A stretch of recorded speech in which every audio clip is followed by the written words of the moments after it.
Last night, a pitcher who started the season elsewhere finished with a win. A slumping second baseman emerged from a cold spell.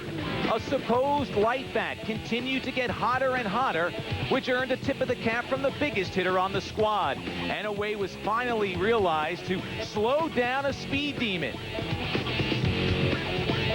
So 3 straight are in the books. And while new faces are becoming familiar, old faces take the mound to test the perfect stretch tonight.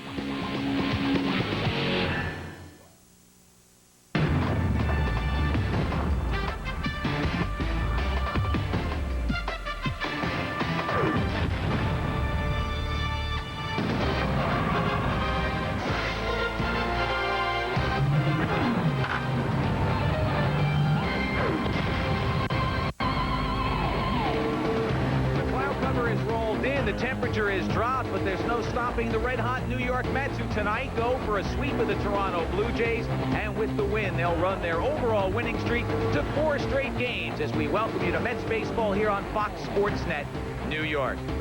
Good evening, everyone. I'm Matt Loughlin. Glad you could join us tonight. Last night, the Mets had it all going. Good pitching from Jason Isringhausen as he picked up the victory. And they had the whipping sticks out as they rolled to an easy win over the Toronto Blue Jays. One guy who had it going was the Mets shortstop. For more on that, we take you upstairs to Howie Rose and Fran Healy.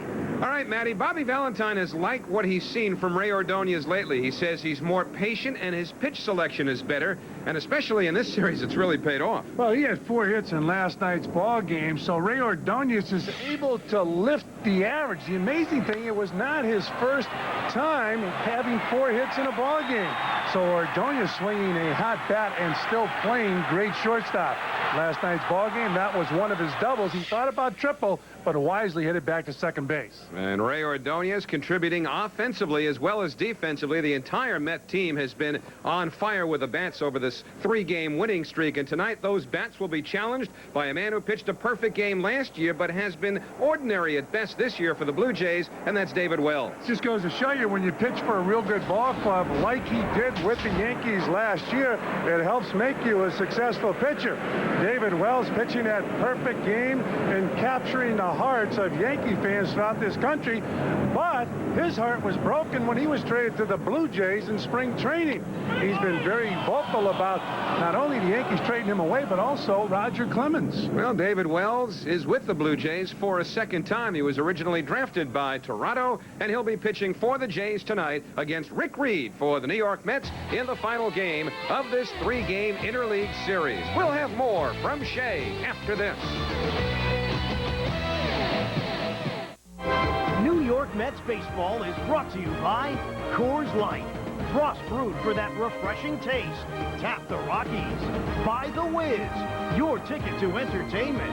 And by TWA, adding new planes and new destinations in 1999.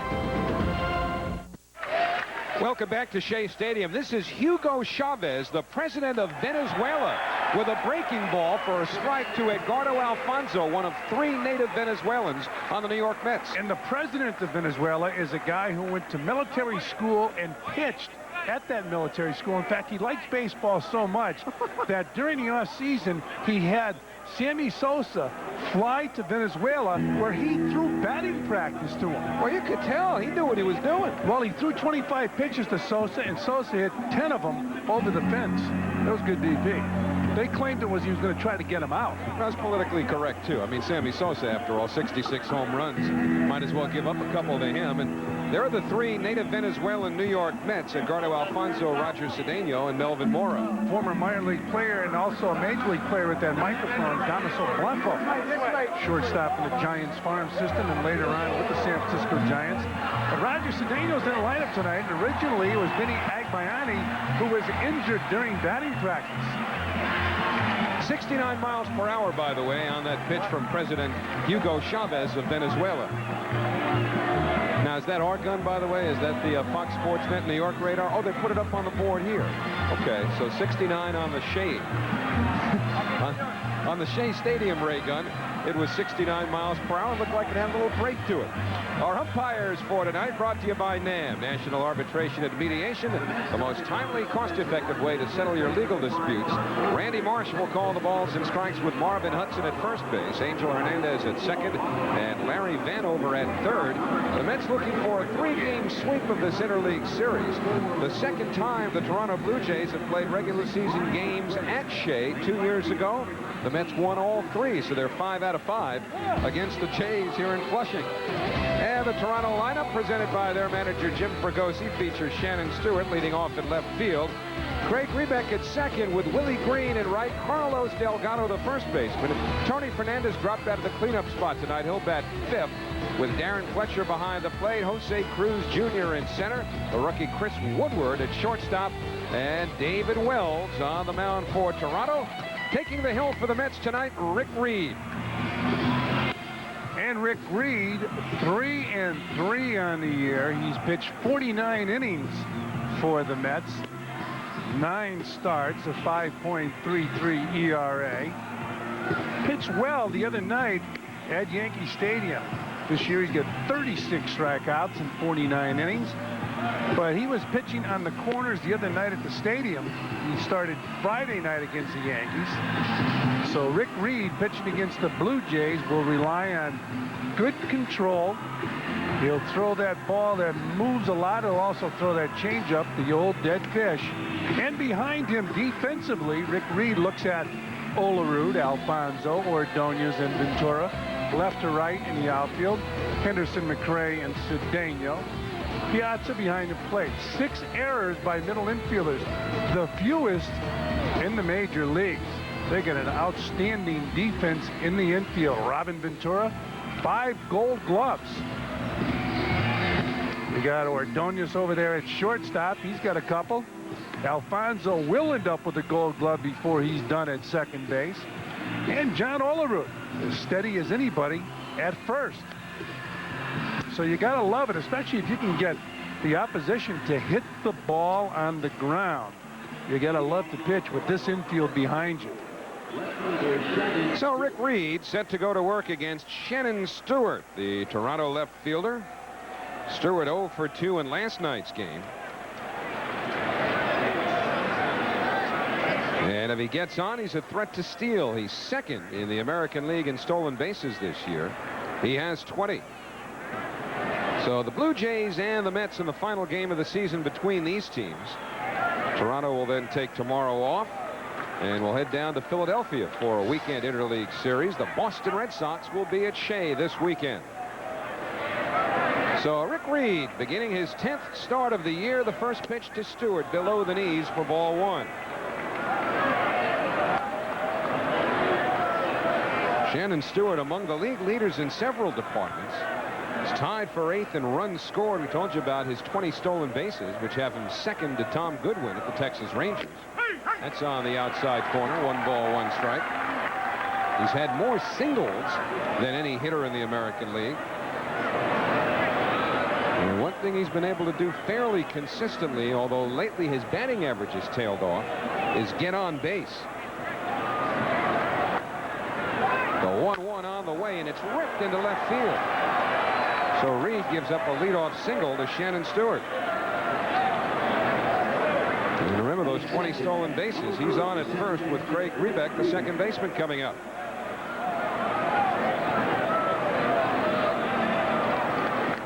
So Reed, no doubt, will immediately pay some attention to the base runner while facing the former Chicago White Sox infielder Craig Rebeck. We've told you the first 2 nights of this series how battered the Blue Jays have been by injury this year. And Rebeck, following along that program, spent a month on the disabled list between mid-April and mid-May with an injured right foot. Homer Bush had started the first 2 games of this series at second base.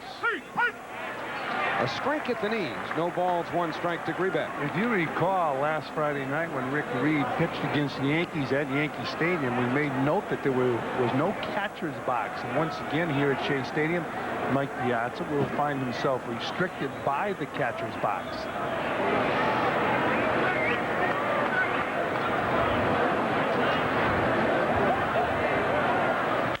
the 0-1. He got in on his hand with that fastball, and it's fouled back. That's that two-seam fastball that features such good movement into the right-hand batters that we were talking about as soon as we showed you Rick Reed. Yeah, Rick Reed has the two-seam fastball and the four-seam fastball.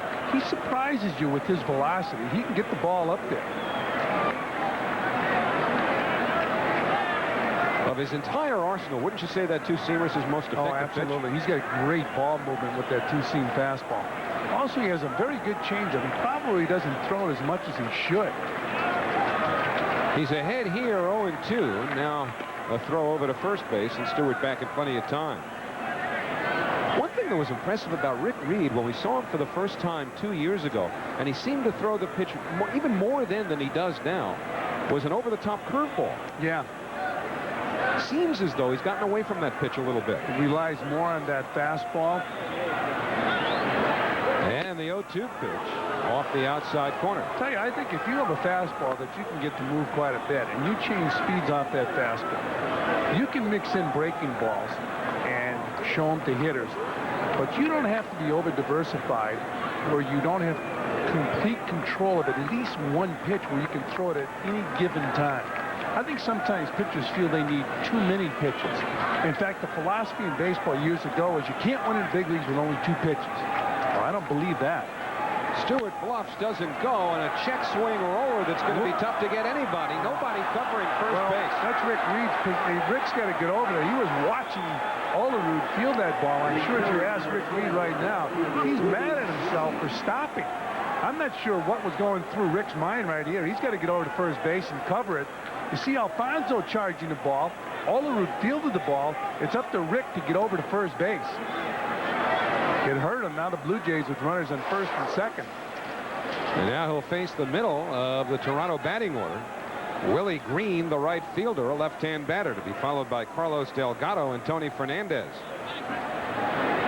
So Reed in some early difficulty here with runners at first and second. I got to believe Rick thought that John Olerud had to play at second base, but you still got to get over to first base and cover it. Bounced foul by Green, 0-1. He got off the mound and then seemingly gave up on the ball. It looked to me like he felt that since Olerud was going to go to second base, there would be no play at first base. So he became a spectator. So Willie Green in a batting slump, just 2 for his last 25, and Reed would love to throw a ground ball here with runners at first and second and nobody out. Off the inside corner, 1 ball, 1 strike. When you think of the name Green on the Blue Jays, you think of Shawn Green, because the Blue Jays are 2-7 in the 9 games Shawn Green has missed this season. Green out with a wrist injury. That's Shawn Green we're talking about. This is Willie Green. And the 1-1 pitch off the outside corner. Shawn Green was off to a great start this year.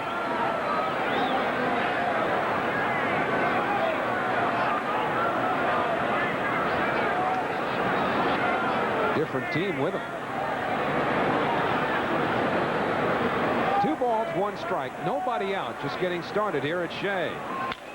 And the ground ball snagged by Olerud. They get the middleman. No play anywhere else. And the Jays now with runners at the corners as Grebeck is erased. Stewart moves to third. And Willie Green on first base with 1 out.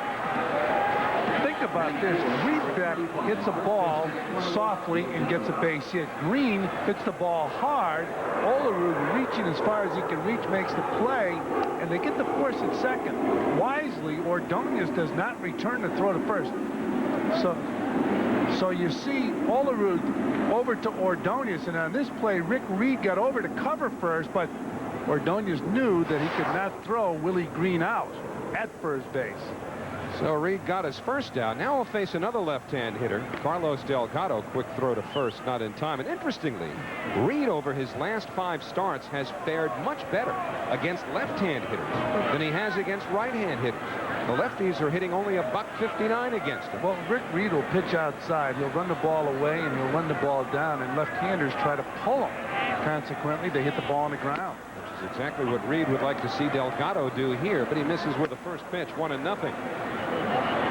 Delgado just 1 hit in his last 11 times up. And again, noteworthy, especially with a runner at third base here, He has struck out more than most hitters in the American League. Only Jose Canseco has struck out more, and that's by 1, 59 to 58. 1 ball, 1 strike. Delgado last year hit 38 home runs and had 115 RBIs. This year he has 51 RBIs and very strong. We showed a home run 2 nights ago that Delgado hit against the Mets last year in Toronto. He took it before it hit the ground, and he hit it over the right field wall. You see the success he's had against Reed before. He tries to catch somebody napping. There's 2 home runs coming in the only 3 at-bats he's had against Reed.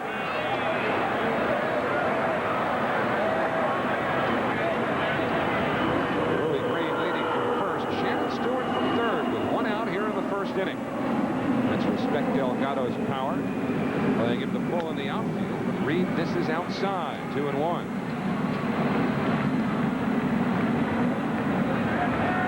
Brian McRae in center, taking an extra step now towards the gap. With a hitter's count, 2 balls, 1 strike. So Stewart leading from third. Willie Green at first. And the 2-1 delivery. Inside, ball 3. So he's behind Delgado 3-1, and he's got the league's leading hitter Tony Fernandez on deck. Early concern for Dave Wallace, for the first time working a game as Mets pitching coach, that Rick Reed is pitching. Significant because of the success Reed enjoyed under Bob Apodaca. Now the 3-1 pitch, and it's in there for a called strike 2. So the good ball movement right there. Reed throws Delgado. It looked like the ball was going to be inside, and at the last minute popped out over the plate.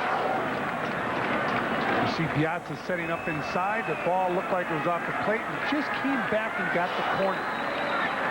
Interesting call for Jim Fregosi. Does he send Green from first? He does. Popped up and playable. Ordonez in short left field. And that's the second out. Stewart dashed a few feet down the line from third, but heads right back. Didn't bother Ordonez. He didn't even bring that ball up like he was concerned about Green faking to the plate. Here it is again. Reed throwing the ball.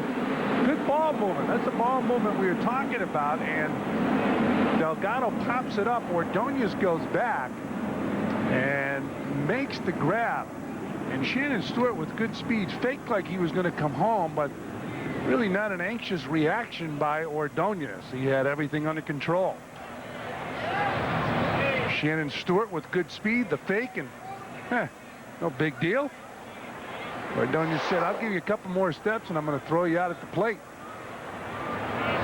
Well, now there are 2 men away. Tony Fernandez leading the American League with a .382 average. So Reed, one very difficult batter away from getting out of some first inning trouble. Fouled back, 0-1. And Fernandez has been very tough. He's a better hitter with runners in scoring position. Now, he leads the American League with a batting average of .382. But he can hammer with runners in scoring position, 40 RBIs this year. Stewart at third, Green at first. Fernandez had a 12-game hitting streak, stopped last night. And the 0-1 outside. John Olerud said he's never played with a shortstop like Fernandez, who would always throw on the run. He would never square up to throw. And he said it was amazing the flight of the ball, the tail he would put on the ball when he went in the hole. He would throw across his body while he was running out into left field. He said, and he was very accurate with his throws. And the 1-1 popped up over by the third base side. Ventura hoping for a play. This one's a few rows back. But now Reed's in front. 1 ball, 2 strikes with 2 outs. Fernandez has been driving in runs at the rate of 1 per game over the last 17. To clean up the last few games, which he had never done before in his career. We talked about Sean Green, the reliable bat missing from the Blue Jays lineup. So now Stewart at third, Willie Green at first. 2 men away. No score here in the first. And a 1-2 pitch to Fernandez. Got him! So Rick Reed gets out of some big trouble here in the first inning. He gave up hits to Stewart and Greenbeck to start it off. got the next 3 in succession. The Jays don't score, and the Mets are coming up. Last of the first inning here at Shea Stadium. Rick Reed got the Blue Jays after giving up hits to the first 2. So let's take a look at the Mets lineup, and it is a revised lineup for tonight's game. Originally, Benny Agbayani was going to bat 6th and play right field, but while he was taking BP, he hit a ball into the cage, came back, hit him in the eye or around the eye. So they're having that x-rayed, and we have no word yet on the results of those x-rays. Roger Cedeno bats 7th and plays right field. McRae was originally going to hit 7th, and we'll have more with Matt Loughlin on the Benny Agbayani situation a little bit later on. But there's the boomer, 36-year-old David Wells, back in the New York area, but not at Yankee Stadium. He's had a good career. He's been a solid major league pitcher. He had the best year of his career last year when he won 18 ball games and threw a perfect game. Throws the ball hard. A lot of pitches are hard and in on right-handers. He's thrown, or he's won 130 games during his big league career. And the first pitch, a fastball upstairs to Ricky Henderson. Ricky just 2 hits in his last 20 times at bat, so that's a season's low average of 233.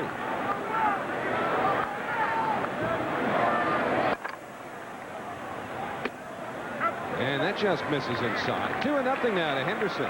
Ricky Henderson has never changed his bat throughout his career.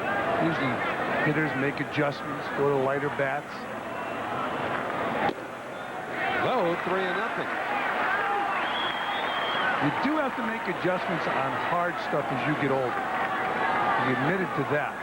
You have to cheat a little bit. You start your bat a little bit quicker. See, he has not hit David Wells very well during the course of his career. And the 3-0 pitch on the outside corner. Wells last year was the epitome of control. He walked only 29 batters in 214 1/3 innings. But this year, in only 73 2/3 innings, he's already walked 28.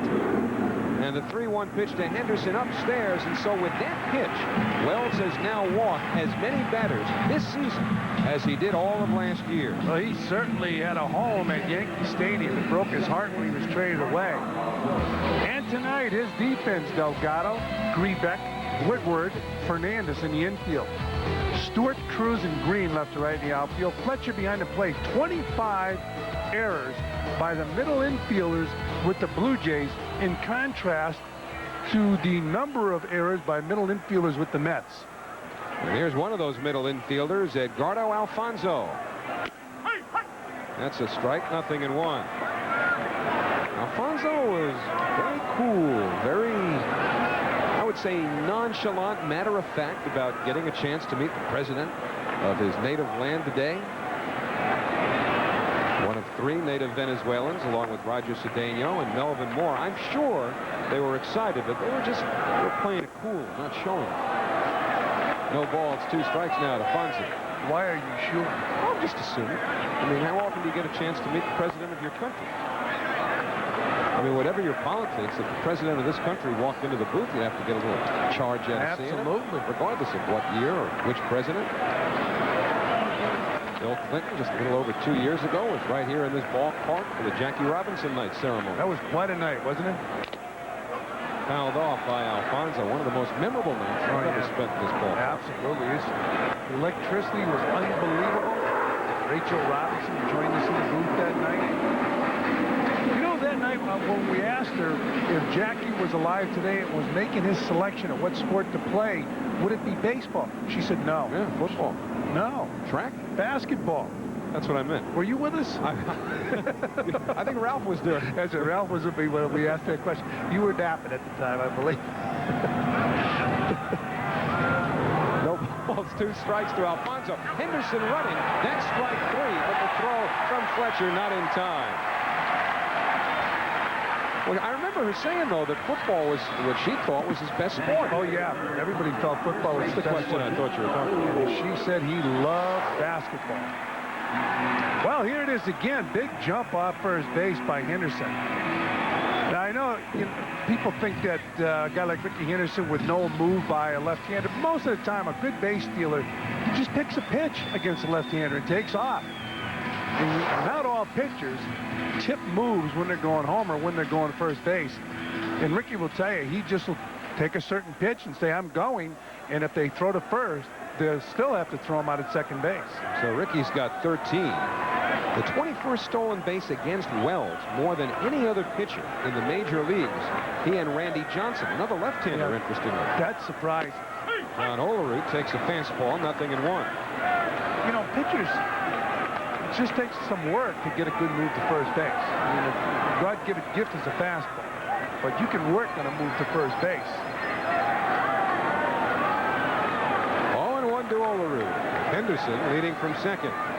Ricky now 8 stolen bases over his last 9 games. So when they've had him in the lineup and he's gotten on base, he's done what he's done so well for so long.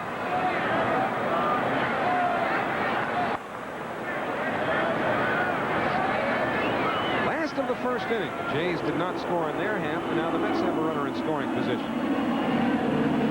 Henderson running, swung on and missed a throw to third, and Ricky is out. So Henderson, on an 0-1 pitch trying to steal third base, is thrown out by Darren Fletcher. Bobby Valentine shaking his head as Ricky Henderson tried to steal third base. And for a catcher, the easiest throw to make is when there's a left-handed batter at the plate and you have to throw to third base. But Ricky Henderson stole second. He's very aggressive. He tries to steal third, and he's caught. Good throw by Fletcher. So Henderson thrown out with Olerud at the plate. 1 ball, 2 strikes now.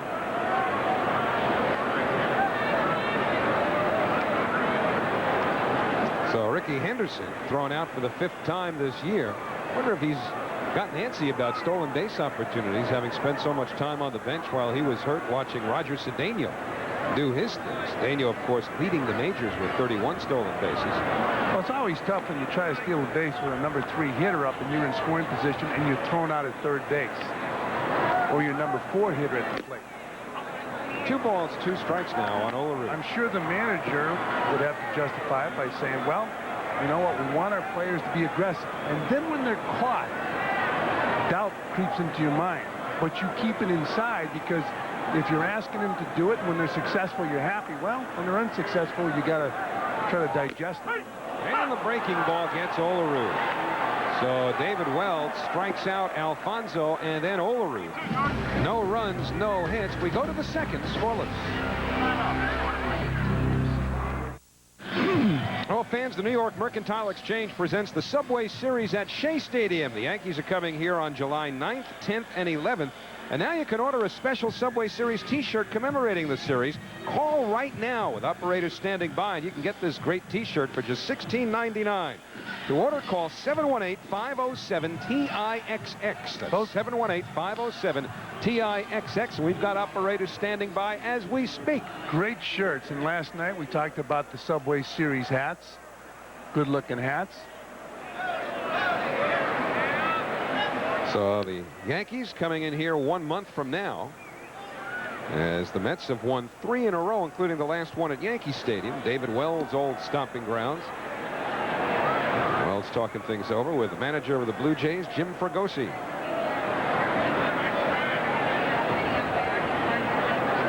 Darren Fletcher, Jose Cruz, and Chris Woodward coming up for the Blue Jays here in the second.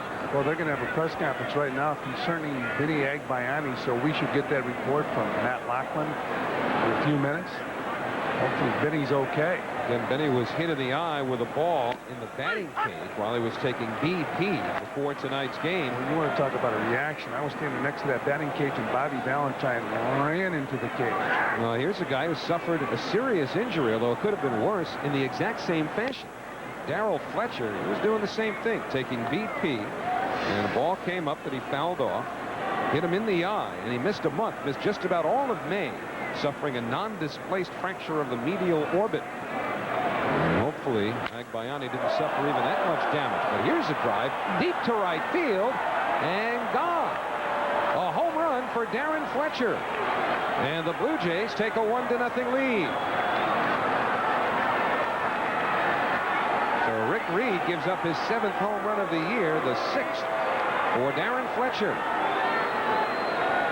Fletcher's turning into a solid major league player. He went up with about 15 home runs this year.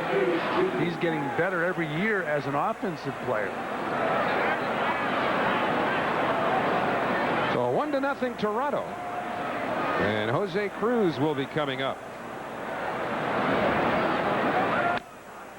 Inside of the son of former Astro Jose Cruz Sr. This Jose Cruz hit a home run last night to give Toronto a 1-0 lead, just as Fletcher just did. Fletcher got the head of the bat out there and drove that ball over the right field fence. We talked about that home run Cruz hit last night. It was off the fastball. Once again, a look at where the ball hit when it went over the wall. So a home run by Darren Fletcher. On the outside corner, 2 balls and a strike to Cruz.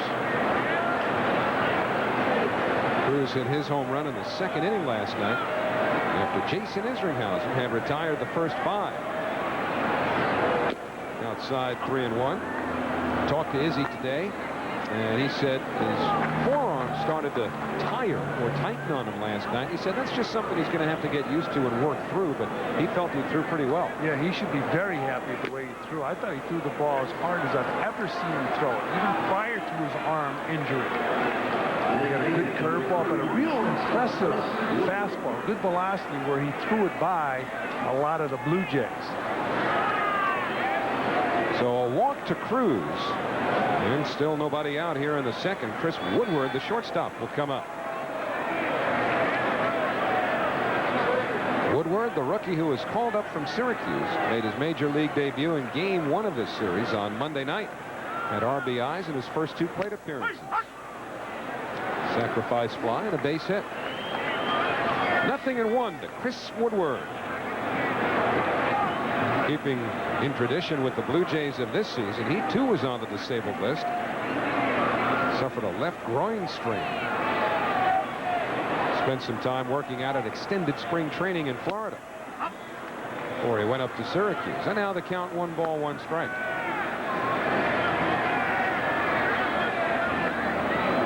But when you think of what has happened to this Blue Jay organization, at one time when they had the new stadium, and they just built the Sky Dome up there, they were selling out all the time. And then the baseball strike had quite an effect on the Blue Jay organization.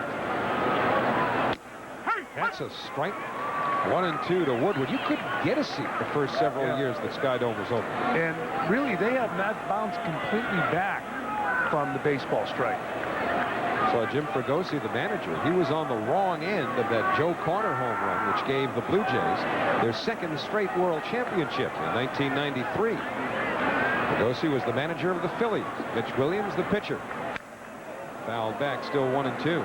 Philadelphia, they've never forgiven Mitch Williams. Speaking of Philadelphia, you know, before the Toronto team was called the Blue Jays, back in the 40s, the Phillies were called the Blue Jays for about 2 years.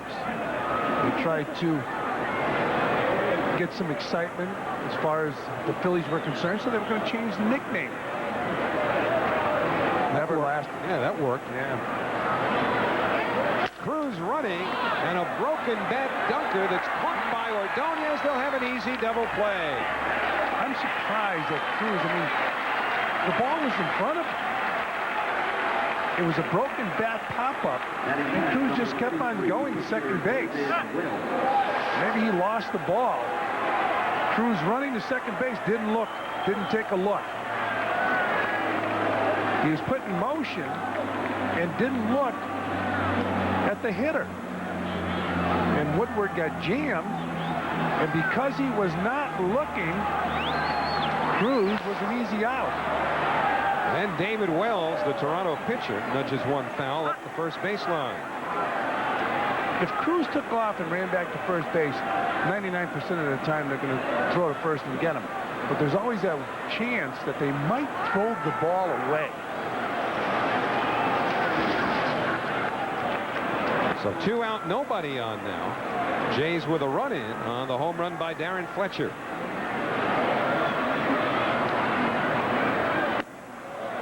And Wells with a swing typical of pitchers who don't hit very often. He had that follow through of the Babe, his favorite player.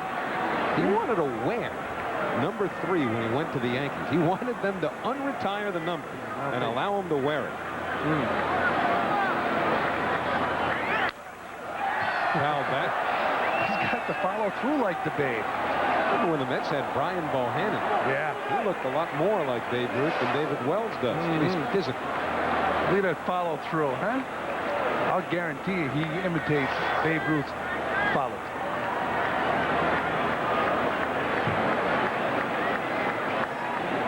So it'll be an 0-2 pitch to Wells. And it's off the outside It corner. really is amazing how Yankee fans here in New York embraced David Wells. I mean, there were some very unhappy people when the Yankees traded Wells for Clemens. Off the inside corner with a fastball, 2-2.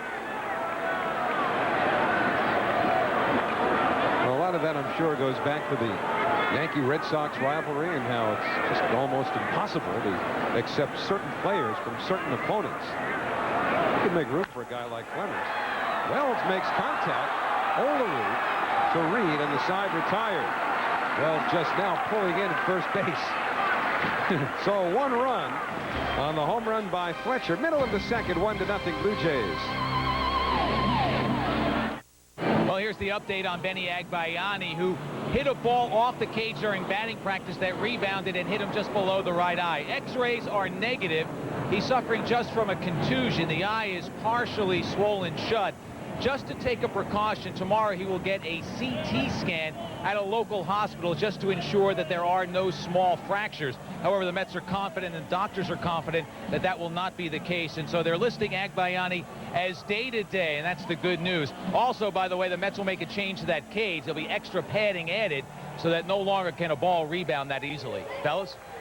All right, so that's pretty good news on Benny Agbayani, all things considered, when you consider some injuries that we talked about earlier. Darren Fletcher, the Blue Jays catcher this year. Sean Casey last year. Yeah. Not in the batting cage, but with a thrown ball around first base during infield.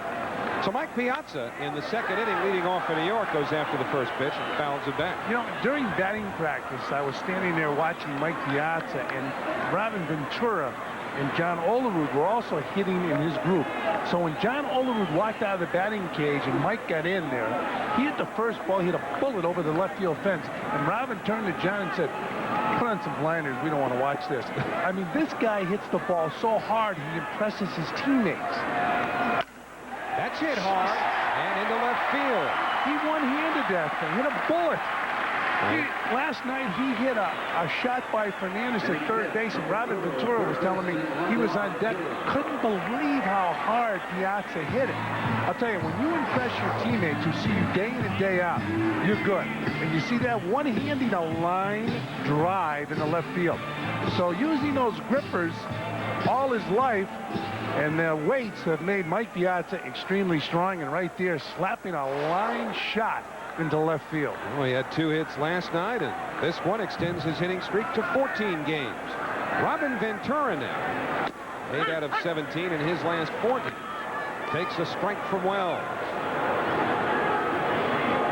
Now, Ventura and Wells have a history against each other, with Ventura having played in the American League with the White Sox and Wells pitching most of his career in the American League. Robin 5 out of 29 against David Wells. Center field. Jose Cruz in a few steps. Piazza was halfway, and he'll come back 1 man away. It's funny, when you're in the same group with Mike Piazza taking batting practice, you get a complex. If fans can get out here and watch Piazza take batting practice, it is worth the trip. Well, Mets fans, Saturday, June 12th, will be Tropicana Beach Towel Day for kids. It's this Saturday. We'll tell you more about that in a moment. The Boston Red Sox will be in town. As interleague fun continues here at Shea Stadium. Brian McRae. Fly ball over towards the right field line. Willie Green hustling over and can't come up with it. Remember last night, I think it was Shannon Stewart in left field. Appeared to be a little apprehensive about a railing down there the way Willie Green just was. Remember, Agbayani slid in and got hurt? Yeah, Willie chasing this ball. Willie Green, you see, concerned about the railing. And also, when he took that one look for the railing, for some reason, he wasn't running in a straight line. It was almost like a little circle he made chasing that ball, so clearly misjudged the ball. But it would have been a good play if he made that catch. So 0-1 now on McRae. Piazza leading from first. Now this could be 2. Woodward to Grebeck, and on to Delgado, a double play. I don't think so. But no argument. So no runs, a leadoff hit. And McRae hits into the double play. So at the end of 2, it's 1-0 Blue Jays. New York Mets baseball is brought to you in part by the New York Lottery. Play New York games because, hey, you never know. And by Infinity. Own one and you'll understand.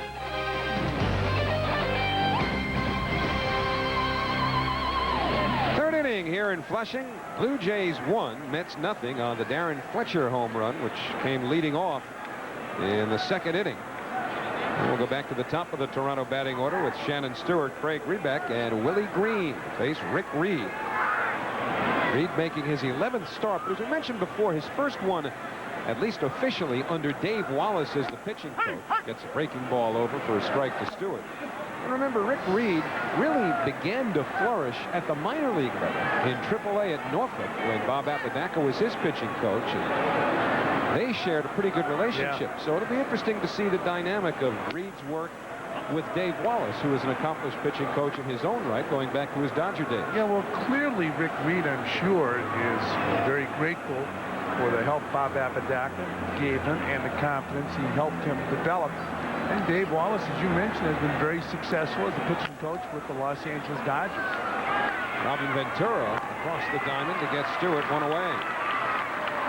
Well, Mets fans, let me remind you again about this Saturday, June 12th. It'll be Tropicana Beach Towel Day for kids. So make sure to be here as the Mets face the Boston Red Sox. For tickets, call 718-507-TIXX or visit the Mets website at www.mets.com. And don't forget Friday night here at Shea Stadium, Ted Williams, Tommy Lasorda, master of ceremony. Boy, nothing but royalty around here, huh? Absolutely. I mean, you had the president of Venezuela, Hugo Chavez, throwing out the first pitch. You know what Ted would have done to Hugo's slider? When? Now or then? Right now. Oh, yeah, probably. The 0-1 to Grebeck, and that's line to center. McRae has to play it on a hop, and the Blue Jays pick up their 4th hit of the game. Grebeck now 2 for 2. So with 1 out and 1 on, Willie Green will hit.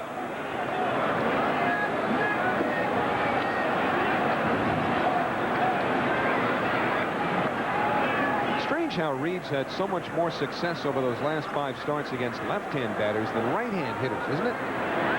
Right-handers have hit .333 against him, just a .59 for the lefties.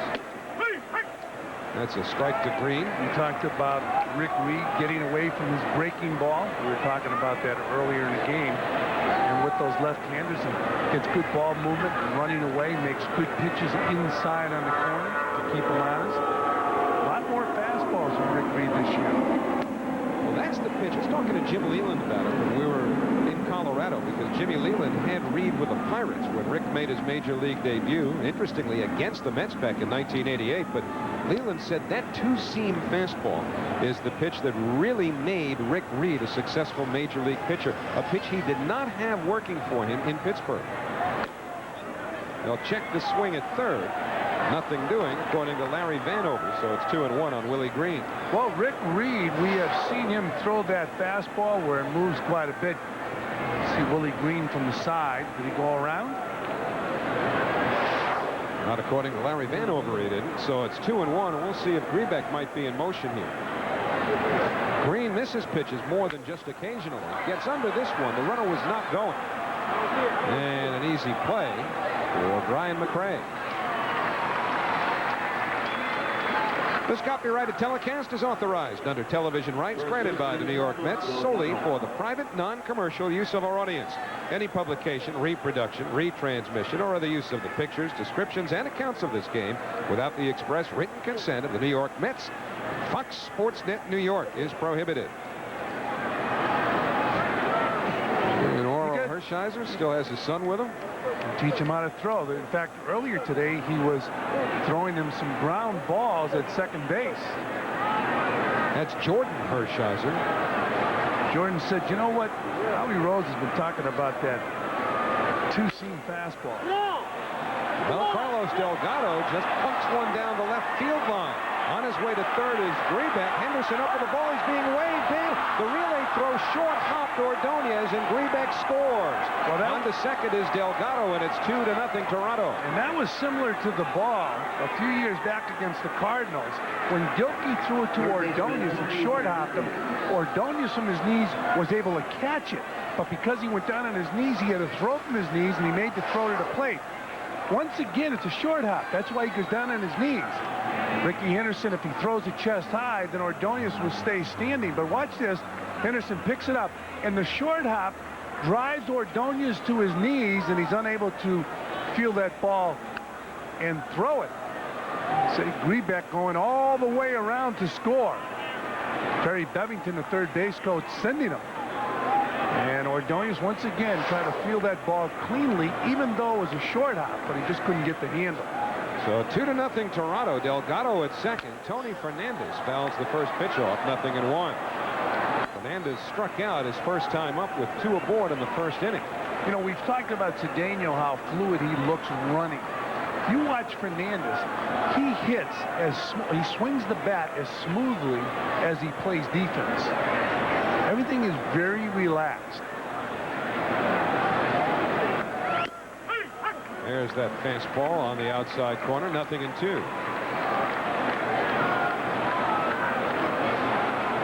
Look how relaxed he is at the plate. Charlie Lau used to talk about getting tension out of your body, and that's what he would preach. Do that with your bat until you get ready. Always have some action.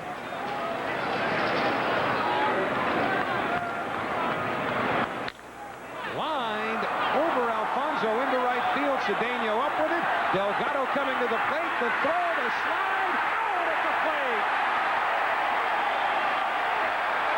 Roger Cedeno guns down Carlos Delgado, and the side retired. So the Blue Jays settle for 1. There were 3 hits. And in the middle of the third, it's 2-0 Toronto. Last of the third, Roger Cedeno trying to lay down a bunt. Did he pull the bat back? He did not. Or he did. Ball 1, according to Randy Marsh. And there's Tony Fernandez, a nice relaxed stroke, hitting a bullet in the right field. Cedeno comes up throwing, strong throw to the plate. And it's a little bit offline, but it got there in time, and Piazza was able to get back and make the tag. Cedeno with a single up the middle. So Roger Cedeno, not in the original starting lineup tonight, but because of the injury to Agbayani, inserted at the last minute, comes up with another hit right-handed after he hit a home run from the right side last night.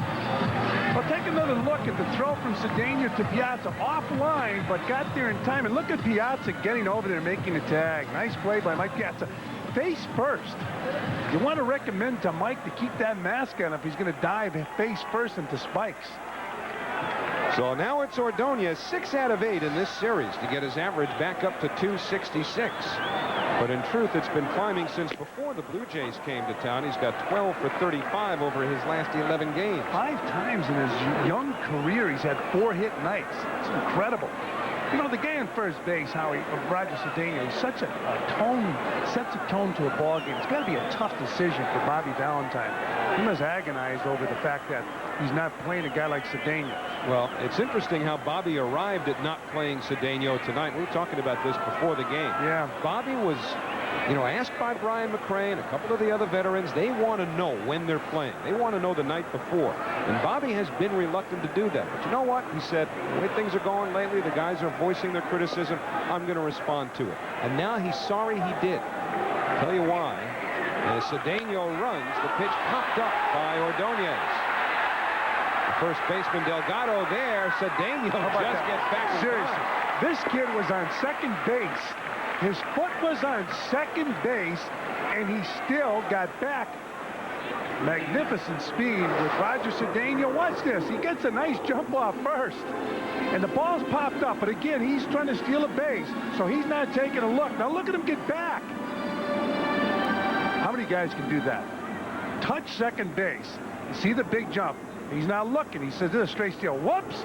Now he's got to go back. He tags second base. Just great speed. Not many guys in baseball can go down, touch second base on a pop-up in the infield and get back to first. So now Cedeno with one out. Rick Reed, the batter. See if he runs again right away or is he tired?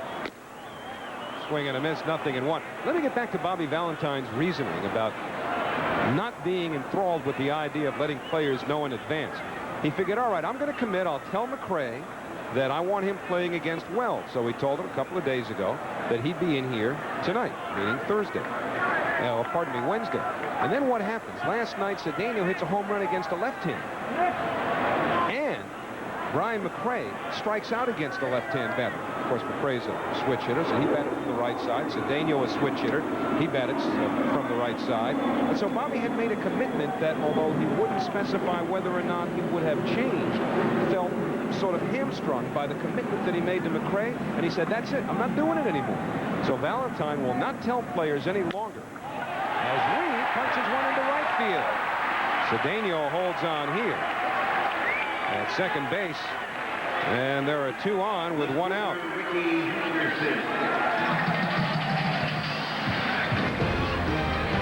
New York Mets baseball is brought to you in part by Nissan and the newly redesigned Pathfinder. See your local Nissan dealer for a test drive today. So Bobby Valentine figured, okay, I'm going to listen to them, I'm going to respond, but if it doesn't work out the way I want, I'm changing my mind. The other thing you got to keep in your mind is also, if you tell a player, look, you're not playing tomorrow night, well, there's a chance that he might stay out a little bit later than usual, and something could happen, and you might need him in the ball game. I don't think a manager owes it to a player. He said the only time he'll talk to a player in advance is when he's not playing. Cedeno leading from second, Reed from first, and Ricky Henderson takes a strike, 0-1. Says if his catcher, like Piazza, for example, has caught 14 straight days. Now that's different because he can rest mentally. Right, and he wants him to know that the night before. Yeah, now that's a good point. And the same with a pitcher who might have worked 5 or 6 days in a row. But an outfielder and an infielder, I mean, they got to get to the ballpark ready to play, rested and ready to play. The 0-1 to Henderson. Swing and a miss, 0-2. I mean, in the middle of a game, something might happen to a player. He gets hurt. Now you've told that player the night before he's not going to play, and you don't know what he's done, how much rest he's gotten. You want them ready at all times. Bobby Bonilla heard a different story, and Bobby Valentine told him, you're not going to be playing at all, at least in a starting role in the immediate future. 0-2 to Henderson with one out. Cedeno running for third. Fletcher can't release the ball. And Roger Cedeno has his major league leading 32nd stolen base. And he's making this thing look easy, stealing these bases. He's stealing bases standing up. We talked about how fast he is. He just doesn't look as fast because he's about 6'2", and he's very fluid. That's what'll happen when you try to throw Roger Cedeno out. You try to get rid of the ball quickly. And Cedeno sliding into third base with a stolen base. And a good spot to steal because the Jays, of course, with the infield back, so a ground ball can score Cedeno now. Well, that's a foul one. Yeah, you can. Still 1 ball, 2 strikes. Well, Bobby Valentine is the subject of our Budweiser quote book tonight.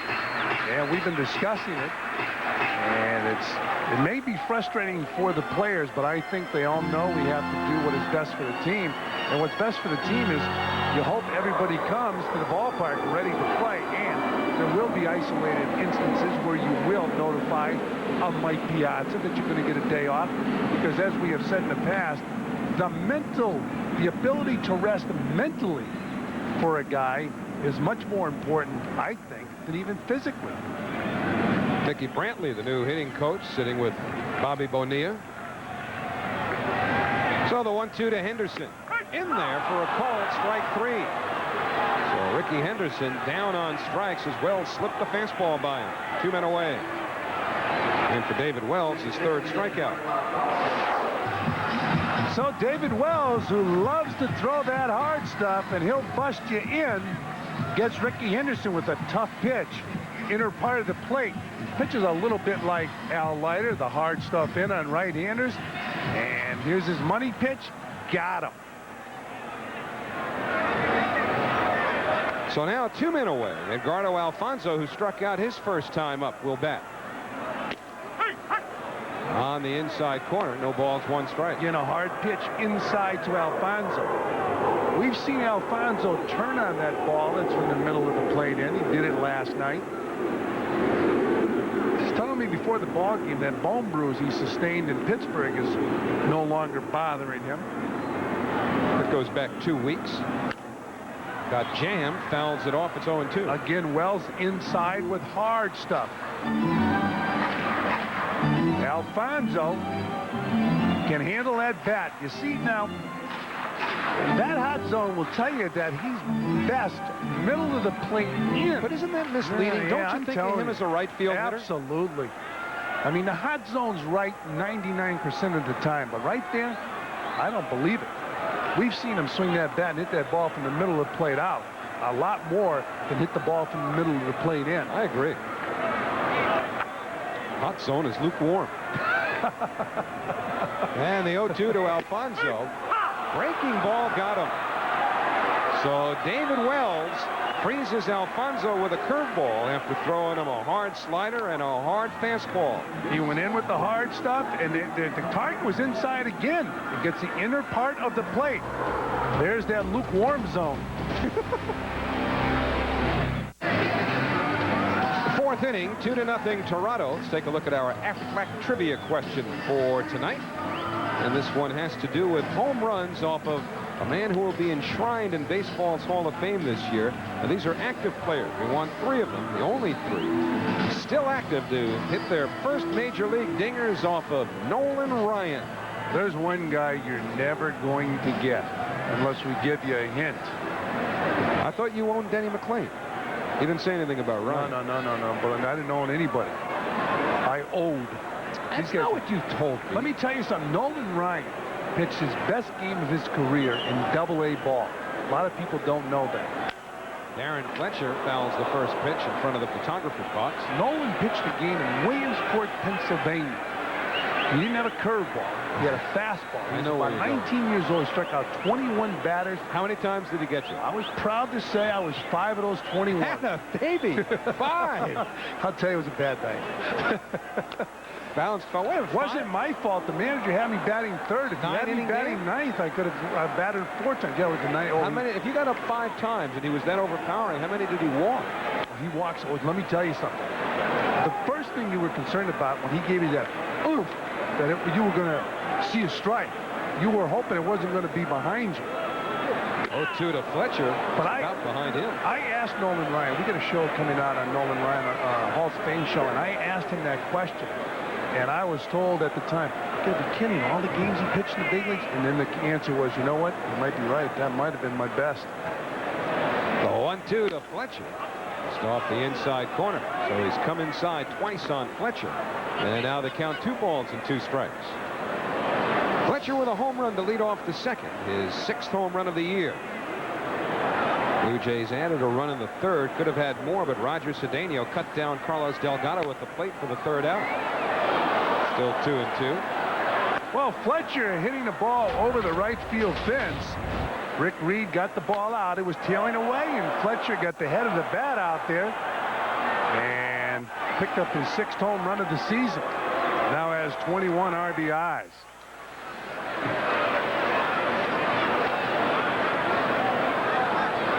And the 2-2 pitch on the way.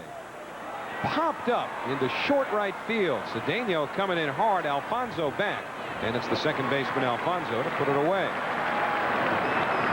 So 1 gone. Jose Cruz coming up. And also ahead tonight at 11 on MSG. Tune in for the full half-hour edition of MSG Sports Desk with host Marv Albert.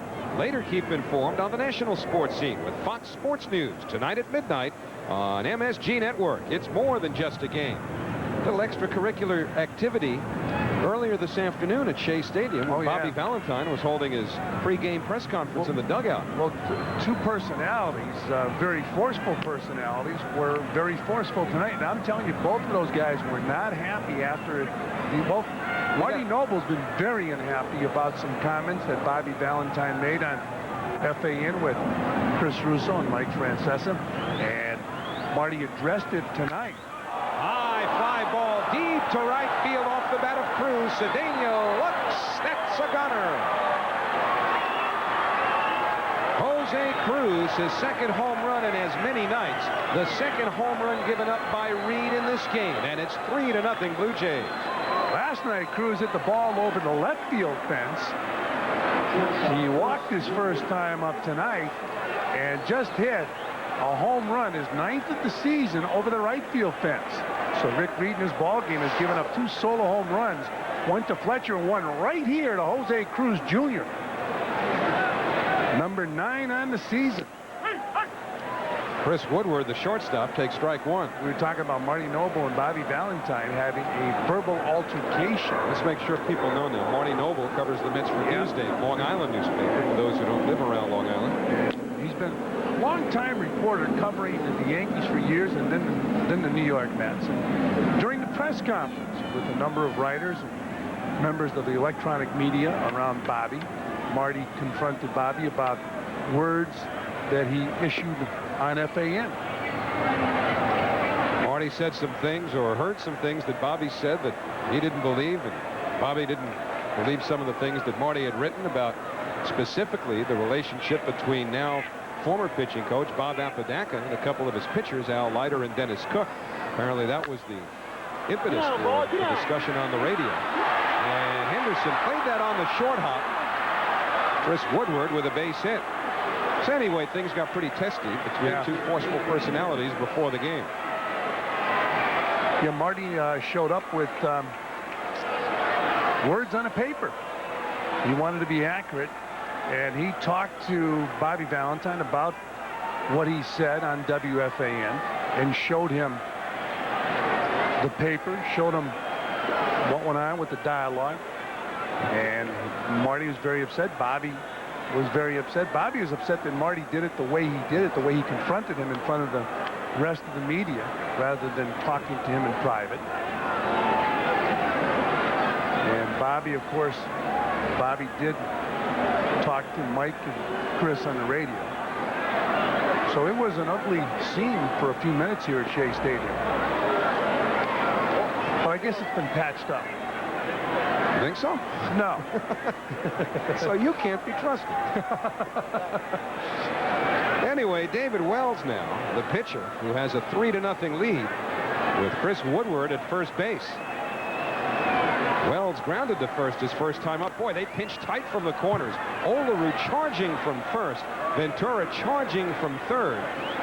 They were close enough to Wells to sit down and talk things over with him. I think when infielders charge like this, automatically you take the bunt off and let them push the ball or swing away.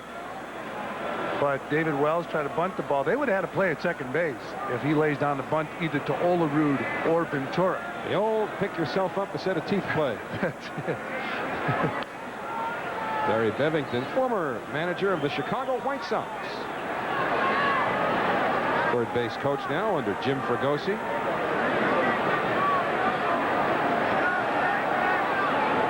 Here they come from the corners, and Wells bunts it to Olerud. The play at second, out at second base, and just barely. Well, the camera won't lie. Second base, very close. And a strong throw from John Olerud. Wells bunts the ball to Olerud. Angel Hernandez, the second base umpire, called Woodward out. I believe he was safe.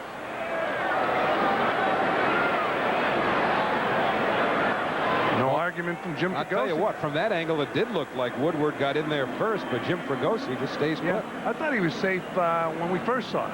We didn't have to take a look at that angle. Well, I like to reinforce it. Okay. Shannon Stewart now with 2 out. and an uneven exchange of base runners. Woodward for David Wells. Up the middle, Alfonso has more time than he thinks, and that's why he was able to actually make a semi-acrobatic stop and then set, because he had David Wells running down to second base. Was he safe or was he out at second base? Throw from Olerud. And he's out. Told you. 3-0 Blue Jays. All right, let's finish up this Aflac trivia question now. We want to know the 3 active players who hit their first major league homers off of Nolan Ryan. One of them is playing for the Blue Jays tonight. That would probably be, and definitely is, Craig Grebeck. I was going to say Fernandez just for fun. Will Clark and Ron Gant, the others.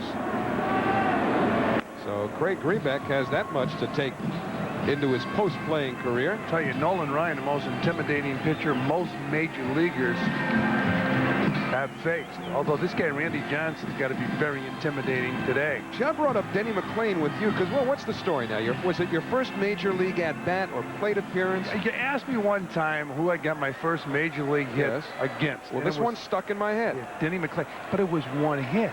Yeah. I mean, it's not ownership. Well, unless it's more than one hit. I'm trying to help you brag a little bit. It wasn't in 1968, the year that McLain won 31 games. It was in 1969. But it wasn't long afterwards He either. won 26. Oh, now you're getting defensive. Oh, excuse me. He had a bad year. He won 26. 1-1 now to John Olerud. Well, the scouting report on John Olerud. Waiting longer on left. He's spraying the outfield lawn. As a gardener, too. Showing up his old team. He certainly does want to do that. He wouldn't be human if he didn't want to do that. Sitting 300 against left-hand pitching. Remember, he's been on base in every game he has started. Struck out his first time up tonight. Now he's ahead in the count, 2 balls, 1 strike. Against David Wells, Olerud 4 for 14, including that strikeout against Wells. He's given up 3 hits through the first 3 innings, all singles. Walking 1, striking out 4. 3-0 Toronto. They have 8 hits already off of Reed. And the fastball just missed. So 3-1 to Olerud with Piazza on deck.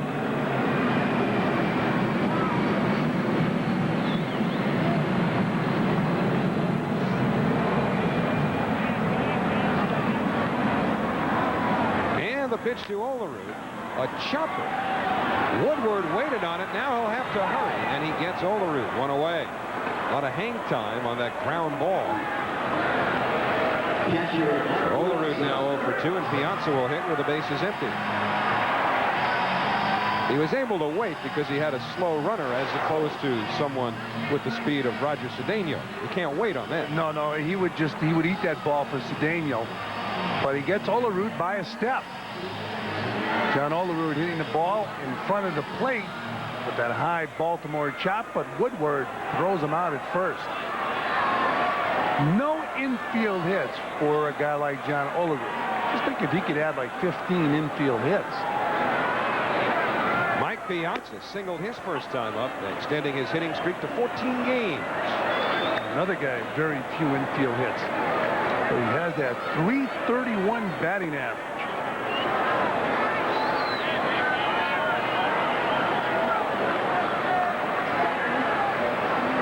And the 1-0 sits high. Looking at a guy who has the potential to become the greatest hitting catcher of all time. Batting average wise, home runs, RBIs, but you wonder how long he'll stay behind the plate. 2 balls, no strikes.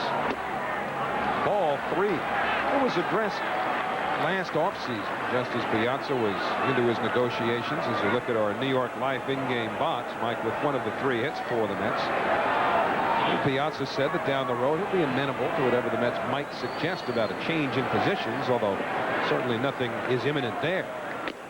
Fastball on 3-0 is right there for strike 1.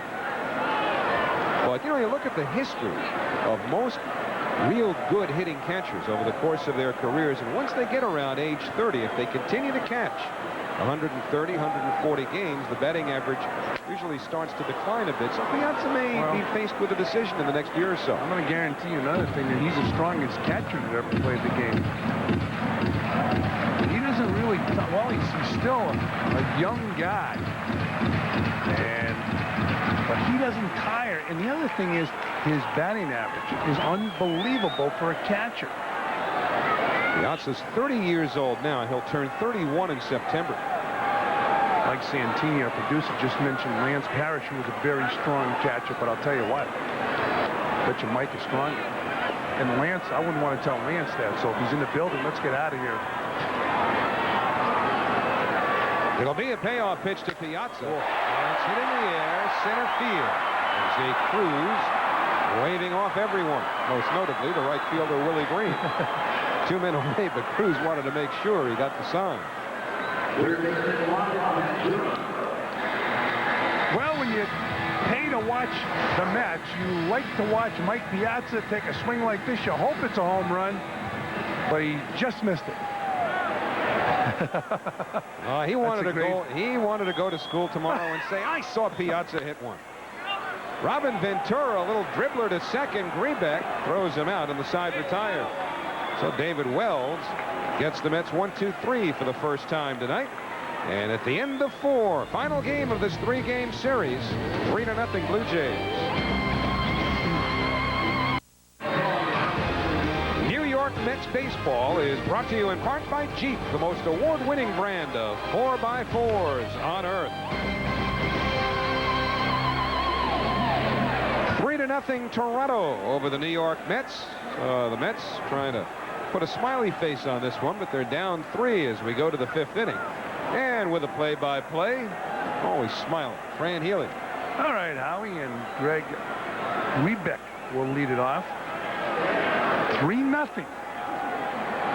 Mets trailing. Rebeck in his ball game had an infield hit, and he singled to center field, so he's 2 for 2. Takes down low, ball 1. Anybody that hit a home run out of Nolan Ryan got my respect.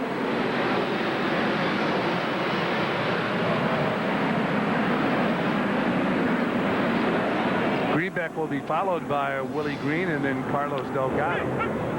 He takes a strike, 1-1. In fact, Nolan Ryan gives a lot of credit. He was a hard worker, and he said that he watched Tom Seaver when Tom pitched for the Mets and did a lot of imitating as far as the work ethic is concerned. 2 balls and 1 strike. Rebeck's got 9 RBIs so far this year.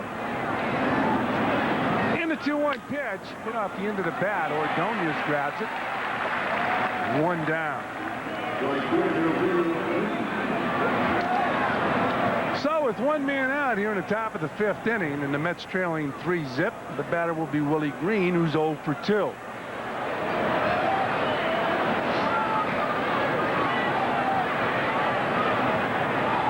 Green takes the breaking ball for a strike.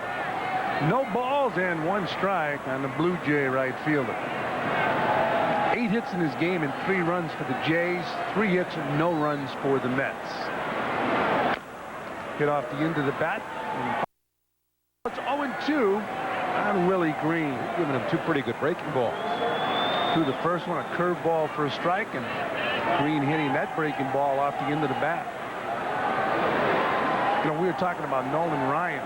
They said that here in New York, Gil Hodges and his pitching coach were Brooklyn Dodger players, and they thought that Nolan might be like Rex Barney and never get control of his pitches, so they traded him away. Here's the 0-2 pitch inside. It's a great story about the aftermath of that trade. The trade was made during the winter meetings in December of 1971. For Jim Fregosi, who's in the ballpark tonight. Yeah, now that you mention it. Fregosi and 3 others, no less. Whoa, you see the ball movement? That ball came back and caught the inside part of the plate. 2 down. That's the 2-seam fastball that Rick Reed has made his most effective pitch since becoming a New York Met. And here Willie Green victimized as he gave up on the pitch, but it came back and caught the inside corner. Looks like it's break going inside, but then A little help from the framing Mike Piazza. Green called out on strikes. So that'll bring to the plate Carlos Delgado. He takes a fastball up high, ball one. Delgado is 1 for 2. He's doubled, and he's got an RBI. So anyway, in the winter of '71, they were having the winter meetings. I think they were in Arizona. And seemingly everybody in baseball had made a deal over that winter, and the Mets had done nothing. And Jack Lang, who was covering the Mets for the Long Island Press in those days, had run into Bob Sheffing, the general manager, and M. Donald Grant at the winter meetings and said, hey, you guys have to do something. You get killed in the papers. So they went out and they made the Nolan Ryan trade. And in this booth, it became an issue the following season because Jack Lang was right outside the broadcast booth, and he ran into M. Donald Grant. And Grant starts ragging Lang about the trade. He said, you made us make that trade. And Lang starts yelling at him, I told you to make a trade. I didn't tell you to make that trade. And they were screaming so loud that Lindsey Nelson had to get up, come out of the booth, and close the door.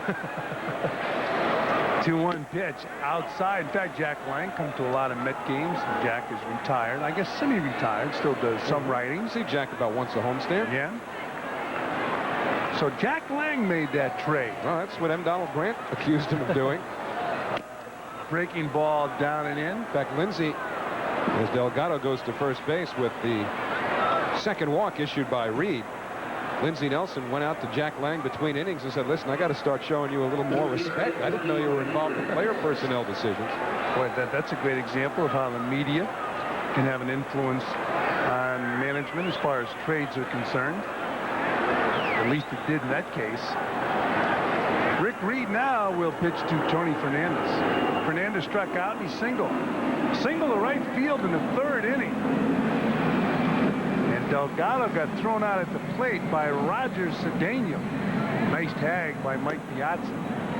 Fernandez with that nice relaxed batting stance takes down low ball one.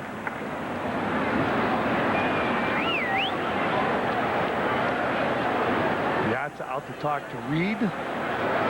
Ted Williams will be here Friday night. How about that toy Matt Loughlin showed us a few minutes ago? Ted Williams is G.I. Joe. Yeah, he was in his military outfit with a baseball bat. Can't win the war with that. Unless they're fighting it on a baseball diamond. Delgado on first base.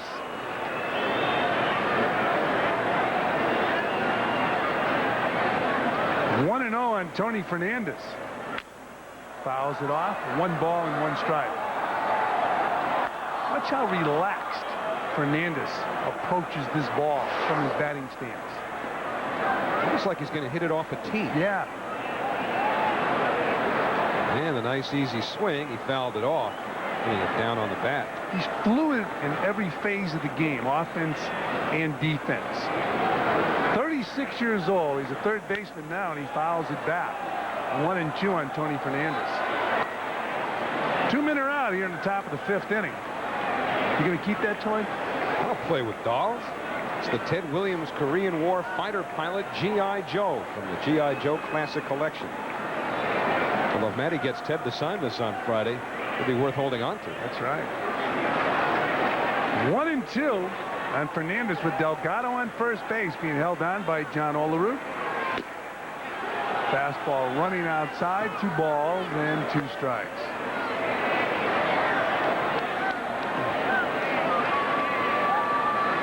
David Wells looking on.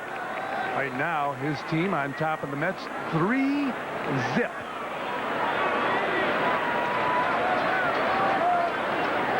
Delgado with the lead. And the 2-2 pitch. Popped up, out of play.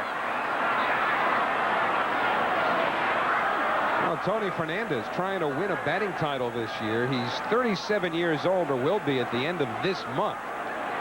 Honus Wagner, George Brett, Tony Gwynn, all 37 when they won batting titles. But Ted Williams at the age of 40. 1958, the oldest man ever to do it. It's 41 years ago. Ted Williams, 81 years old. On hand here on Friday. 2-2 pitch to Fernandez. He fouls it back. So we'll do it again at 2-2. Some of the most compelling baseball conversation I've ever heard involved Ted Williams and Tony Gwynn. They taped the television show a few years ago. I believe Bob Costas was the narrator or the host. And really, Bob didn't have much to do. He just sat back and let Williams and Gwynn discuss baseball, and specifically hitting. And it was fascinating. Oh, I'm sure both students of the game.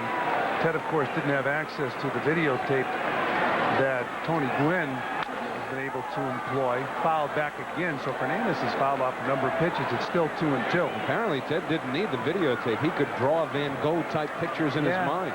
He probably used film. He probably looked at a lot of film of himself hitting. Of course, if you had the ability to film a hitter, he would be the guy. You just didn't go out and film anybody. Here's the 2-2 pitch to Fernandez. There's a bullet in the center field. So Tony Fernandez picking up his second hit of the game. He's 2 for 3. Well, that's a good at-bat by Tony Fernandez, who fought off several Rick Reed pitches, fouling them off.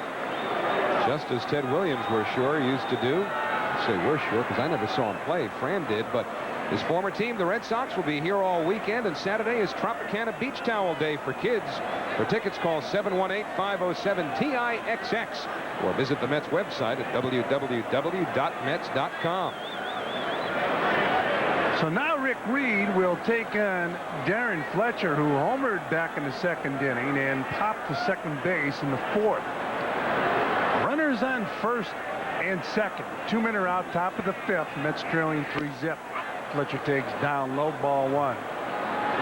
Fletcher will be fouled by Jose Cruz Jr., who also hit a home run in his ball game.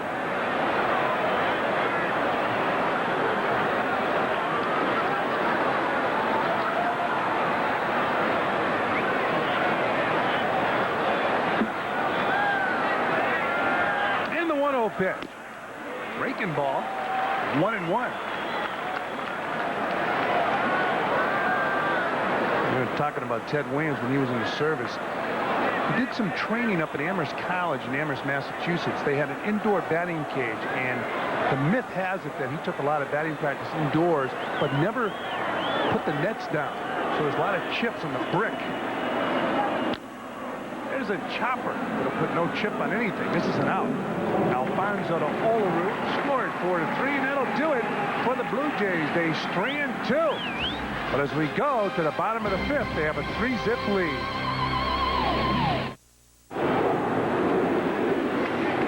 Well, now take a look at our Jeep game summary as we go into the top of the fifth inning here at Shea Stadium. Blue Jays with a 3-0 lead, scoring single runs in the second, third, and fourth. A couple of home runs factoring into the equation. So Brian McRae leads it off here in the bottom of the fifth and takes a strike from the Boomer. David Wells. 0-1 on McRae. He'll be followed by Roger Cedeno and then Ray Ordonez. And McRae went around according to the first base umpire. Yeah, he was fooled by that changeup. Tried to hold his swing but couldn't do it. And so now Wells ahead, no balls, 2 strikes. Marvin Hudson said he went around. There's the change. McRae tried to pull the trigger and then thought better of it, but it was too late. 0-2 on McRae. Inside, 1 ball and 2 strikes.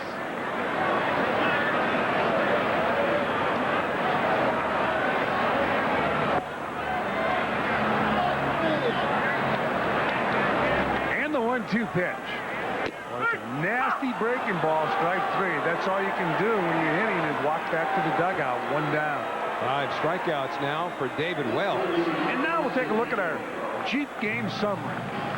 And the Blue Jays coming up with a pair of solo home runs. Darren Fletcher made it 1-0. Jose Cruz made it 3-0. Sandwiched in between, a run-scoring double by Delgado. But Benny Agbayani hit around the eye with a batted ball in the batting cage during BP off his own bat. And it's a contusion, nothing more serious. They'll do a CAT scan tomorrow. And Roger Cedeno hits a long drive to center field. Cruz is back and makes the grab at the wall. Roger Cedeno hit that ball over 400 feet from home plate. And Cruz goes back and makes the grab. Remember now, it's only because of that injury suffered in BP by Benny Agbayani that Cedeno's in the lineup in the first place, even after he hit a home run batting right-handed last night. His first time up tonight, he hit one hard into center field for a base hit. Now he drives one to dead center. And let's see if Cruz reached over the wall. Well, you'd have to have some kind of eyes to determine that at first glance. But from there, it looked like it would have hit the top of the wall. But Cedeno drove it 400 feet plus nonetheless. He's looking more comfortable as the more at-bats he gets from the right side of the plate. They test you down in that truck, don't they? I just want to see how is the hand really quicker than the eye. And Ray Ordonez, who popped up his first time, pops up again, and that'll do it for the Mets here in the bottom of the 5th. 3 up, 3 down. The Boomers in charge. David Wells shutting out the Mets 3-zip after 5.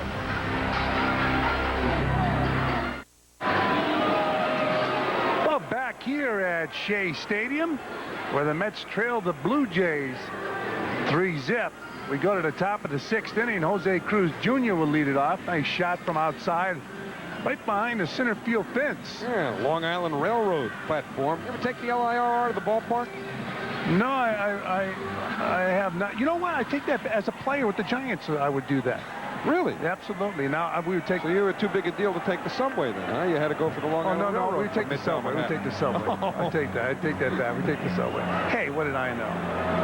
John Olerud takes the subway to Shea Stadium for a home game. Well, a lot of players, they stay at a hotel in Midtown Manhattan. They jump on the subway, come out to Shea Stadium.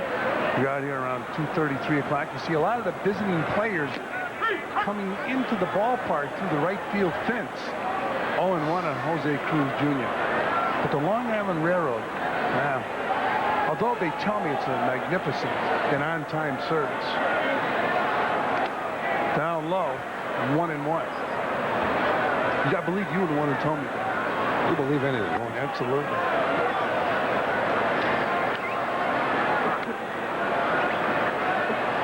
No, I took it all the time.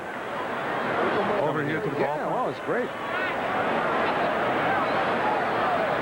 1 ball and 1 strike on Cruz. He takes up high, 2-1. Cruz hit a home run his last time up, and he hit a home run in last night's ball game also.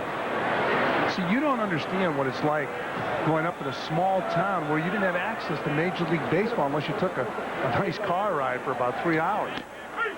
There's a strike. Did they have indoor plumbing in Holyoke? They just put it in last week. 2 balls and 2 strikes from Jose Cruz Jr.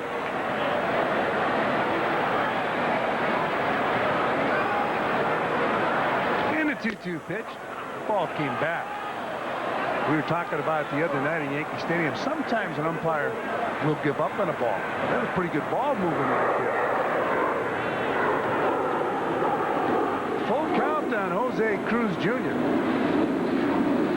He'll be followed by the number 8 hitter, Chris Woodward, and then the pitcher, David Wells. Final game of this 3-game series between the Blue Jays and the Mets. Now, similar pitch right there. 1 down. And for Rick Reed, that is his 3rd strikeout of the game. New York Mets baseball is brought to you in part by Burger King, where you can have the delicious king of fries. Burger King. When you have it your way, it just tastes better. And the batter now, Chris Woodward. There's a strike to Woodward from our rooftop camera. We saw a little hand from the home plate umpire, Randy Marsh, go up. Umpires like that shot. And there's a line drive to right field. Base hit. So Woodward picks up his first hit of the game.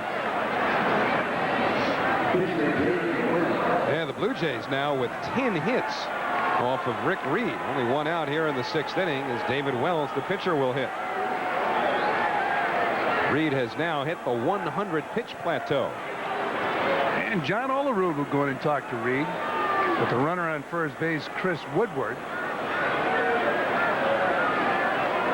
He will talk about where he's going to play, whether he'll play behind the runner or off the base or on the base. When Rick Reed leaves a ball up in the strike zone, he gets frustrated. Well, here's a hanger And he tried to give enough body English to the ball to stay up for Cedeno, but Roger had to play it on a hop.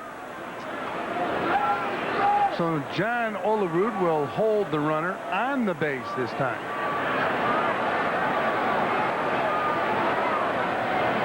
Rick Reed with 100 pitches so far tonight. David Wells almost half as many. Wells with 53 pitches thrown through 5 innings, and here with 1 out on the 6th.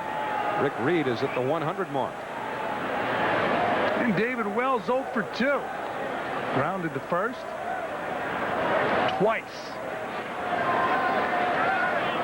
Squares the bunt, and he takes a strike. Now Olerud looking in at Bobby Valentine. They'll tell him what they want him to do, whether they want him to play off the base or on the base. 6-1, half dozen or the other. No, they came charging from the corners. First Ventura, then Olerud. Alfonso is moving towards the first base bag in case Wells had gotten the bunt down and there needed to be a play at first. And they don't want Olerud to move too quickly in. They don't want Woodward to take off and steal second base. It's 0-1 on Wells.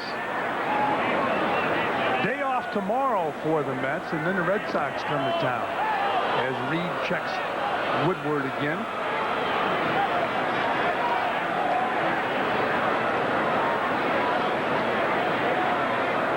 Following David Wells will be Shannon Stewart. They check Woodward once again.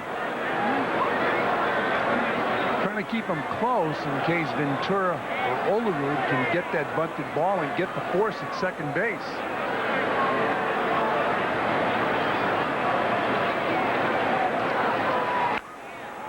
And Wells bunts down the third baseline. It's foul.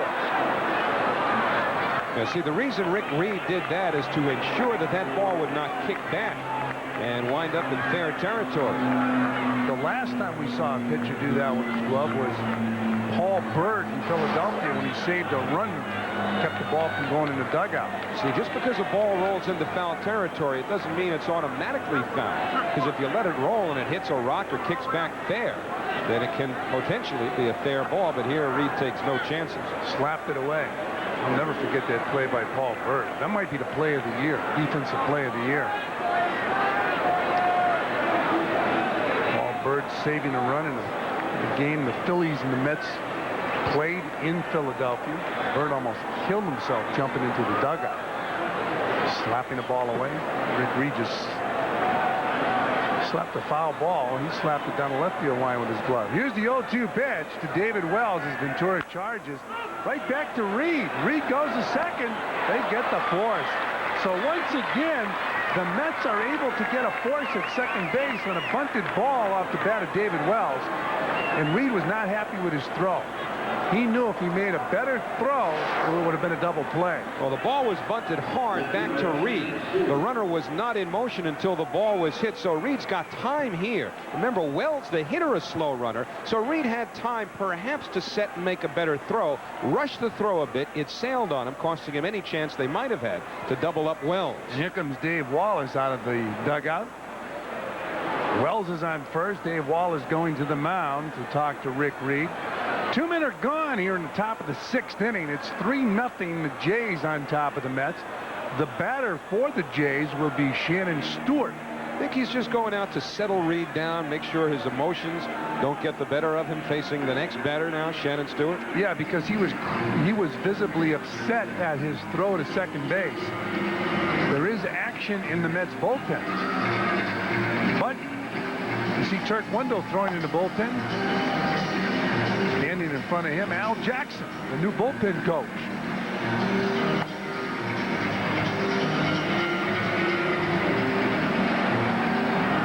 So Turk Wendell getting his tosses in. Rick Reed stays in the ball game with 2 men out. Shannon Stewart, who's 1 for 3, he singled in the first, grounded out to third in the third, and in the fourth, bounced out to second base. Stewart batting .284. Takes the curveball for a strike. 0-1. Stewart with 5 home runs this year and 29 RBIs.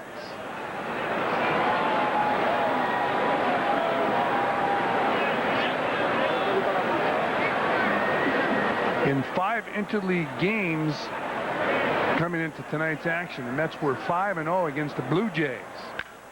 Hearted ball to Ordonez. They'll flip the second for the force, and that'll do it for the Jays here in the top of the 6th. They strand a runner. They fail to score after 5.5. It's 3-zip Blue Jays. Are you ready to strike out the side? Show up at Shea on Sunday, June 13th for interleague play as the Mets battle the Boston Red Sox. All fans of the game will get a free sports bag courtesy of Sharp Electronics. This sports bag is great for the gym. For tickets, call 718-507-TIXX. Show up at Shea for Sports Bag Day, sponsored by Sharp Electronics. It's the last of the 6th inning, which means our Coors Light Silver Bullet 6th, and the Mets will be batting for Teresa Wilson from New Jersey. So if a Met homers this inning, Teresa wins dinner for 2 at Mad River Grill at 1442 3rd Avenue in Manhattan. You'll probably find that in the Zagat guide that Fran Healy now packs in his briefcase. Wherever I go, I just want to know where the good restaurants are. Hey, great restaurant out here in Queens, Parkside Restaurant. You've been there, Howie? Often. Ralph and I have been over there a few times this year. Rick Reed looked like he was stomping around Mad River a little bit after that throw, even though he did manage to retire Woodward at second. Speaking of some good food right there at the concession stand here at Shea Stadium, then you have the charcoal room. You got it all. As Melvin Mora steps in, batting for Rick Reed and fouls off the first pitch. You've been known to have a hot dog or two here at Shea Stadium over the years. Well, I don't like to brag, but yeah, I enjoy one. Hey, Melvin Mora was a focal point of a discussion with Bobby Valentine today because Greg McMichael might very well come off the disabled list as early as Friday, and then the Mets have to make a decision. Do they want to subtract a position player and add McMichael to give them 12 pitchers again, or do you stay with 11? And have 6 on the bench, 11 pitchers and 6 reserves. And he said one thing that's really impressed him about Melvin Mora is not only that he can utilize him as a pinch runner, and he's played a lot of shortstop, so he's comfortable now using him there, but he says he might be the best defensive outfielder he has. Fouls it off, so it's 1-2 on Mora. Although Bobby was quick to point out, and he said this emphatically, the final decision will be Steve Phillips. Steve has had a very busy few weeks, making decisions on players. And of course, he had to make some tough decisions on coaches. One and two on Melvin Mora. Fouls it off. You know, Bobby said he was going to talk to Steve probably tomorrow, assuming that McMichael will be ready on Friday. And, you know, Bobby wouldn't divulge exactly what he was going to say, but it almost sounded like you could derive from what he had to say about Mora's versatility that he might lobby to keep Mora and send a pitcher out when McMichael comes back. Well, the Mets are trailing 3-zip here in the bottom of the 6th. Nice night for a ball game here at Shea Stadium. Final game of this 3-game series. Keep in mind, Red Sox in town, so if you want to see some baseball, come on out to Shea Friday, Saturday, and Sunday. Here's the 1-2 pitch. Check swing, and a foot race. The Boomer wins it. How about that? A barehanded grab by the Boomer at first base. Well, Mora probably couldn't have bunted this much better. If he'd been bunting, he wanted to have gotten it past the pitcher. Well, he did that. The second baseman, or pardon me, Delgado, the first baseman, got to it quickly, and Wells got to the bag pretty quickly as well. The check swing, look how wide Delgado ranges, but Wells made the play by getting off the mound as quickly as he did, and of course showing some good athletic ability there and barehanding the throw. But watch Wells. The ball's in motion, and boom, no pun intended, he hustles to the bag at first base, and that's what enables him to get Mora. Well, with one man out, the batter will be Ricky Henderson. He walked and stole a base his first time up, and then he struck out in the third. He takes a strike.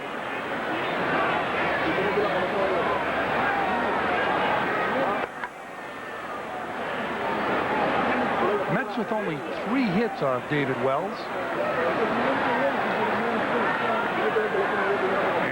1-1 pitch up high. 1 ball and 1 strike.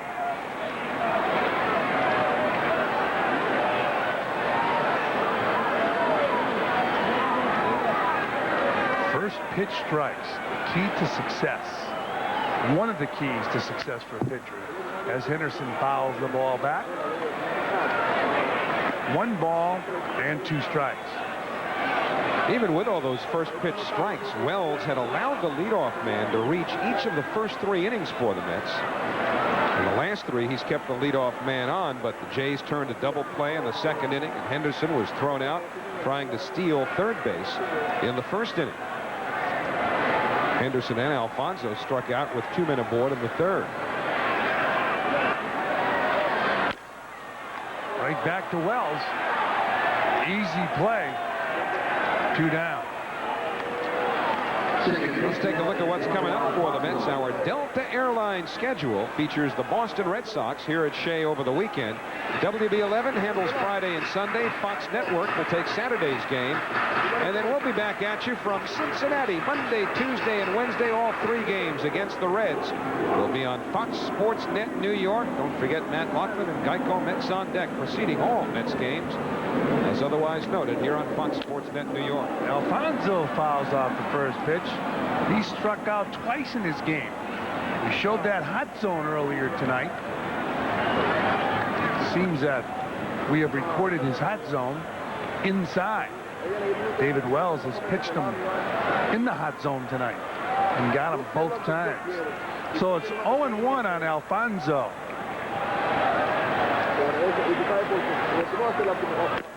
Fastball up high. 1 ball and 1 strike.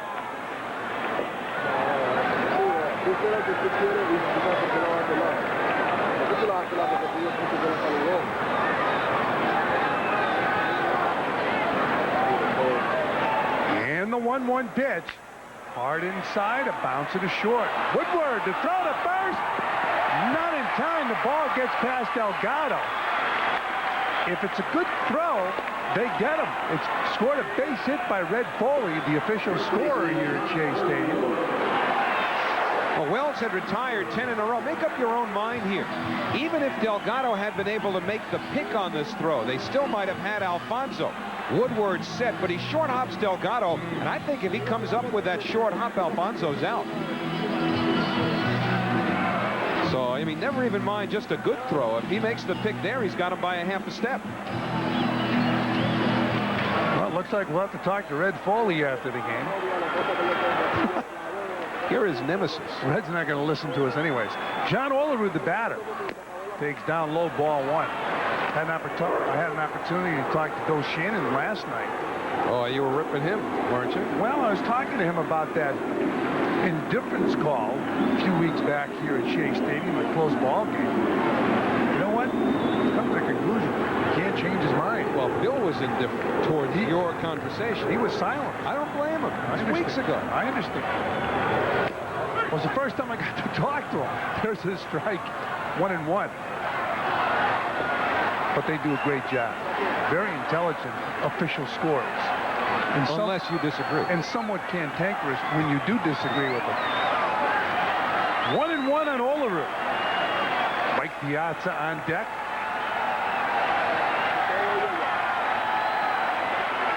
And the 1-1 pitch.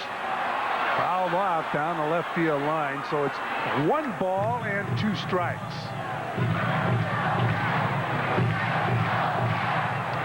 Former Toronto Blue Jay facing David Wells. Olerud struck out and grounded out against Wells. Wells has dominated the Mets so far in this game. They've only gotten 4 hits. No runs.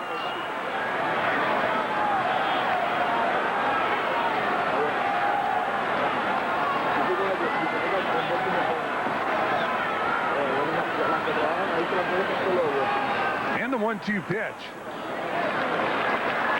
outside. 2 balls and 2 strikes. You see where David Wells stepped? He stepped behind Olerud. If you're a left-handed hitter, the way Wells threw that last pitch, he's stepping behind you. And he threw that ball to the outside part of the plate. Watch Wells here. He's almost like Jesse Orozco coming at you from the right field bullpen with that delivery. Trying to intimidate Olerud.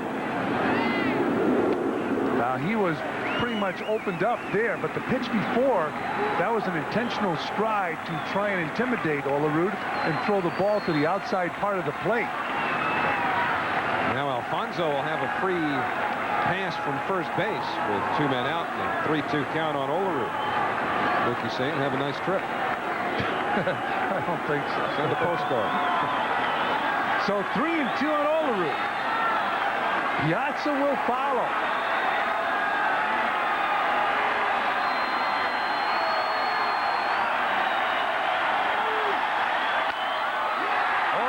A fly ball left field, and this should do it for the Mets. They strand a runner here in the bottom of the 6th inning, and after 6 here at Shea, it's 3-zip Toronto.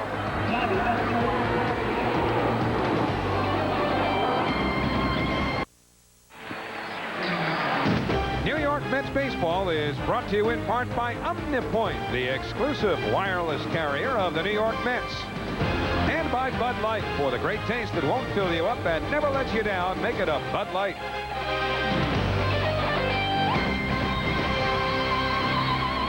Now there's the subway. Good observation. The players take to the ballpark. Wait, you asked me about the Long Island Railroad. I didn't know where you were going with that. No, I just telling that story about the players. A lot of the players taking the subway out here to Shea Stadium.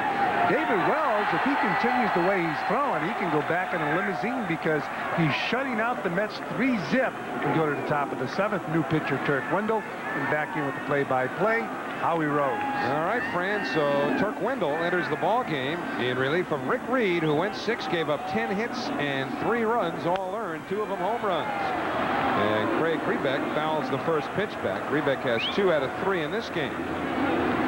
So Wendell making another appearance, and he has been as busy as anybody in recent memory out of the bullpen for the Mets, depending upon whether Vic Darrensburg of the Florida Marlins got into the game tonight. This is Wendell's 33rd appearance, which would put him 1 ahead of Darrensburg for the lead among National League pitchers in that category, and in fact all Major League pitchers. Just missed nicking Rebeck there. The count 1 ball, 1 strike.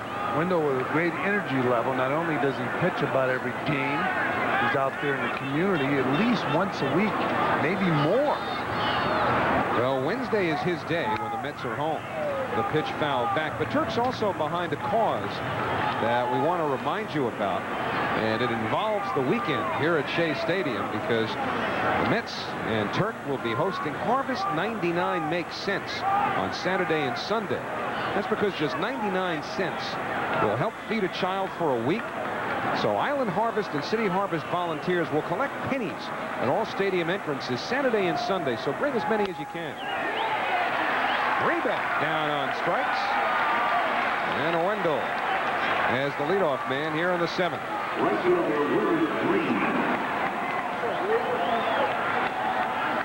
Well, former player in Venezuelan television booth. El Presidente. Saw him throw out the first ball tonight. He was in uniform to throw out that first ball. At that time, we told the story. Willie Green loops one to right field, but Cedeno has to play on a hop, and Green has his first hit. The president went to a military school in Venezuela and was a baseball star. And this past winter, he sent a plane for Sammy Sosa to go to Venezuela, and he pitched to Sosa, tried to get him out. He threw 25 pitches. Wasn't very successful. Sosa hit 10 of them over the wall. Hugo Chavez, the president of Venezuela, threw out the first pitch today.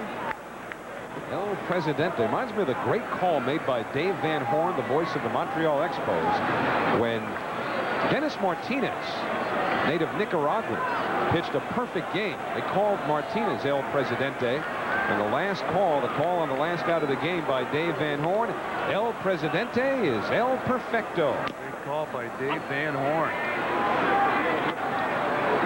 Carlos Delgado takes ball 1. Jacob Brumfield, by the way, is at first base now, running for Willie Green. And presumably Brumfield will go in and play right field, which is where Green was playing. So Brumfield aboard with 1 out.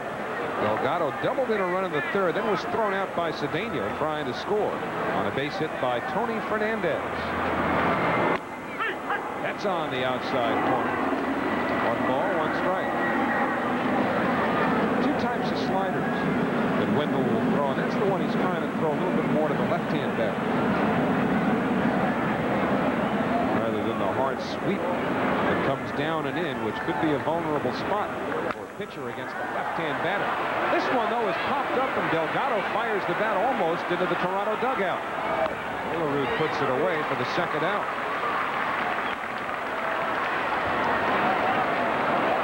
Putting a javelin throw by Delgado.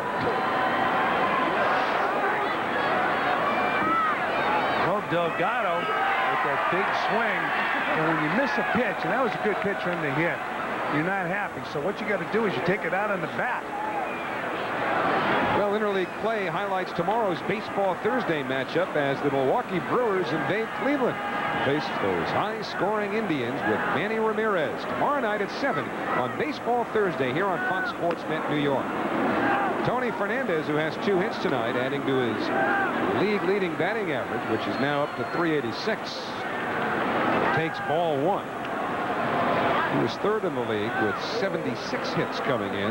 There's not a more relaxed-looking hitter at the plate in baseball than Tony Fernandez. We've been talking about his relaxation tonight. Takes that short, quick stroke. Pretty good pitch right there for Fernandez to hit. 1 ball, 1 strike to Tony.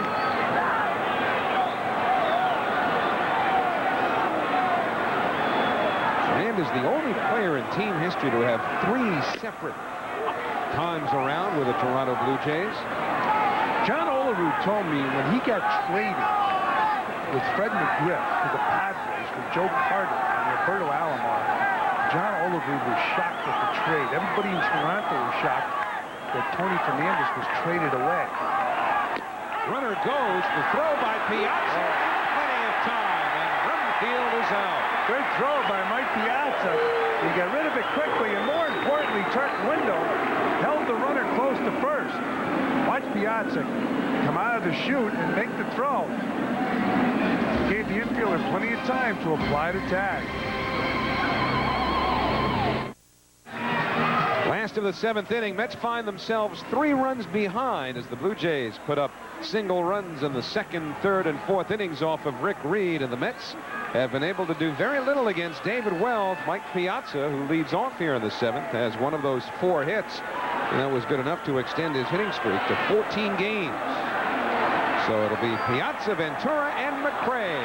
Wells' first pitch, foul to the right side.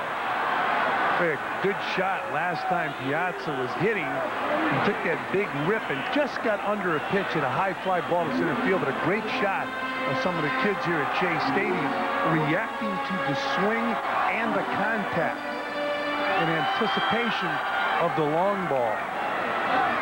So kids dig the long ball. It's a great commercial. A rally cap? I hope so. That's unique. And the 0-1, Piazza lays off as Wells misses outside with his changeup. There's a young man that's in the game. Now, he has his game face on and his hat. And his game hat. That's some rally cap, though. He's got the bill of the cap all curled all right, but even that's inside out. 2-1 to Piazza. That's a youngster that's going to be able to tell you tomorrow exactly what every player on the Mets did, offensively and defensively. Look at the sign.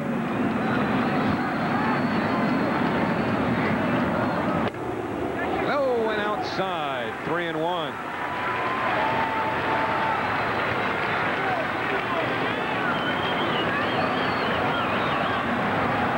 Mets have had just one hit since the third inning. Wells had retired 10 in a row until Alfonso's 2-out infield single in the 6th. Now he's behind Piazza, 3-1. Popped it up into short left field, over towards the line, the third baseman Fernandez, and in foul territory, he muffs it. The wind took that ball pretty much from fair territory all the way to the railing, and Fernandez wasn't able to hold on. That young man is happy, but that manager's not. And Fernandez is a sure-handed defensive player. So the wind playing havoc with that ball. Fernandez might have hurt his glove hand. You see the youngster watching that foul ball. He said, I got my hat on. There it is. My hat did the trick. See, he wants to go to school and tell everybody that Piazza hit one when he was here. He'll have to settle for this ground ball to short, at least on this at-bat. He's thrown out, Piazza is, by Woodward. So Piazza 1 for 3.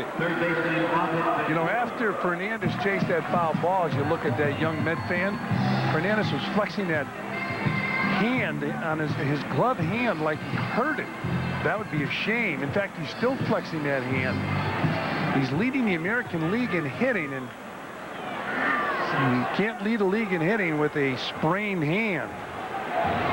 Robin Ventura flied out, grounded out, runs up to bunt, but takes ball 1. That's trailing 3-0 here in the 7th inning. They won the first 2 games of this series. 1-1 now on Ventura. Leading the American League in hitting, and there he is flexing that hand. He might have hurt it chasing that foul ball over by the tarp. Yeah, it looked like he might have hit it on the railing of the stands.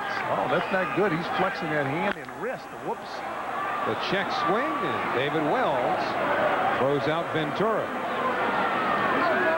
You tip your hat to David Wells. So far in this ballgame, he immediately gets ahead of the hitter, and he has been making quality pitches, throwing those refined strikes. Yeah, he's been mediocre for the most part this season, but he's been the David Wells of last year in this game against the Mets tonight.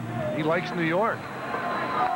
And our New York Life in-game box, 1 for 3, Mike Piazza in this ballgame. Brian McRae shoots one up the middle. Nice stop. Grebeck's throw in time. That's a nice play. He got a bad hop. Wells cheering him on. A bad hop, fine throw off balance. There's a big league play by the Blue Jays second baseman, moving far to his right and flipping that ball to first base. A very good play, Craig Grebeck. 8th inning at Shea, 3-0 Toronto. Tony Fernandez leads off the 8th inning. And see whether or not that left wrist continues to bother him during this at-bat. He goes after the first pitch and pops it foul back behind the Toronto dugout. And when you're shaking your head like that, he got a pitch to hit and wasn't able to handle it. Batting .386 right now. What would that do if his left hand is in fact bothering him? How would that compromise his swing? Well, number one, it would slow that swing down because you would be favoring it, because you would have some pain. You hurt those hands, the fingers, the wrist. Tough to swing that bat.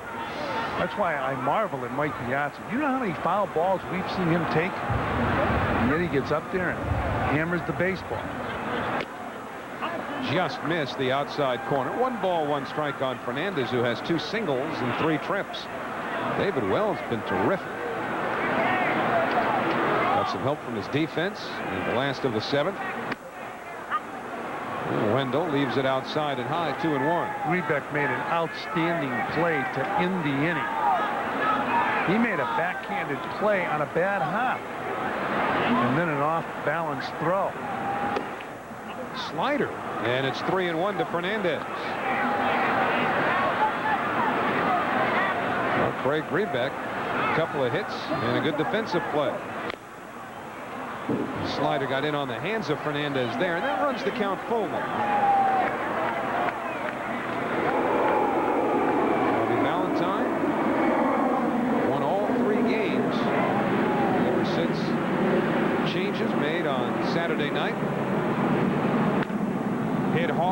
stopped by Olerud. Wendell hustles to the bag, and they get Fernandez by a step, one away.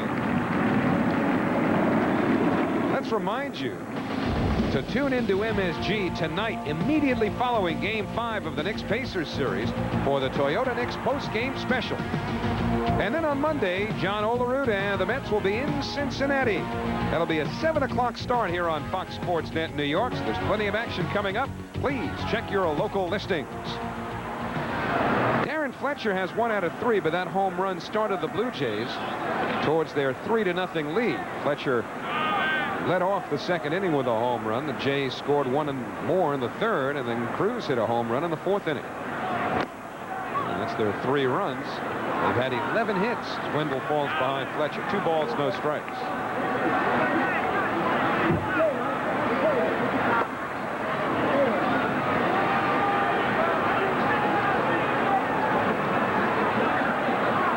To Fletcher. And that catches the outside corner.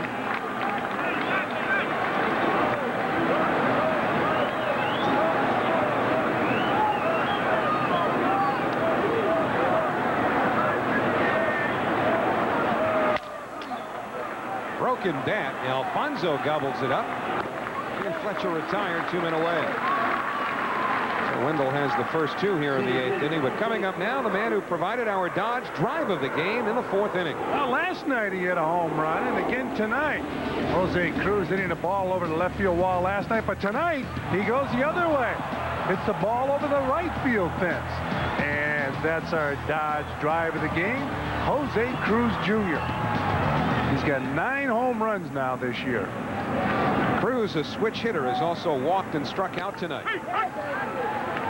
Fastball for a strike. 0-1 to Jose Cruz Jr.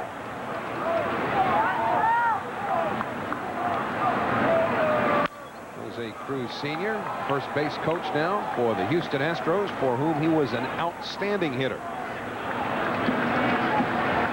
Mets had to contend with him among several other key players in that memorable 1986 League Championship Series. Jose Cruz Sr. and the Houston Astros. And the New York Mets went 6 games, with the Mets winning the pennant in that memorable 16-inning game at the Astrodome, Game 6. 1-2 now on Jose Cruz Jr. Came up with the Seattle Mariners. He was traded for Mike Timlin and Paul Spoljaric a couple of years ago. And Spoljaric, now back with the Blue Jays, came to Toronto the second time from the Philadelphia Phillies for Robert Person, which completes a neat little circle because that's how the Mets got John Olerud, for Robert Person. David Wells with a 3-0 lead. Getting set to work the 8th inning. The 1-2 to Cruz. Well, Wendell thought he had it, so did many of the crowd here at Shea, but the count 2 balls and 2 strikes. Mets also made a big trade with the Toronto Blue Jays prior to that Olerud trade, when they sent David Cone to Toronto and got a young right-handed hitter who's having another fine season out there in San Francisco, Jeff Kent. They also got Ryan Thompson. Ball 3, and Wendell with 2 outs now has run a full count to Jose Cruz.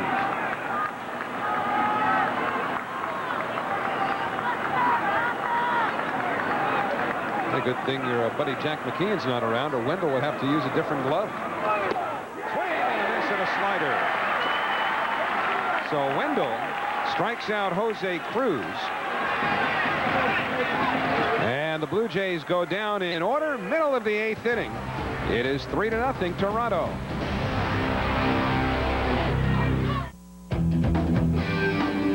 Are you ready to face Hank Aaron? Hank Aaron will be at Shea on Saturday, July 3rd, as the Mets commemorate the 25th anniversary of his 715th home run. All kids will take home a Hank Aaron commemorative mini bat, courtesy of Jayco Electronics. I'm sure glad I don't have to face Hammer and Hank. Be here when the Mets battle their division rivals, the Atlanta Braves. For tickets, call 718-507-TIXX. Well, David Wells, making his first appearance against the Mets this year, is Big Magnificent, and he's had some help. The long ball from Jose Cruz Jr. One of 2 home runs surrendered by Rick Reed on a frustrating night that saw Reed give up 10 hits and 3 runs over 6 innings. This is our Tri-State Consumer Auto Insurance game summary. Well, the big story for the Blue Jays tonight, David Wells. He's been tough on the Mets, and another part of tonight's story. Well, Roger Cedeno, first ball hitting, lifts one in the air to center, and Jose Cruz is there, 1 man away. Hopefully this story has a happy ending.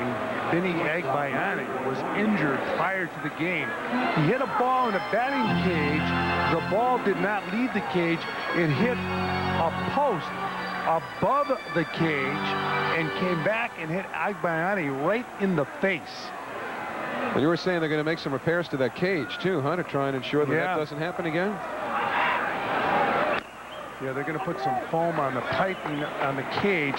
You know, I mean, the cage obviously is very big, but that ball went up there and came back and hit Agbayani.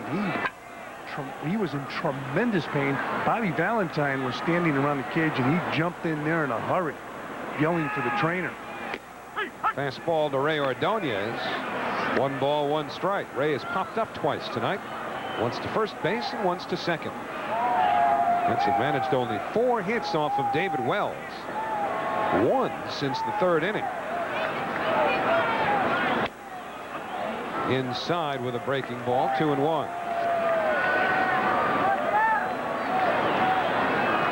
Wells walked the first batter he faced, and he has not walked a batter since. Well, there's a guy taking ground balls at third base tonight, and there he is, number 7, Todd Pratt. He was taking ground balls during batting practice. Fouled back this way. So 2-2 now on Ray.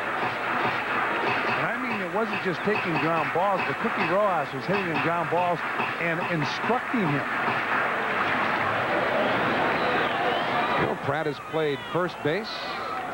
He's played left field. It's not a bad idea to learn to play a lot of positions because he can get some playing time. He's not going to get a whole lot of playing time with Mike Piazza behind the plate. 2-2 to Ordonez, and a chopper right at Tony Fernandez. Delgado had to get back to the bag, 2 men away. I tell you, if you watch Ray Ordonez play long enough, you've got to test him upstairs with your fastball. He loves that fastball neck high. And you know what? It's tough to hit that pitch. Every once in a while, as he did last night, he'll drill one into the outfield for a hit, but not often. No, it's a tough pitch to handle, but Ordonez loves it. And he'll talk about, look at how high up this ball is, way out of the strike zone. And Ray is very aggressive. So when you see a hitter chase that pitch, you might as well go up the ladder, throw it higher. Well, here's Pratt taking a fastball for a strike. He's batting for Turk Wendell. So Wendell worked 2 scoreless innings, giving up just 1 hit. He struck out 2.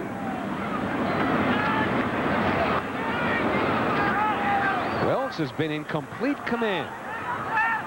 And the curveball, 0-2.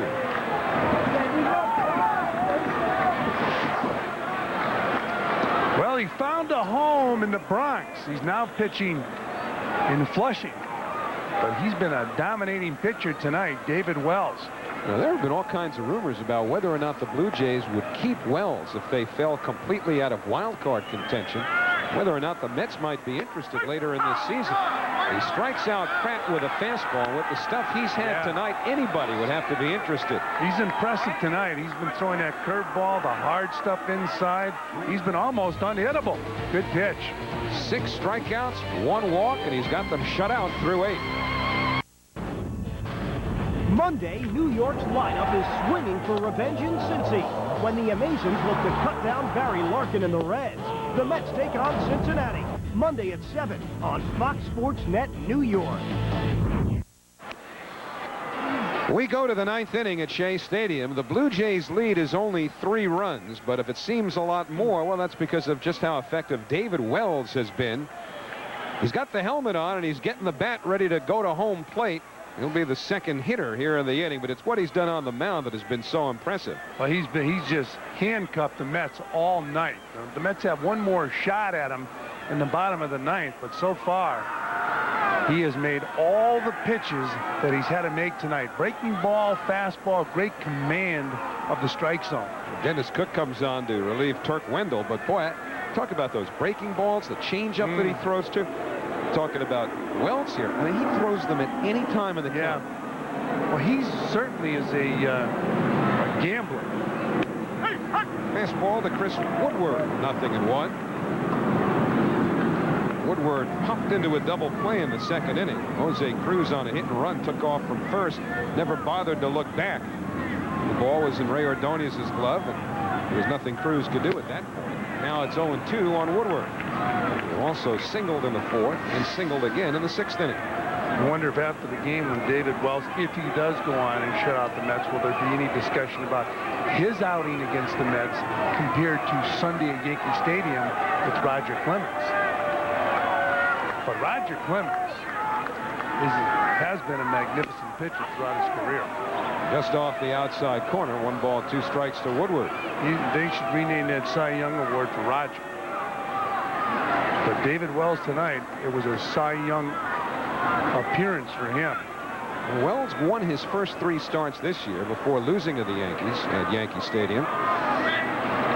But now it's Cook ahead of Woodward, 1-2. And it's fouled off the screen. If you want to look ahead to the 9th inning, the Mets will be scheduled to send up the top of their batting order, Ricky Henderson, Edgardo Alfonzo, and John Olerud to face David Wells, who still wouldn't mind doing some damage with that bat in his hand, considering his fondness for George Herman Ruth. Physical resemblance of sorts. You gotta like the hot dog with that build. Yeah, the big fella likes the comparison. 1-2 to Woodward. He held the swing, so the count evens. I still can't believe he actually tried to get the Yankees to unretire number 3. Yeah. I mean, that's why he's wearing 33 now. What was he thinking about? How about the coincidence? Him and Don Larson, perfect games as members of the Yankees organization from the San Diego area. Just incredible coincidence. Each of whom apparently enjoy the nightlife. Yeah, Don Larson was legendary, and David Wells has become legendary. No wonder he loved New York. The payoff pitch swung on and missed, so Cook, who was ahead in the count 0-2, actually fell behind 3 balls, 2 strikes before beating Woodward with a fastball. Now the big fella, David Wells, will come up to face Dennis Cook. But the story tonight has been Wells and his left arm. He's thrown the ball extremely well. He has shut down the Mets, allowed only 4 hits, no runs. And with the bat, he's bunted poorly twice, bunting into fielder's choices. Also grounded to first. Sounded like he broke his bat there. He gets severely jammed. There's no doubt about it. Look at him. Now, you know what? His hands are hurting him right now. He's done that to a lot of hitters over the years. Jam the hitter, and when you get jammed that bad, that's nice. It stings. See Dennis Cook throwing that fastball right into the hands. Well, see, now it took him a while to realize he was in pain. If that ball had dropped fair, he wouldn't have started shaking his hands or thinking about the pain until he got to first base. The pain's not as severe if the ball drops in. Yeah, what is that, delayed reaction to pain? He's a little bit uncomfortable with that top hand right now, gripping the bat. He's not going to let go of it, this kid. And Wells pulls it to Alfonzo at second. 2 men away. Now take a look at our Coors Light play of the game. And our play of the game is a strong throw from Roger Cedeno. Tony Fernandez hit a line drive in the right field. Cedeno charging, strong throw, a little bit off the line. Piazza gets it and dives in to Carlos Delgado. Look at Piazza, no mask, diving head first, and those spikes just missing Mike Piazza. The hand for David Wells as he returned to the dugout. Wells had given a bat away after breaking it to a kid. And you know he's going to remember that bat, probably hold on to it for about as long as humanly possible. Those kids are saying, boy, did he get jammed. Major League bat. Shannon Stewart now. First ball hitting, rips one foul down the left field line. Stewart 1 out of 4 tonight. Remember when we were kids, we would take those bats that are broken and you put little nails in them so you could use those bats again. They're not going to use this bat. He's going to save it. And he's going to have a bat from a man who pitched a perfect game. Right, think about it. To David Wells, it's disposable. To the fella on the left side of your screen who might be 8 or 9 years old, I mean, God willing, he could live till 90, and that bat might still be somewhere where he could find it. That's right. You know, whether he keeps it for himself well into adulthood and then passes it down to his kid. It's not the kind of thing that often gets lost in transit when you move. Those are the kinds of things you cherish. Now, you notice there's some other youngsters sitting in that box seat down there with Met hats on, but they made sure they gave it to the youngster with the Blue Jay hat on. 1 ball, 2 strikes now to Stewart. That's why it's important to bring 2 hats to the game. Get a chance like that immediately. You got to switch to the Blue Jay hat. If it's, in this case, Wells who breaks them out. Boy, you are a front runner of epic magnitude. You get a bat. That's it. Sale made. You'd have done it in a heartbeat. For a bat? Would have brought different shirts. So it'll be a 1-2 pitch.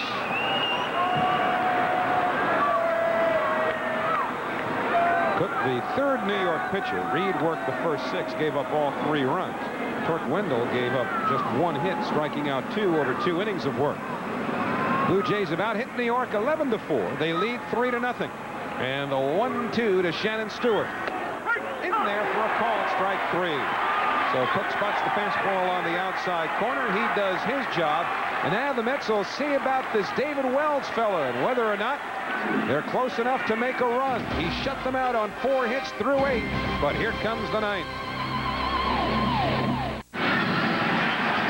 Fox Sports News comes your way tonight on Fox Sports Net New York. Get the latest from the NBA and Stanley Cup playoffs, plus a full recap of Major League Baseball and much more, all on Fox Sports News coming up tonight after the Mets game here on Fox Sports Net New York. Well, David Wells with an opportunity here to perform a rarity, at least by modern standards, a complete game. Never mind complete game shutout, just complete game. Chris Carpenter of the Blue Jays has 2 this year. Roy Halladay has 1. The Mets as a staff do not have any. And Wells' first pitch to Ricky Henderson is inside for ball 1. So the Mets within striking distance here, trailing by 3. And Wells continues to bust Ricky Henderson in with hard stuff. Walk, struck out, bounced back to the box. Fouled straight back, 1-1. As you get older, according to Willie Mays, who played till he's about 42 years old, you want breaking stuff to hit as opposed to the hard fastball. I talked to Ricky before the ball game. He said he has to cheat on the fastball, but he was behind on that last pitch. Wells walked Henderson to lead off the first inning. He has not walked a batter since. That's a strike. 1 ball, 2 strikes. The fastball that had a lot of the plate.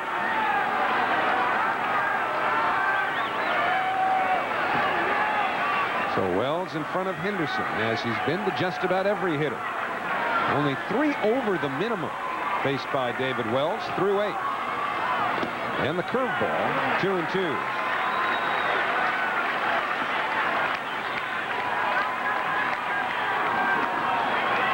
He's clutching that bat ever so tightly now. Maybe he doesn't trust his friends.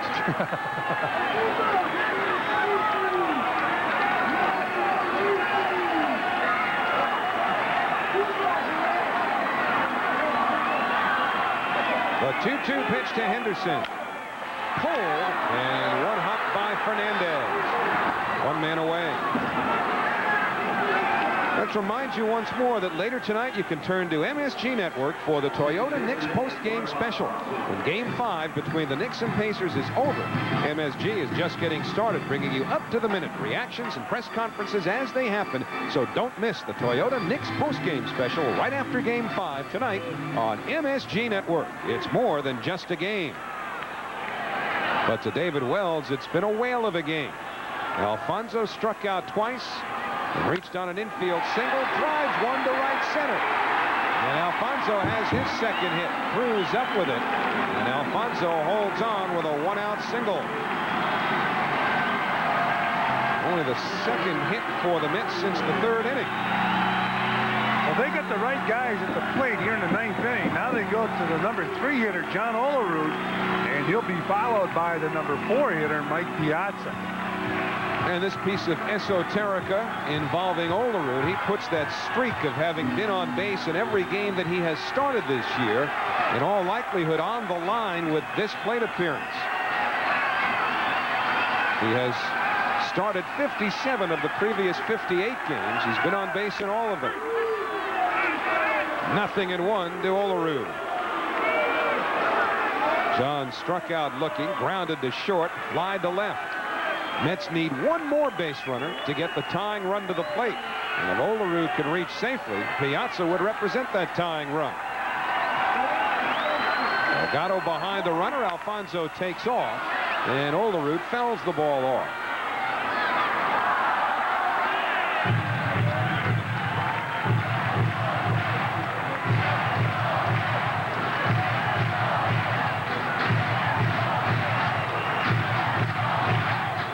With a 3-run lead here, you would think the Blue Jays would want to pay some attention to Alfonso, because if you can throw him out, then you don't have to worry about Piazza becoming the tying run at the plate if he comes up. Well, it'll be also interesting to see if David Wells steps again across his body, or throws across his body, steps behind Olerud like he did last time up. Not there, and a little nubber. Wells goes to second. And out at second is Alfonso. Why would you think about second base with a 3-run lead when you've got an easy out at first base? Yeah, I agree with that, but he got him at second base, and Alfonso with a hard slide. I guess Wells probably thought there's an outside chance of the double play, but there wasn't. Ball's hit right back to Wells. Now Wells will take this ball, take the crow hop, throw to second base. You got Olerud running to first. Did they have a shot? Well, because of the hard slide, they couldn't turn the double play. From the camera behind home plate, the bouncer back to Wells, goes to second, gets the fourth. They were going to shoot for 2, and Olerud does not run well. They might have had a shot at a double play. So with 2 out now, Mike Piazza the batter, and again Piazza not in position here to get the Mets even with one swing of the bat. They'll need another base runner. They've got to get Piazza on to get it to Ventura. So 2 outs in the ninth, 3-0 Toronto. Piazza extended his hitting streak to 14 games with a second inning single. Line, base hit right field. Olerud turns second. He'll go to third as the throw comes into the second baseman. And now the Mets will bring the tying run to the plate. Robin Ventura, with 2 out, runners at the corners, will face Wells. And here comes Jim Fregosi. Wells, I thought, it looked like he looked into the dugout when he went over to back up third base. Now, wait a minute. He doesn't want, he wants to stay in the ball game. I like that attitude. He wants a complete game, and he wants a shutout. Maybe that's one of the reasons he went after the lead runner, Alfonso, at second base. But he doesn't want to come out of this ball game. Well, he's handled Ventura well, not only tonight, but in the past. But Ventura can also take a pitch and hit it over the wall and tie the ball game up. But I love the reaction by Wells. He did not want to come out of this game. He could easily go in that dugout and have the bullpen come out and save the ball game for him. But he wants a complete game shutout. Let's see if it comes back to hurt him. So David Wells, who had given up 4 hits through 8 innings, has given up 2 here in the ninth. That includes the 0 for 3 Ventura has taken this evening. Ventura, the tying run at the plate. And he was trying to get all 3 with that swing. 0-1.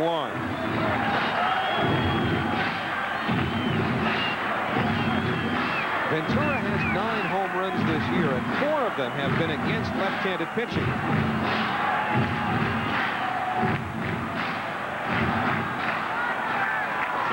trying to close it out. And Olerud's at third. Piazza's at first. And Ventura, a dangerous hitter in the box. No balls, 1 strike, 2 outs. Outfield very deep.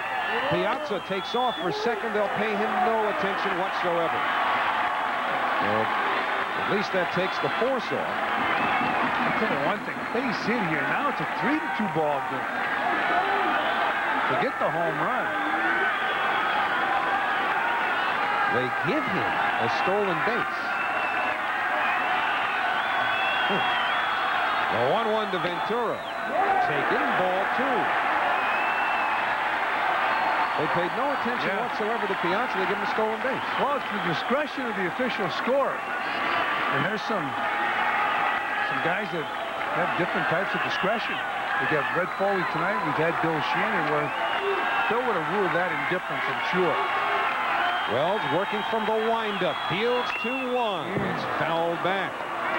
So now the count even.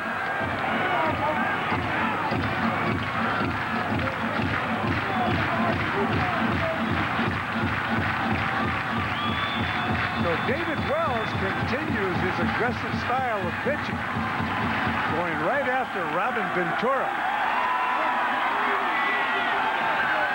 Wells has thrown only 105 pitches, and he is within 1 pitch of ending the game. But Ventura has the great equalizer. That bat, the 2-2 pitch, fouled away. That's a nasty pitch, and Ventura gets a piece of it.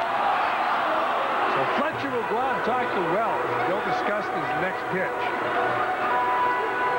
Situation like this, they are not discussing signs on second base. And really one of the most overrated fears that players have today is a runner on second base stealing signs, because I've talked to about 20 different players this year and asked them about the stealing of the sign. Nobody wants the pitch. So you can steal all the signs you want, but the hitter doesn't want the pitch. So all Wells is concerned with right now is Robin Ventura.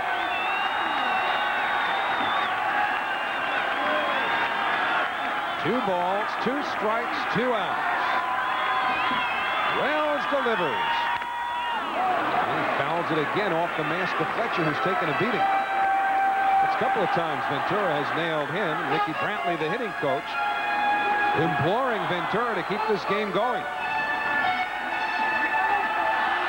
Bobby Bonilla is one of the guys I talked to this year. I talked to him about, would you take the pitch from second base or from anybody else? He says, only if they guarantee me they're right. No guarantees in baseball. The 2-2 to Ventura. Up foul, so Robin hanging in. Yeah, this is a good at-bat by Robin Ventura facing Wells, who's had real good stuff tonight, and he's making good pitches on Ventura. Staying away from him.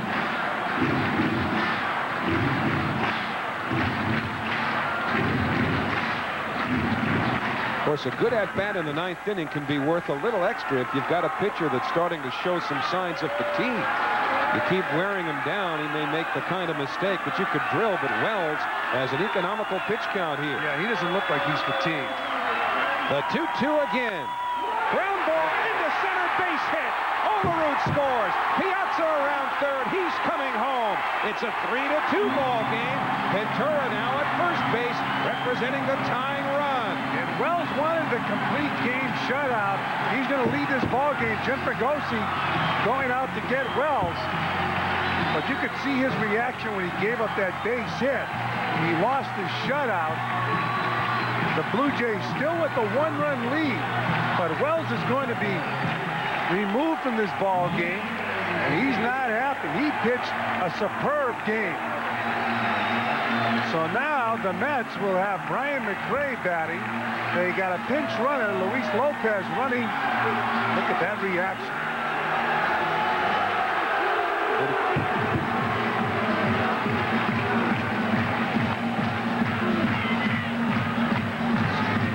So David Wells is done. The Mets are not. They will bring the potential winning run to home plate in the person of Brian McRae. Billy Koch answers the on-the-point call to the bullpen. Well, new pitcher for the Blue Jays. In fact, he pitched his high school baseball At West Babylon High School in New York, Billy Koch played his collegiate ball at Clemson University. And he's got good stuff. He's on a relief. But David Wells pitched a fine ball game.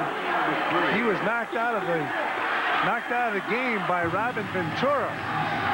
Ventura with a key base hit to drive in 2 runs. The Mets trailing by 1. Luis Lopez pinch running. But here's a key hit from Ventura. Right back up the middle. That was an outstanding at-bat by Robin Ventura, driving in 2 runs.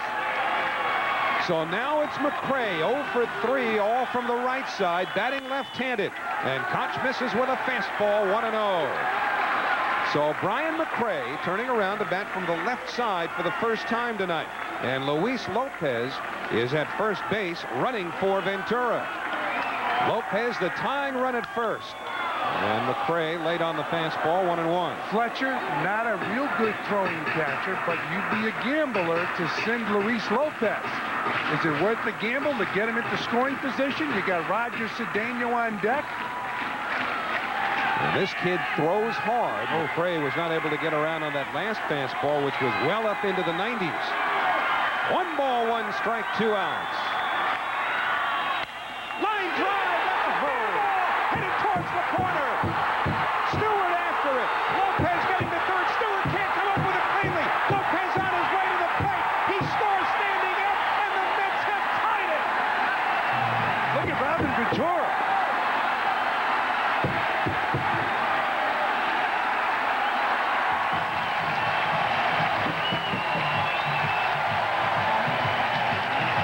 So Luis Lopez coming around to score. Clutch hitting by Brian McRae, and the Mets have tied this ball game up. The big key in this inning was the at-bat by Robin Ventura, driving in 2 runs, and then Luis Lopez pinch running for Ventura, and a key hit off the bat of Brian McRae. McRae slapping that ball hard down the left field line. And once it gets in that corner, Shannon Stewart had to chase it down, and the Met bench erupts. Robin Ventura was the first one out of the dugout to congratulate Luis Lopez scoring the tying run. Well, now the Blue Jays will walk Roger Cedeno. Ray Ordonez, the scheduled batter. So Brian McRae delivers against hard-throwing Billy Koch. Now David Wells can no longer win the game. The runner at second base, Brian McRae, belongs to Koch. So Wells will take a no decision after being within a strike of shutting the Mets out. Ventura with the key at bat. Jim Fregosi wanted Wells to finish, and why not? The way he was going, you can't blame Jim Fregosi for hanging with Wells up until that Ventura hit. So now Cedeno draws the intentional walk. Well, what an at-bat by Robin Ventura facing David Wells. Wells made some nasty pitches that were strikes, and Ventura fouled them off. And then he was able to get a base hit into center field. McRae follows that with a bullet down the left field line. And now it's up to Ray Ordonez. That'll bring a smile to Bobby Valentine's face. So the modest 3-game winning streak lives. And Ordonez takes a fastball. Boy, does this kid throw hard. 1 ball, no strikes to Ordonez. Popped out twice, grounded out once. Ray had 6 hits in the first 2 games of this series. Slowly hit, but right back to Koch, and we will go to extra innings. The Mets send 8 men to the plate in the 9th inning. 3 of them score. Ventura drove home the first 2. McRae got the tying run home. So we'll go to the 10th inning at Shea. The Mets and the Blue Jays even at 3. New York Mets baseball has been brought to you by The Wiz, your ticket to entertainment. By Aflac, insuring over 40 million people. This Week in New York Sports History is brought to you by the History Channel, where the past comes alive. On June 13, 1995, the New Jersey Devils beat the Philadelphia Flyers 4-2 at the Meadowlands. to take the semifinal series 4 games to 2 and advance to the Stanley Cup Finals.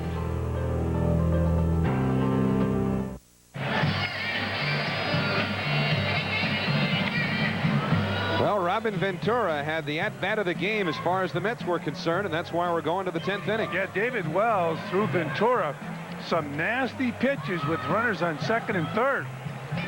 So how important was the Mike Piazza steal of second base? Well, get you a run, 2 runs because Piazza stole second base, but Ventura fouled off some nasty pitches from David Wells and finally got a pitch, hit it into center field, driving in 2 runs. Luis Lopez went out to pinch run from him, and Brian McRae hits a bullet for a double to tie this ball game up. So the Mets have staged a couple of pretty impressive 9th inning rallies this year now as Luis Lopez stays on at third base. Remember, he ran for Ventura.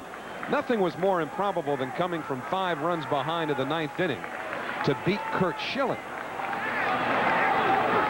This was pretty good, too. Grebeck, first ball hitting against Dennis Cook, lifts one to left field. Ricky Henderson gets underneath, 1 man away.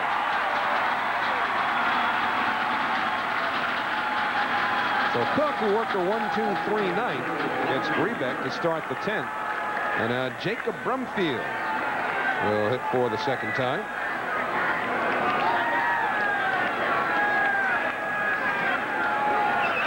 Actually, Brumfield makes his first plate appearance. Came on to pinch run for Willie Green in the 7th inning. Brumfield started in right field on Monday night, first game of this 3-game series. Mets won each of the first 2, just as they won all 3 between these teams here at Shea Stadium. The only other time they met in regular season play 2 years ago. And that streak has a chance to survive tonight as well. Brumfield pops it up behind the plate. Piazza over for a look, but this one's on the screen. So 1-1 to Jacob Brumfield. Each of these teams will take tomorrow off. Boston Red Sox come here, play the Mets over the weekend, and the Blue Jays will head to Philadelphia for 3 games. That'll be the end of the first phase of interleague play. It will resume in July. 1-2 now to Brumfield. Next will go to Baltimore and Tampa Bay. And of course, the Yankees come here. But here's where the Mets, you would imagine, have an advantage because they've got depth in the bullpen. Wendell gave them 2 shutout innings. Cook has retired all 4 that he's faced, so Bobby Valentine has lots at his disposal now in extra innings. Rick Reed went the first 6, and now he's off the hook. 1-2 to Brumfield, and he got him with a fastball. 3 strikeouts now for Cook tonight. 2 men away. Well, Cook has had the strikeout pitch all year, and right there makes a good pitch. Look at the location. Inside, right on the corner. Knee high. Just locks you up. Cook picked up that target and hit it. So with 2 out and nobody on, Carlos Delgado, the first baseman. Now you think about that throw Cedeno made earlier in the game that nailed Delgado at home plate. And you realize how important it was because had Delgado scored, you don't know how the 9th inning would have played out if the Mets were 2 runs down, if things would have been handled any differently. Good throw from Cedeno, who was wide awake early in the game, but threw the ball a little bit off the plate. Nice tag by Mike Piazza. 2-0 now to Delgado.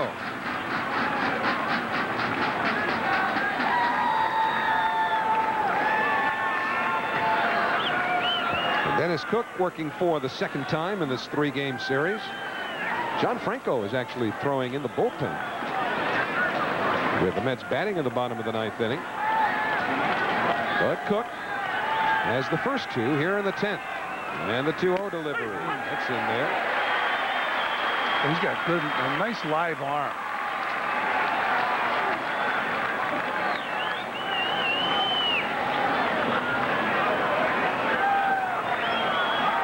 Kirk Wendell has been the busiest reliever out of the Mets bullpen, including tonight. He's been in 33 games, but this is Cook's 28.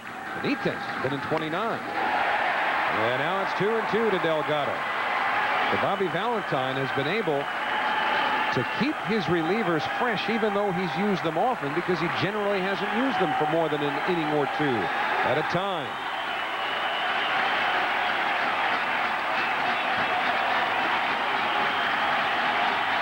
Two balls, 2 strikes, 2 outs. 3-3 game. We're in the 10th.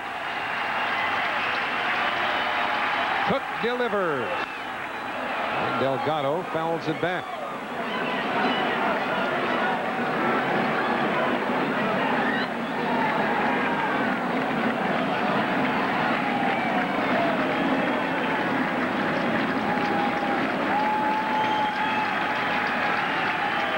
Mets will be scheduled to send up a pinch hitter for Cook, Ricky Henderson, and Edgardo Alfonso in the last of the 10th inning.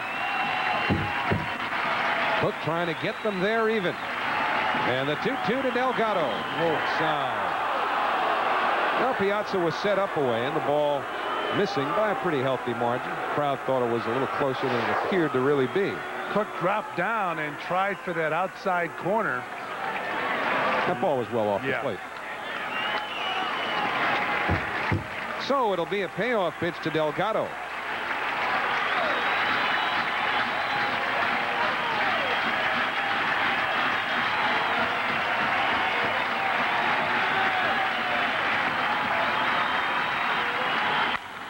Popped up and playable.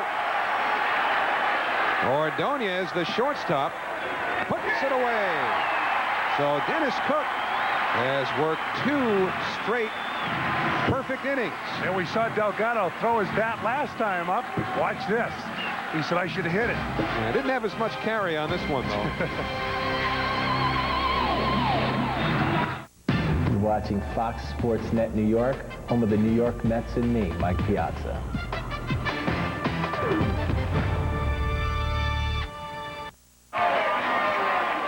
Well, one of the stars in tonight's ball game for the Mets, he had a great at bat in the 9th inning. Robin Ventura with runners on 2nd and 3rd. Mike Piazza stole second base.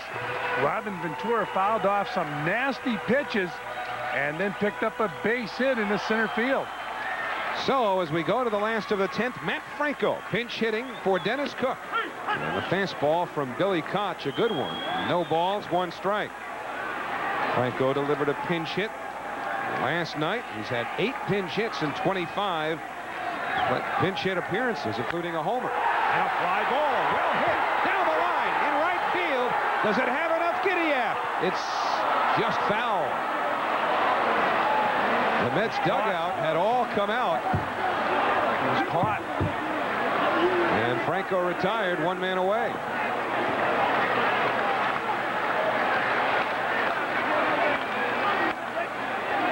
So Brumfield, disappearing into the right field corner, came up with a ball. And Franco retired.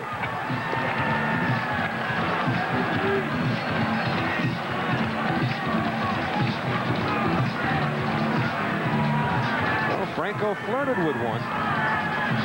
And now Ricky Henderson will hit. We think that was a nice play by Brumfield. We lose him down there in the right field corner. First base umpire Marvin Hudson made the call. So now it's Henderson. And he looks at a fastball. Ricky 0 for 3 with a walk. By the way, Billy Koch, we told you, attended Clemson University. And Henderson fouls it to the first base side. Delgado over, but has no play. He is the 2nd highest drafted baseball player in Clemson history. The only one drafted higher than him was Chris Benson, who's now in the Major League pitching for the Pirates.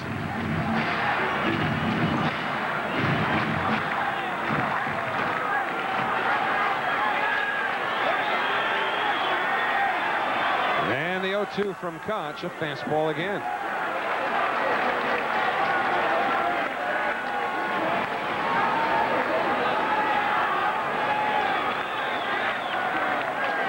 And the 1-2 delivery way upstairs. Well, we were talking about stealing pitches. We talked about that many times throughout the course of the season. Here's a kid here. You know what you're getting. There's no stealing. You're getting heat. He is going to throw you the ball as hard as he can throw it. He's got a good arm.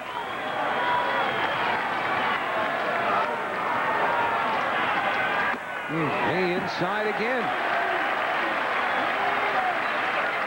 So he had him 0-2. Now the count to Henderson is full with Alfonso on deck. Every pitch he's throwing, hitting the mid-90s on the ray gun. Henderson trying to catch up to it. A payoff pitch. Inside ball 4. He lost him.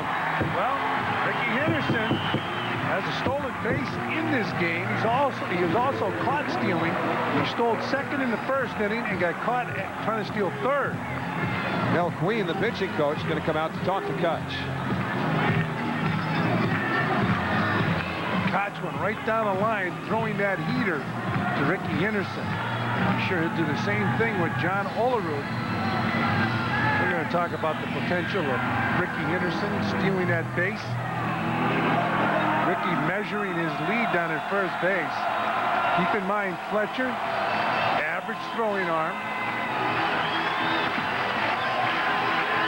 Edgardo Alfonso will see fastballs. Olerud is on deck.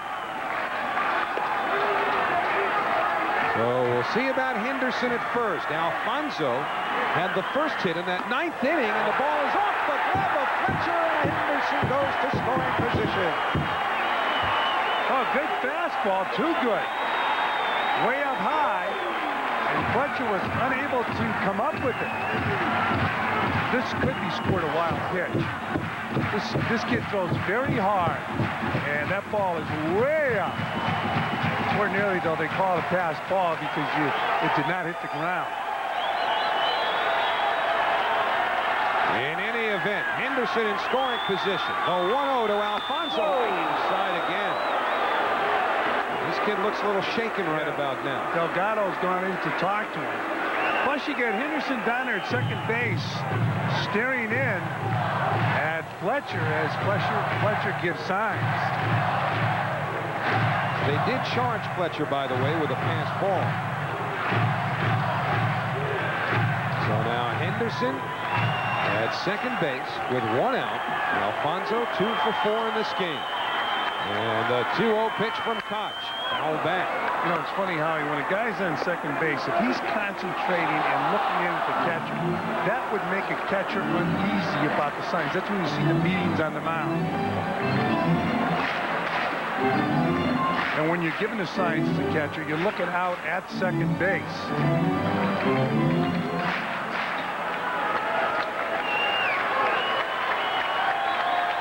The 2-1 to Alfonso. Loop towards second, backing up Grebeck, and that's the second out. Well, Koch has overpowering stuff. He got in Alfonso's kitchen. Well, now you got first base open. A left-hand batter, John Olerud, coming up, but the right-hand hitter behind him is Mike Piazza.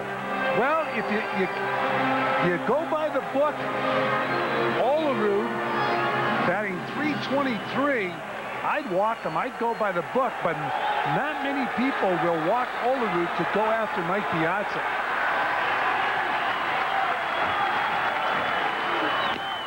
Wow, that's a strike, 0-1. Plus, you can't pitch around the way this kid throws. Yeah, as erratic as he's been, doesn't make any sense. But I would certainly go by the book in a case like this. The 0-1 outside. But John Olerud will tell you when you talk to him, nobody's going to walk me to pitch to Mike Piazza. The outfield, even with 2 out here, it's somewhat medium range because they've got to have a chance to cut down Henderson on a base hit. And the 1-1. Bouncing ball to the shortstop, Woodward. And we go to the 11th inning. So the Mets had Henderson at second base with 1 out, but Koch settled down. He popped up Alfonso. Olerud grounds out. And on we go at the end of 10. 3-3. This New York Mets extra inning is brought to you by Ginsana. When your life goes into extra innings, Find the energy. Feel your Ginsana. This is Fox Sports Net, New York. Well, Monday we'll be back on Fox Sports Net New York as the Mets go to Cincinnati, trying to avenge that 3-game sweep last week at the hands of the Reds. We'll have all the live action beginning at 6:30 with Geico Mets on deck. Then it's the Mets and the Reds at Synergy Field at 7 o'clock Monday night here on Fox Sports Net New York. So a couple of Francos get into the defensive alignment for the Mets. Matt Franco, who pinch hit for Dennis Cook, stays on at first base as John Olerud made the last out, opening up the third slot in the batting order now for John Franco. So John, obviously not in position to get a save here or under any set of circumstances tonight. Franco pitched an inning in last night's game after not having pitched in 6 days. So now he will work to Tony Fernandez, Darren Fletcher, and Jose Cruz here in the 11th inning.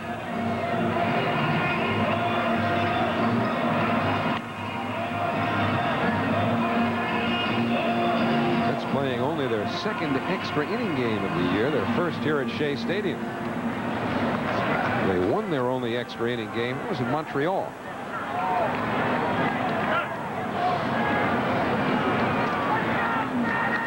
So the 11th inning, which didn't seem too likely the way David Wells was going. But the Mets with 3 in the bottom of the 9th to send it here. So Tony Fernandez will face John Franco.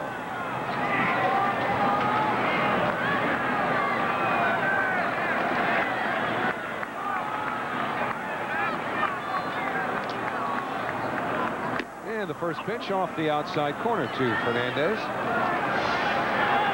Tony's only faced Franco, a former teammate, albeit for a brief amount of time, 3 times with 1 hit.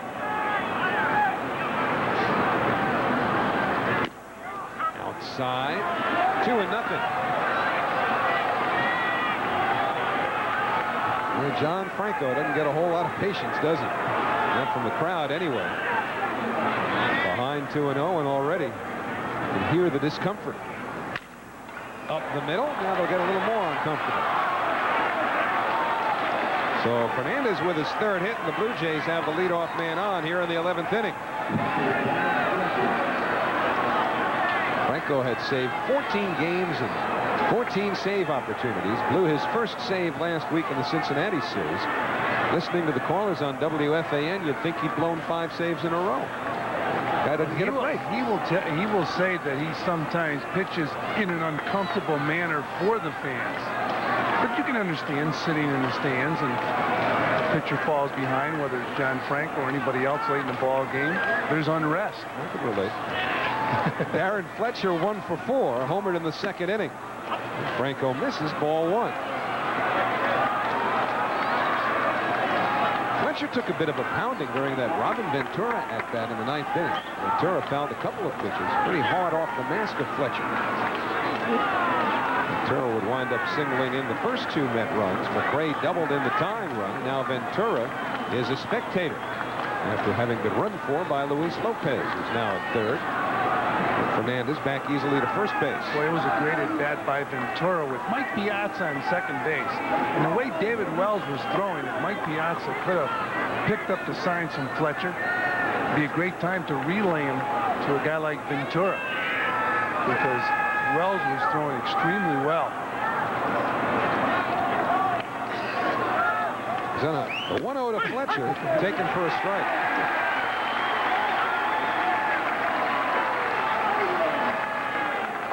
Franco has had much the better of Darren Fletcher during their careers. Fletcher's been around a little bit. Dodgers, the Phillies. And of course, the Montreal Expos. The 1-1. And that's a strike. So Franco ahead now, 1 ball, 2 strikes on Fletcher. Switch hitter Jose Cruz on deck. John usually is not comfortable when he's had as much time off between appearances as he did before getting in last night. pitched a scoreless inning last night. Here he's ahead of Fletcher 1-2 with Fernandez at first and nobody out. Fouled off to the third base side.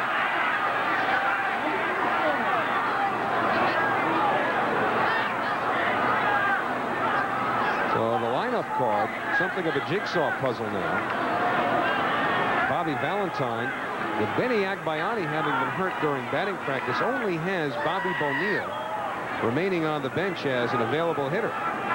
Todd Pratt, Melvin Mora, Matt Franco, all been used along with Luis Lopez. With Agbayani not available, he's down to Bonilla. Jim Fregosi has 5 players left on his bench. And the 1-2 outside. Blue Jays have not used a pinch hitter in this game. The only player that Jim Fregosi has used off of his bench, Jacob Brumfield, who came on to run for Willie Green in the 7th inning and then stayed in defensively to replace him. So Fregosi's got a few options if he decide to choose.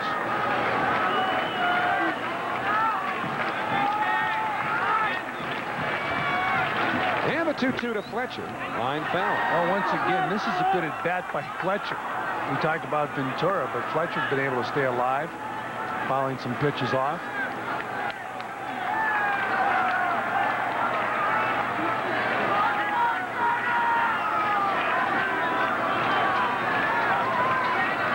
Fernandez has stolen 4 bases this year.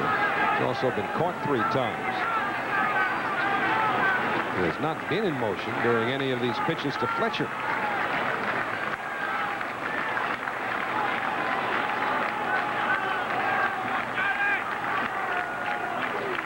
And the 2-2 pitch. Bouncing ball, just foul. Remember, Matt Franco now playing first base, and he's a right-hand throwing first baseman as opposed to John Olerud, left-handed thrower. So Franco potentially a little bit better position to get a ball hit down the line. They got lucky once. Yeah, they got a bat. You get a bat, you're not even supposed to think about getting a ball. My friend's got one. What about me? It was a broken bat. He was trying to make a deal with the bat boy there, citing the fairness doctrine.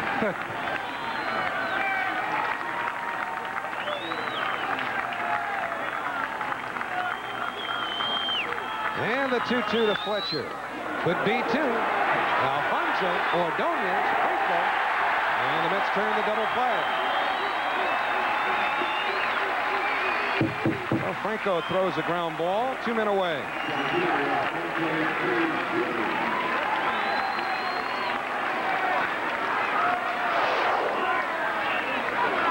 Well, Taylor made the flip to Ordonez at second and over to Matt Franco. All started by Edgardo Alfonso and pitcher's delight, double play. Franco wins a pretty good duel there with Darren Fletcher, who had wasted several pitches by fouling them off. It was a good at bat by Fletcher, and then finally hit that ground ball right at Alfonso. Cruz batting now from the right side for the first time tonight. Hit a home run batting left-handed against Rick Reed in the 4th inning. Cruz has hit 2 of his 9 home runs right-handed. 1-1 now to Cruz.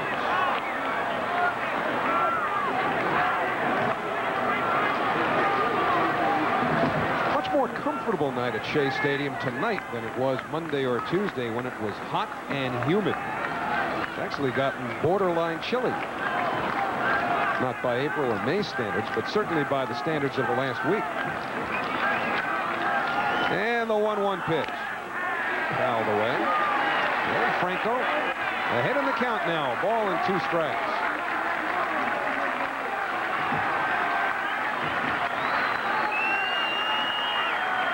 Got a pretty good duel coming up at the bottom of the inning. Mike Piazza will be leading off against a hard-throwing right-hander, Billy Koch. Will be followed by Lopez and McRae. First, Franco has to get out of this 11th inning. 1 ball, 2 strikes to Cruz. Line drive, base hit to center. So the Blue Jays come up with their second hit in the inning off of Franco as he left a changeup in a hittable position for Cruz.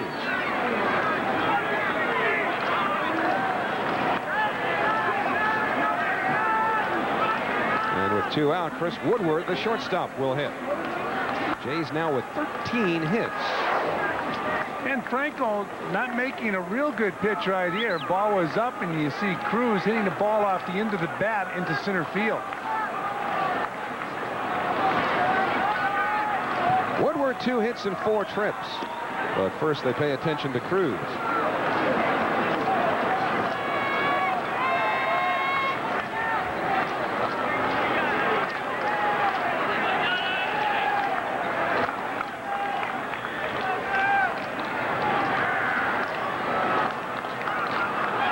And this time Cruz has to dive back. Cruz with good speed. Situation where you got to get him into scoring position. You should take your chances against Mike Piazza. See if you can steal a base. He has 7 stolen bases. Pitcher's spot is due up after Woodward.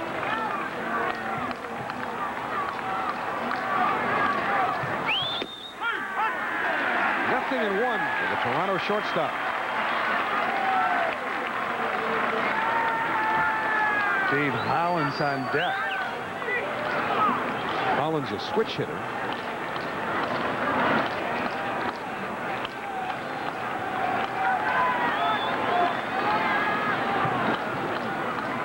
And the 0-1 to Woodward, foul back.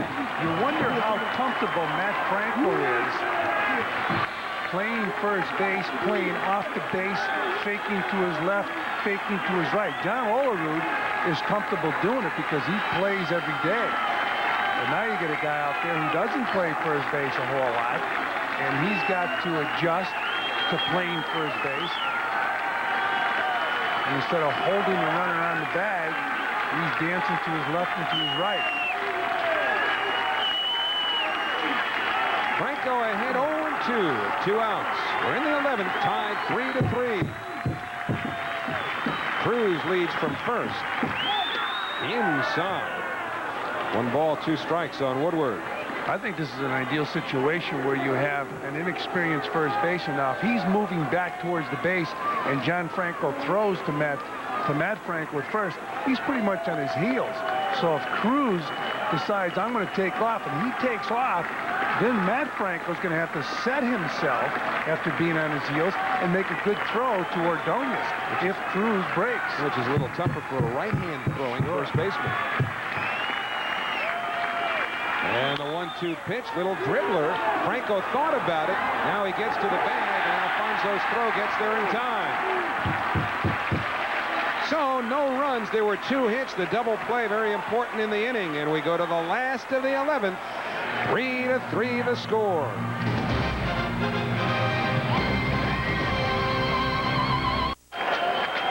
All right, Mets going to take a crack at ending this thing here in the last of the 11th inning with Mike Piazza and then Luis Lopez and Brian McRae.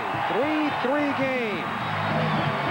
So the Mets, within the last few weeks, have made a couple of pretty impressive comebacks. Down 4-0 in the 9th inning here to Curt Schilling. They come back and score 5 to win. 3-0 against David Wells, who'd had them shut out on 4 hits through 8 innings. They tie it in the 9th. Remember what Piazza did to the hard-throwing Trevor Hoffman. Took him over the right field wall to win a ball game. Well, Koch has that real good heater. And you pretty much get that fastball. Piazza swinging a potent bat right now, batting .331, 11 home runs. Just about what that career average is. Ooh, that's nasty right there. The outside corner, 0-2. Piazza said, where'd he get that pitch? He steps away to think about it. That slider's every bit as fast as a lot of good fastballs in this league. Well, Mike got a pretty good pitch, first pitch to hit. What happened to the hat? He turned it. Well, he got his rally. Now he wants to win conventionally. He got rid of his sign.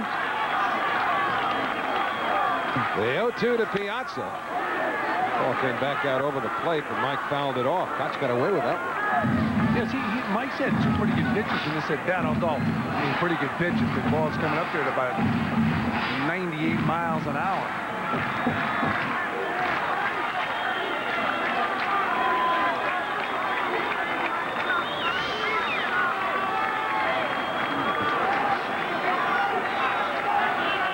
And the 0-2 pitch. Swing and a miss. He got him. Good breaking ball. Threw him some good fastballs and 2 good breaking balls.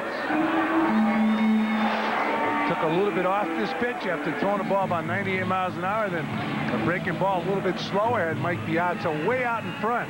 We saw Mike way out in front tonight pick up a line drive base hit. Right there, it was the off-speed breaking ball. Nothing he could do.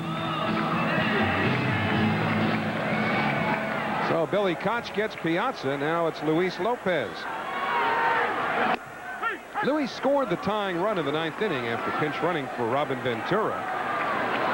Came around to score on the double by Brian McRae.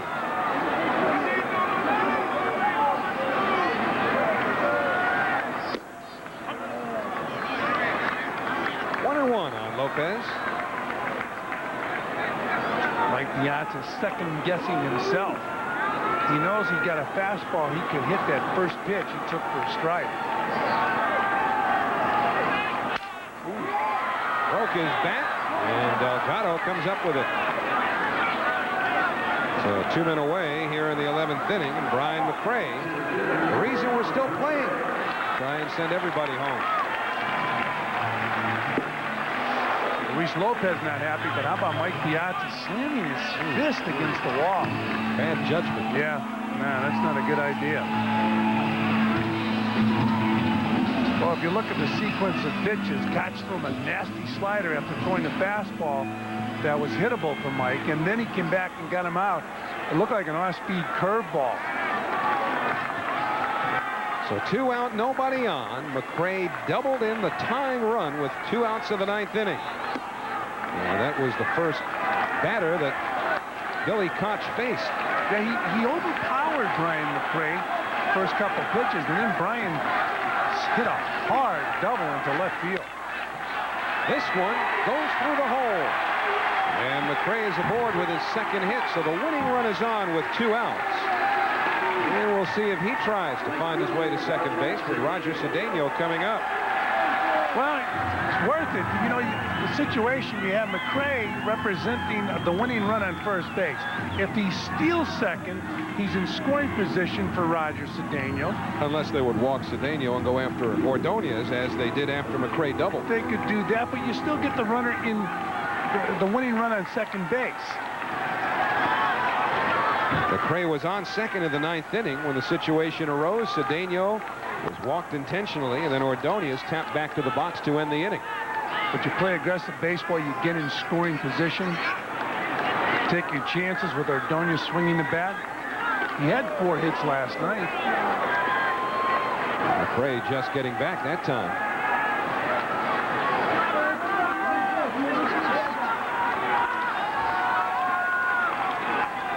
Cedeno had 1 for 3 batting from the right side. Now he's from his stronger side, batting left-handed. McRae not going. Cedeno fouls it back, 0-1.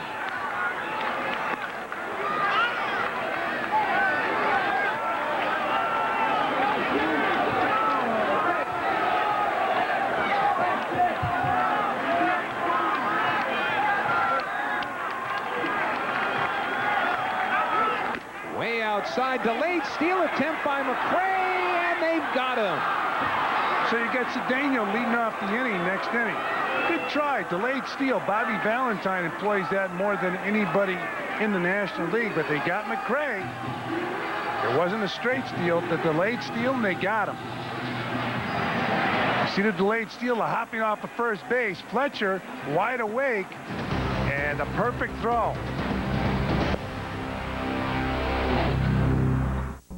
The Mets and Newsday present International Week 1999. The party starts with Budweiser's Hispanic Night, featuring a post-game concert. Saturday is Irish Night. Adults get a green Mets cap plus a post-game concert by Black 47. Sunday is Jewish Heritage Day, with pre-game music and kosher food stands. On Monday, the Mets salute the Asian community. Tuesday is African American night, and Wednesday is Italian night.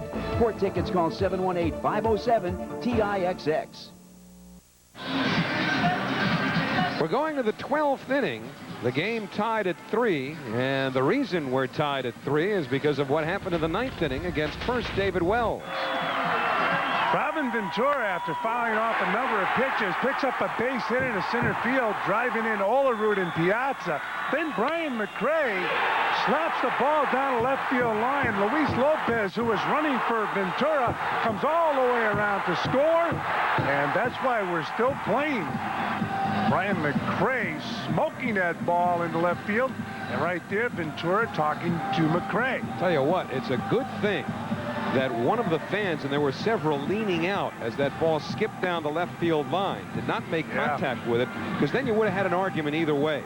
Either McRae would have been allowed to score on a judgment by the umpire who figured he would have been able to come around, as he clearly did, and you would have had an argument from Jim Fregosi, or he would not have been allowed to score because of the interference. Then Bobby Valentine would have had an argument. I think the umpire would have penalized the Mets and said ground rule double.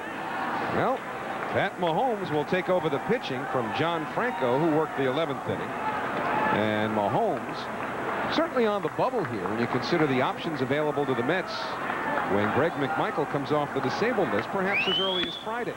Dave Hollins, the pinch hitter for Billy Koch, takes ball 1. Hollins, a switch hitter who has done quite a bit of DHing this year, and by that average you get the feeling that the Jays DHs haven't been that successful, and it's a pretty good indicator because the Blue Jays designated hitters have batted only .203. Makes you wonder why they even bother. Yeah, really, and the biggest problem they had was allowing Jose Canseco to get away. The 1-1 to Hollins. Whoa, way inside. Mahomes behind 2-1. Jose Canseco was the designated hitter for the Blue Jays last year. And right now, Canseco with 22 home runs. And Ken Griffey Jr. went ahead of Canseco tonight with a home run. He's got 23. But Canseco with those 22 home runs would fit in nicely with this Blue Jay ball club for the right price. Fouled back. 2 balls, 2 strikes now to Hollins.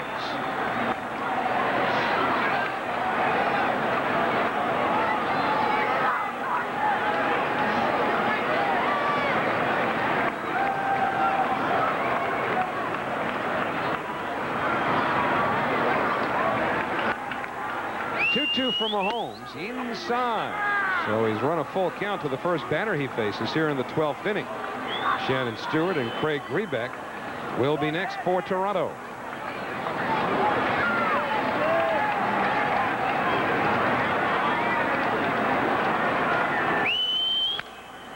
Pop foul. That'll reach the seats.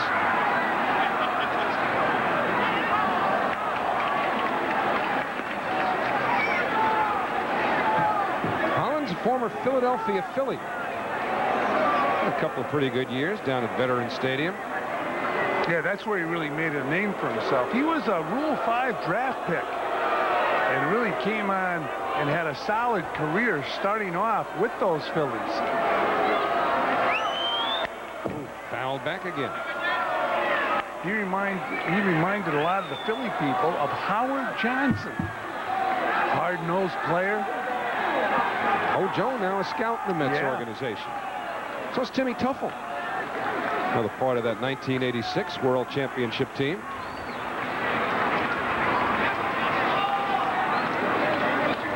And again, it'll be a payoff pitch to Hollins. Fly ball, right field, playable for Cedeno. And that's the first out here in the 12th inning.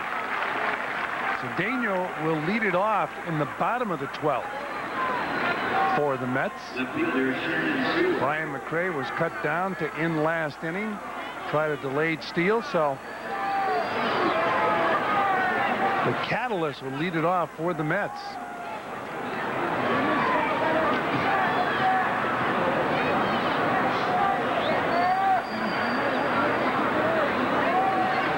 Shannon Stewart has 1 out of 5. And he takes ball 1.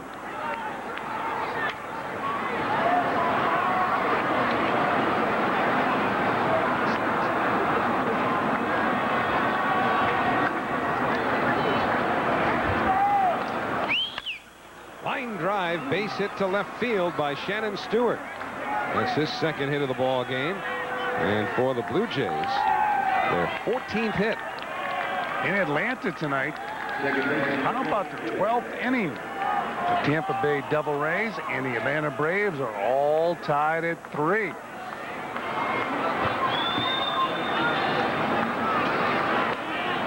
Familiar scene.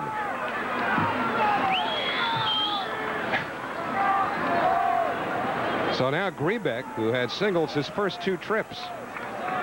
Stewart, good speed at first base. Remember, he's got 20 stolen bases. Second in the American League to Tom Goodwin of the Rangers. See if they try to get him in the scoring position. Not running on the first pitch, and it's fouled back by Grebeck. Mentioned Pat Mahomes being on the bubble. That's because Greg McMichael, who's coming back from shoulder problems, may very well be activated as soon as Friday. And if he is, Mets have a choice to make. As we explained before, they are carrying 6 extra position players and 11 pitchers now.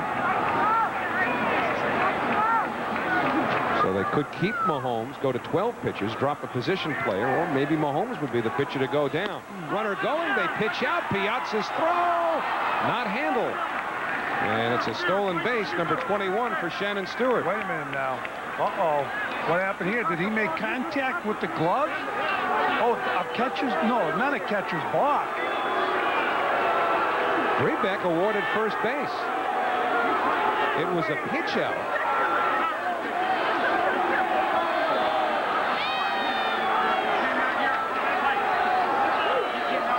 Mike Piazza looks confused. Randy Marsh has called Piazza either interference. Piazza's saying they're pointing to the outside part of the plate. How the fuck is that in front of the plate? He put the ball and stepped right there. What the fuck is that going to do? Step on the plate and fucking swing over here? Come on, man. Interference? I think Bobby Valentine might be arguing. Among other possibilities, he might be arguing that in an attempt to protect the base runner, Stewart stepped across home plate. And that's why Piazza apparently made contact with him. Or pardon me, Grebeck, not Stewart. I think we have to see it again to reinforce it, but I think he's saying that he crossed home plate. Yeah, but you could, let's see if he crossed home plate. You can make contact. Take a look again. Piazza goes out for the pitch out. I don't even see Grebeck. I know it. I don't know what they called right there. I have no idea what they called. Piazza way out in front. Maybe they're saying he's too far out in front, and Grebeck didn't have an opportunity to even throw the bat at the ball. Now, I'll tell you what, if Grebeck throws the bat at the ball, he hits Piazza. And a lot of times on a pitch out, a hitter will throw the bat at the ball. I think from that angle, that was the call that Piazza got out too quickly. Couldn't do it. Grebeck, if he decided that was the option he wanted to explore by throwing the bat at the ball, he couldn't do it because Piazza was way out in front. Watch where Piazza goes. The pitch out, and boy, is he cheating. Look at this. He is way out in front. Now, Grebeck, there's no way can adjust to that ball.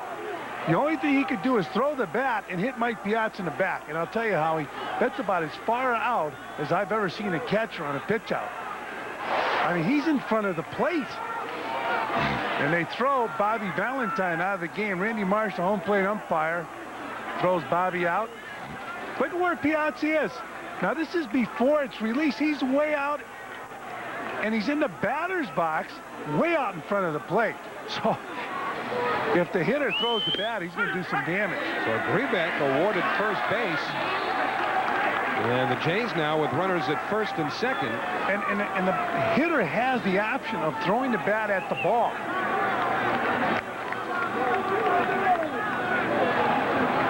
0-1 to Jacob Brumfield.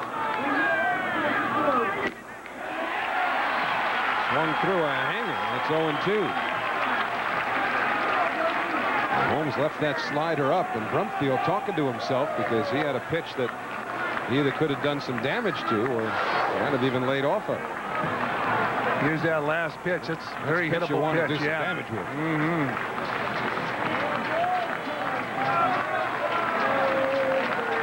So it'll be an 0-2 to Brumfield. And it's popped up to the right side in foul territory. Matt Franco there. And there are 2 men away.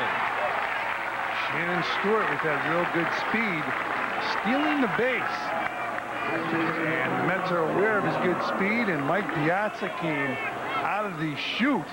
He went out for the pitch out and stood way in front of home plate, aggressively pursuing that pitch. Were you ever called for that as a catcher? No. I've never seen a catcher go that far in front of home plate. If he catches the ball to the side of home plate as the pitch out is thrown, and then aggressively goes out there, that's fine. But the ball was in flight, and I'm sure that's what they called. Watch this. He gets out there even before the ball's released. He's way out in front of home plate. This is aggressive on a pitch out. I mean, he was in the batter's box and then in front of the batter's box. Should be an error against Piazza. There's no error up on the scoreboard. That should be the ruling on a play like that. The catcher would get an error, allowing Grebeck in this case to get to first base. No time at bat would be charged to Grebeck. If in fact we have the call right, and it certainly seems that's the only call it could be, but they don't have an error up on the board. Should be catcher's interference. Well, they were pointing out. Randy Marsh was pointing to Bobby Valentine and Mike Piazza as to where Mike received the ball and then threw it to second base. We're assuming that that's what they call. 1-1 to Delgado. Bang and a miss. Boy, Mahomes really threw that fastball. Actually, we just got word from the official scorer that he's going to have to wait in between innings to talk to the umpires and confirm that that in fact was the call, but it should be catcher's interference and an error on Piazza. The 1-2 to Delgado, swing and a miss. So Mahomes went upstairs to get him. And he pitches out of trouble. No runs, 1 hit. We assume 1 error. We know 2 left. And in the middle of the 12th inning, it's 3-3.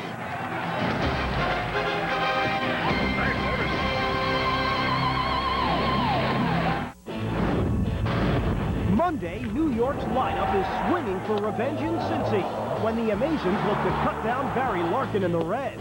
The Mets take on Cincinnati Monday at 7 on Fox Sports Net New York. Fox Sports News comes your way tonight right here on Fox Sports Net New York, right after the Mets and the Blue Jays. However long this game goes, you'll get the latest from the NBA and Stanley Cup playoffs, plus a full recap of all the Major League Baseball and much more, all on Fox Sports News tonight after the game right here on Fox Sports Net New York. A couple of catchers having a laugh now about what Mike Piazza no doubt thought was not the right call to be made by the home plate umpire Randy Marsh. Now, in all the years that you caught in the big leagues, never mind that it didn't happen to you, did you see that play called at all? No, not on a pitch out. I mean, catcher's interference when the catcher's glove makes contact with the bat, we'll see that occasionally. Well, defensive interference is an act by a fielder which hinders or prevents a batter from hitting a pitch. Now, did the batter have an opportunity to hit that pitch? It was way outside. I think that's what Mike and Bobby were talking about. He would have a difficult time swinging that bat anyway to hit the pitch. But it hindered his ability to throw the bat at the ball.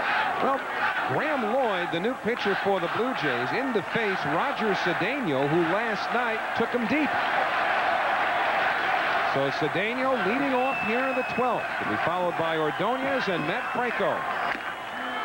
0-2 to Cedeno. Well, last night, Roger Cedeno stepped to the plate, batting right-handed, and bang! Home run off Graham Lloyd. He has 2 home runs. He hit them both from the right side of the plate. By the way, he was running around the bases in a very relaxed fashion. He went around there, and he's down on strikes. And Todd Pratt went back to touch second base and almost gave Roger Cedeno a heart attack. That's why he was running back to first. So Cedeno, a strikeout victim, and now Ray Ordonez, who has 0 for 4 in the game. So Graham Lloyd, the former Yankee, part of that deal for David Wells sent Roger Clemens to the Bronx. And Ordonez, no balls, 1 strike. You know, Howie, I've never seen that called on a catcher in pro ball or in amateur ball. Slowly hit. Woodward's going to have to hurry, and he gets it there. 2 away.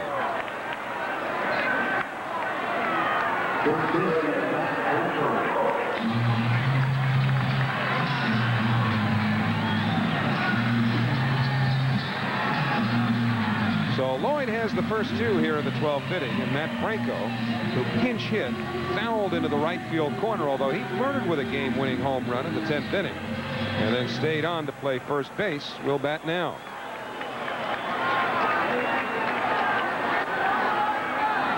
Lloyd from Australia throws ball 1 to Franco.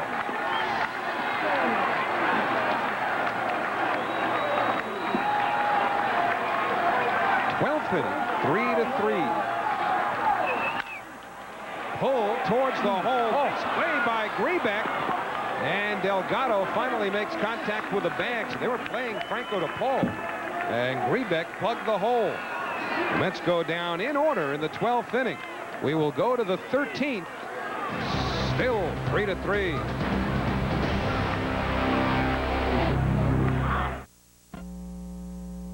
Extra Inning is brought to you by Ginsana. Extra Innings call for the extra energy of Ginsana, the all-natural energizer. We're going to the 13th inning here at Shea Stadium. Mets got 3 in the 9th to get it into extra innings. And the Jays will have Tony Fernandez to lead off in the 13th against Pat Mahomes. Well, Mets fans, this Saturday, June 12th, is Tropicana Beach Towel Day for kids. So be here as the Mets face the Boston Red Sox. For tickets, call 718-507-TIXX or visit the Mets website at www.mets.com. So Pat Mahomes will start his 2nd inning of work. He's the 5th pitcher used tonight by Bobby Valentine. Fernandez with 3 hits in the game. On his average now 387, tops in the American League. Lined over short, it drops in. So on the first pitch, Tony Fernandez picks up his 4th hit of the game. The Jays have the go-ahead run at first with nobody out. By the way, we did get confirmation from the official score that, in fact, it was catcher's interference charged to Mike Piazza, so now they put the error up on the board. But it was a great shot from our camera behind home plate. Mike Piazza was going out for that pitch out. He was out in front of home plate because Mahomes hadn't released the ball, and Mike had already started out there. Darren Fletcher grounded into a double play in the 11th inning. And he fouls one back, 0-1 to the Toronto catcher. Fletcher with one of 2 Blue Jays home runs in this game. Jose Cruz has the other. That came in the 4th inning. And the Blue Jays have been kept off the board since then. All 3 of the Mets' runs came in the 9th inning.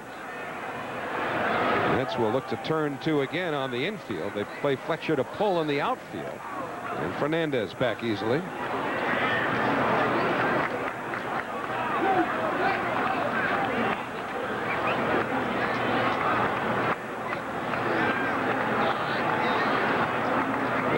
To Fletcher, and the breaking ball kept in front of him by Piazza. That was good play by Piazza. Fernandez broke towards second and then retreated to first, but if he heads to second, it's tough to throw him out. Even though Mike keeps the ball in front of him, he gets out there in a hurry. Now Fernandez started to watch Fernandez's move, and then he stopped. Mike is aggressive pursuing that ball in the dirt, and aggressive with his pitch outs. Hit hard. Nice stop by Franco. Ordonez for 1. Back to first. Double play. Boy, that was a great play by Matt Franco. You don't see him over there very often, but he just took a base hit away from Fletcher. That ball was hit hard. Good reaction by Matt Franco. Throw to second base, and then he get back to first. So he did it 3-6-3. Franco to Ordonez.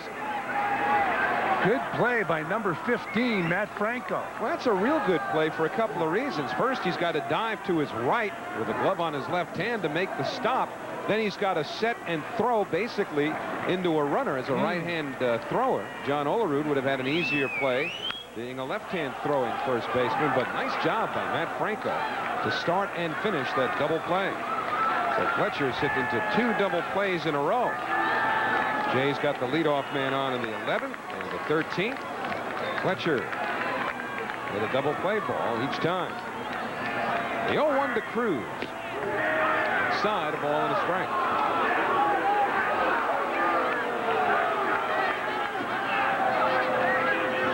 Blue Jays have out hit the Mets 15-9.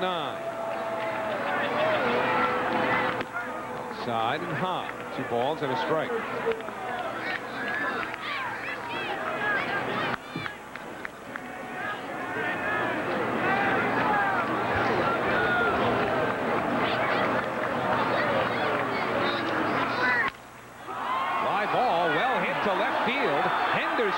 To the wall. And he makes the catch. Jose Cruz almost yanked it out of the ballpark, but Henderson made the play after Franco started a double play. So the Mets flash some leather here in the 13th inning to keep it tied. And now they'll take a shot at winning it in the bottom half.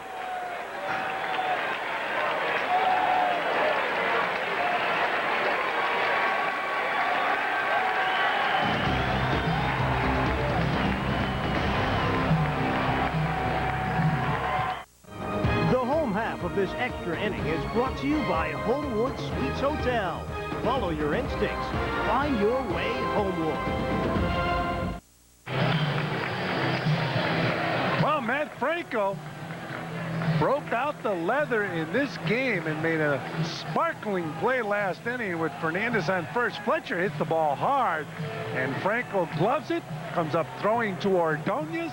Ordonez back to first, a double play. And how about the way the inning ended? Jose Cruz Jr. smoked the ball left field. Ricky Henderson going back to the wall and making the grab. I thought when he hit it, it was gone. And now Ricky leads off the bottom of the 13th against Graham Lloyd and takes a strike. So it'll be Henderson, Alfonso. And remember now, the pitcher is in the 3rd slot with John Olerud having been replaced as part of a double switch. Bobby Valentine, the dugout. Wait. Give me that. Well, Bobby was thrown out on that catcher's interference call, and he's gone incognito. Sorry, Skip, we got you.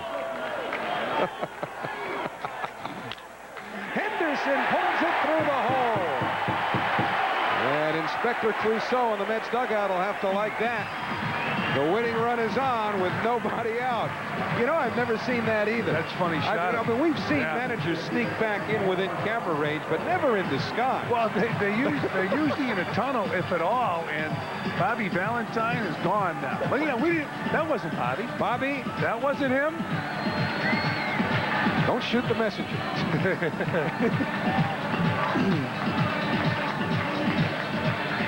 So, Alfonso, I've never seen it. In disguise. I mean, the old Peter Sellers act. Good stuff. So here's Alfonso. Well, the Mets try to bunt him over. Remember, Mahomes scheduled to hit next. Right now, nothing's doing in the Met bullpen. The only pinch hitter available among the position players is Bobby Valentine, unless, of course, Agbayani has made a miraculous recovery, but considering that he's going to have a CAT scan tomorrow, let's assume that Benny Agbayani is absolutely out of the equation. The way the inning ended, Jose Cruz Jr. smoked the ball left field. Ricky Henderson going back to the wall and making the grab. I thought when he hit it, it was gone. And now Ricky leads off the bottom of the 13th against Graham Lloyd and takes a strike. So it'll be Henderson, Alfonso. And remember now, the pitcher is in the 3rd slot with John Olerud having been replaced as part of a double switch. Bobby Valentine, the dugout. Wait. Give me that. Well, Bobby was thrown out on that catcher's interference call, and he's gone incognito. Sorry, Skip, we got you. Henderson pulls it through the hole. And Inspector Clouseau in the Mets dugout will have to like that. The winning run is on with nobody out. You know, I've never seen that either. That's funny shot. I mean, we've seen managers sneak back in within camera range, but never in disguise. Well, they're usually in a tunnel, if at all, and Bobby Valentine is gone now. But, you know, that wasn't Bobby. Bobby? That wasn't him? Don't shoot the messenger.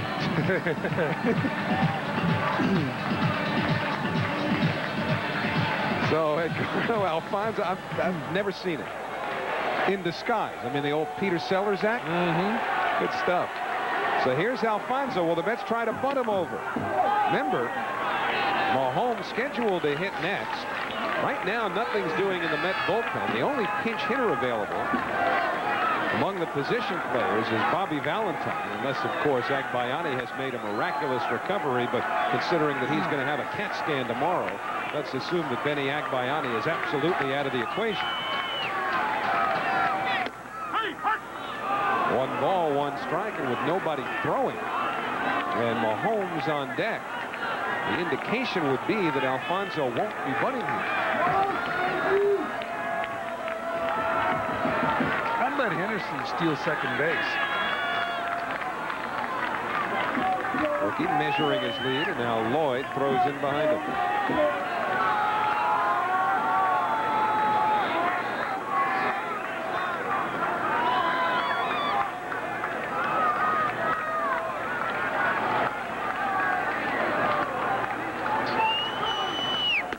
Baseball upstairs, 2-1 to Alfonso.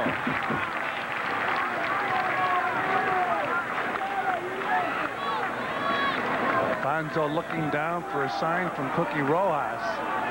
Very possible the Mets could put Ricky in motion, play a little hit and run here. Good count to do it, 2-1. You can hit a gapper, and Henderson's in motion. He scores.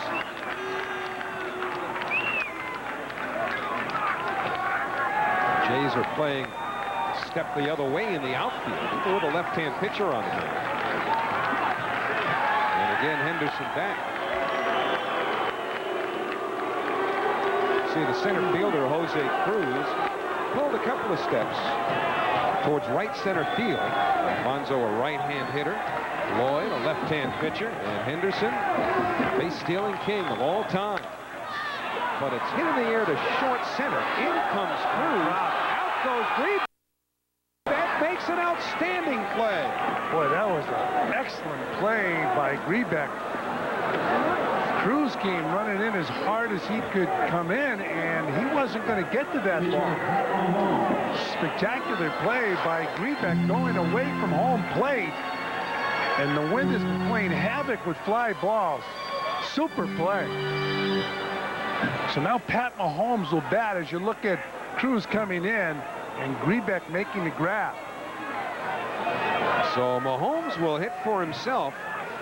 Remember, the Mets bullpen, with the exception of Alan Watson and Armando Benitez, have all been used in this game. And remember now, as well, Mahomes, a career American leaguer before this season, meaning that he didn't hit, although he did pick up his first major league hit this season, a double. Here's a good situation for Ricky Henderson to steal second base. Let Mahomes swing the bat. Put him in motion, let Mahomes take a rip. Not going. Mahomes loops one, short right field, but that's where Brumfield was stationed, and that's the second out. Now you want Ricky to stay right there. That's because Mike Piazza is strolling to the plate.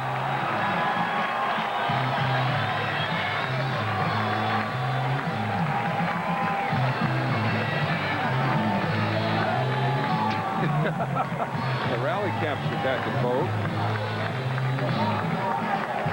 You got to give this kid credit. We assume he has school tomorrow, but who cares? He's a gamer. Hey, listen. It's the 13th inning. So Piazza with Henderson at first. He stays put as the pitch fouled back by Piazza. 0-1. Well, when Mike made in his last at bat, he struck out. We watched as he went into the dugout and punched the wall.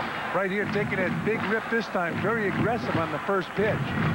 First pitch up last time, he just took a good strike.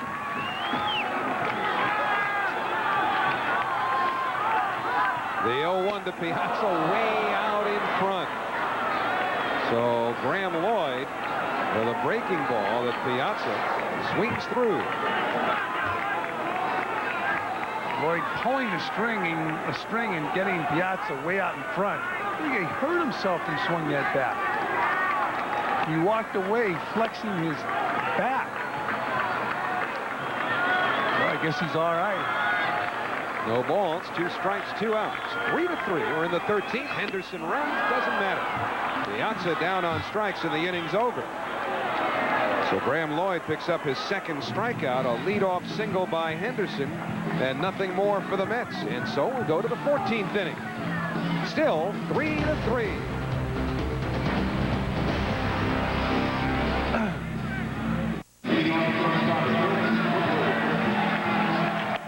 Now we're going to the 14th inning.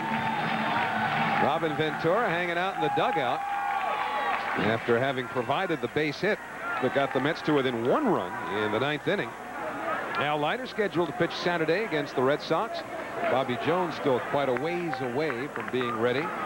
Well, Bobby threw today. He told me he felt pretty good. We're going to the 14th now. The shortstop, Chris Woodward,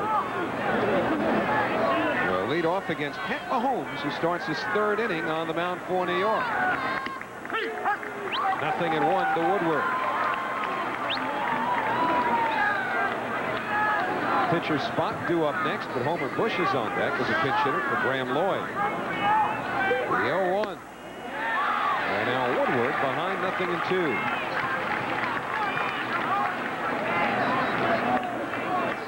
After 12 innings of play, Atlanta the victor. 4-3 over Tampa Bay. In there for a called strike 3. So Mahomes puts a fastball on the outside corner. Woodward down on strikes for the 1st out of the 14th. And good pitch from Mahomes to Woodward. Good fastball right on the outside corner, we think. From the rooftop camera, it looked like it was outside. Willis Otañez, rather than Homer Bush now, will be the pinch hitter. Presumably Bush was out there in case Woodward had gotten on base. Bush, a better bunter, would be in position then to sacrifice the go-ahead run to scoring position, but now Otañez will hit. Oh, you mentioned Al Leiter pitching on Saturday. Masato Yoshii will pitch Friday night. Oral Hershiser will pitch on Sunday. Against the Boston Red Sox. Brian Rose pitching for the Red Sox Friday night. Pat Rapp on Saturday. Brett Saberhagen on Sunday. No Pedro Martinez. That's a break for the Mets. Boy, he's been throwing the ball very well. Ball 1, according to Marvin Hudson, as the slider missed to Otañez, who held his swing. So it should be an exciting weekend of baseball here at Shea Stadium. Ted Williams, the thumper, be here Friday night, throwing out the first ball. Mahomes misses. 2 balls, no strikes. Otañez picked up from the Baltimore Orioles on waivers just a couple of weeks ago.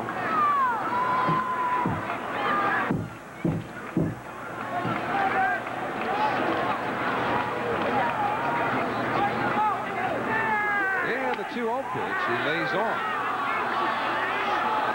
So Mahomes behind here, 3-0.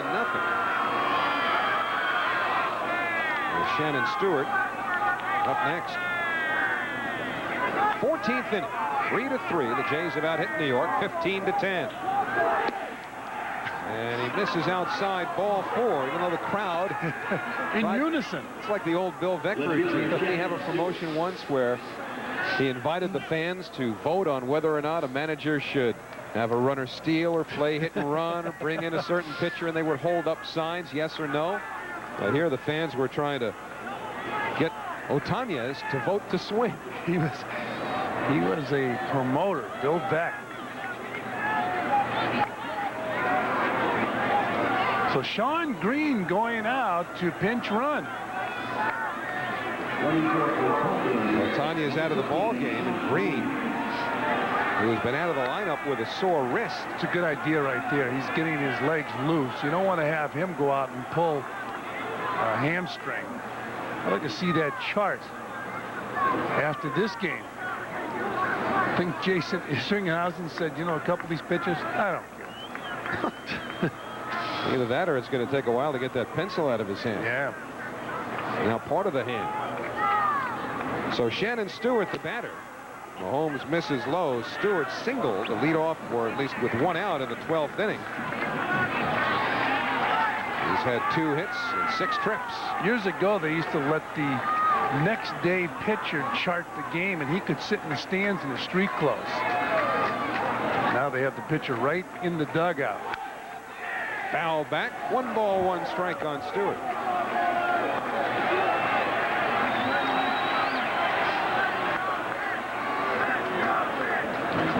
Stewart received credit for the stolen base, which accompanied the play on which Mike Piazza was called for catcher's interference. So Stewart now with 21 stolen bases on the year. 6 behind Tom Goodwin of the Rangers. Well, Mike certainly tried to cheat a little bit. He got in front of home plate to make the throw.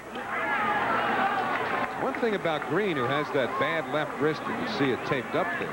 I doubt he'll be sliding head first. Yeah, I know. Although in talking to Ricky Henderson, he thinks it's safer. I can't believe that, the way guys are spraining their fingers and wrists. And that's on the outside corner, 1 and 2. I think anytime you can slide in without the head first slide, you're a lot better off. But if it works for Ricky, he's going to the Hall of Fame doing it. Green broke a bone in his wrist. He was hit by a pitch from Andy Pettit.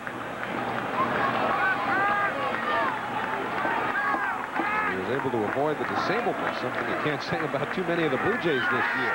And he does get forced to slide hands first. And a quick pickoff move by Mahomes.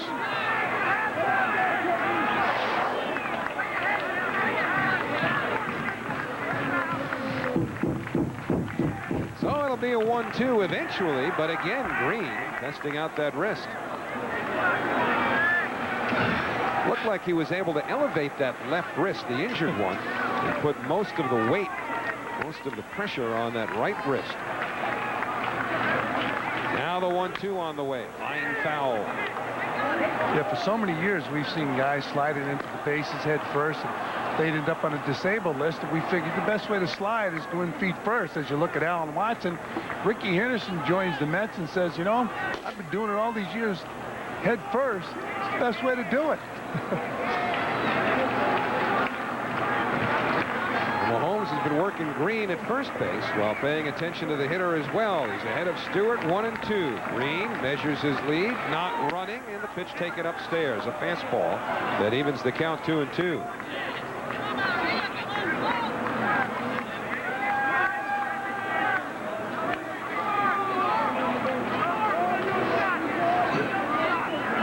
Mahomes, the 5th pitcher used by Bobby Valentine.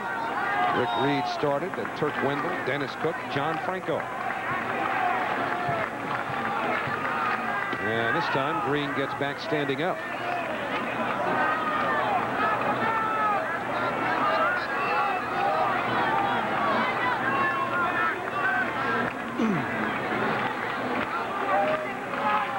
Two balls, 2 strikes, 1 out. I told you it was getting a little more chilly here at Shea than it has been the last couple of nights where it was midsummer-like. And now Green with a head-first slide. Good shot right there. It looked like he dove in with the right hand and protected the left hand.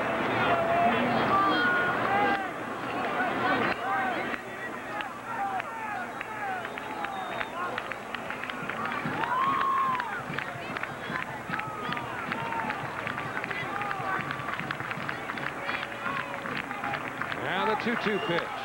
Fouled away again. So Stewart making Mahomes work here. All the while paying attention to the base runner, Shawn Green at first base. Jim Fregosi now has 2 players available on his bench, Mike Matheny and Homer Bush. Bobby Bonilla, the only available pinch hitter for the New York Mets. I have a feeling the Knicks just won. Yep. The 2-2 on the way, outside with a slider. So we'll see if Green is running now with the count full and 1 out.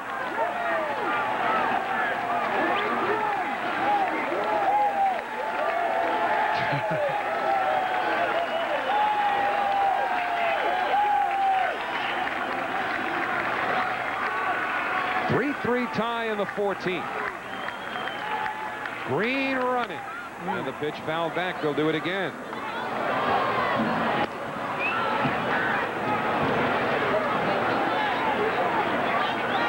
So we started at 7:42, and now it's tomorrow. Hey, it's a matter of principle. You stick around as long as it takes to win if you're the Mets or anybody else who's playing in one of these long games. Especially when you consider the Mets scored 3 in the 9th to tie it. The Knicks, by the way, have beaten the Indiana Pacers in Indiana. Again, the runner goes. Bouncing ball. Ordonez has a long throw to make. And it's in time. So Stewart grounds to short, but Sean Green now in scoring position, representing the go-ahead run with 2 outs. And Craig Grebeck will be the batter.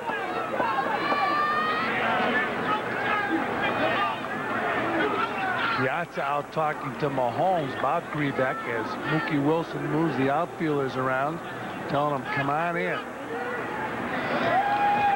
Grebeck's been pretty impressive tonight, especially with his defense.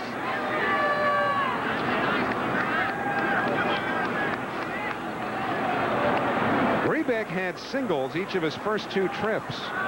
Then he lined out, struck out, flied out, and was awarded first base in the 12th inning. So on this 3-3 tie, Sean Green at second, representing the go-ahead run. And a liner foul to the right field side. Well, you call that Grebeck has made a couple of outstanding plays in the field. I don't like pitching. Yeah, it's crazy, but I don't like pitching to him. He's just so feisty right now. He's the type of guy that'll take one off the fist and pop it into right field.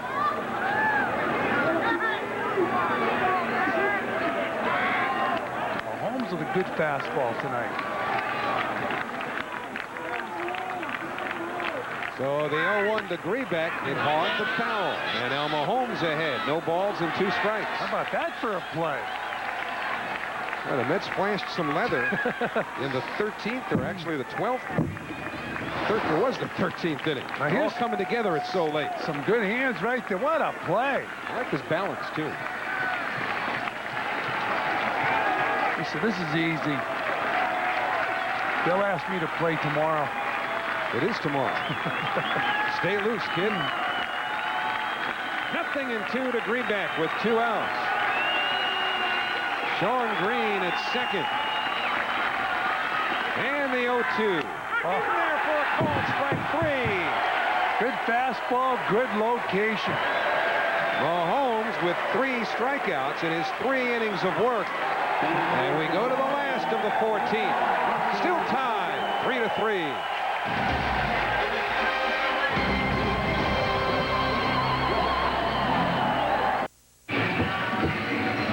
Well, the 14th inning stretch is complete now. And so the Mets will take their hacks against Tom Davey, who becomes the 4th Toronto pitcher. Boy, you'd think David Wells went into the bottom of the 9th inning, working on a 4-hit shutout with a 3-0 lead. The Mets would tie it. We remain tied now to the bottom of the 14th inning. The Mets played an 11-inning game in Montreal. That's their only other extra inning game this year. They won that one. And Luis Lopez takes outside from Davey. So the rookie Tom Davey is working all 3 games of this series.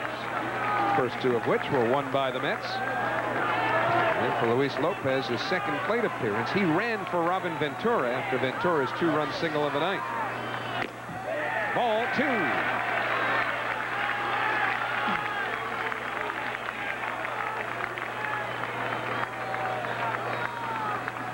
Fernandez, the third baseman, protecting the line.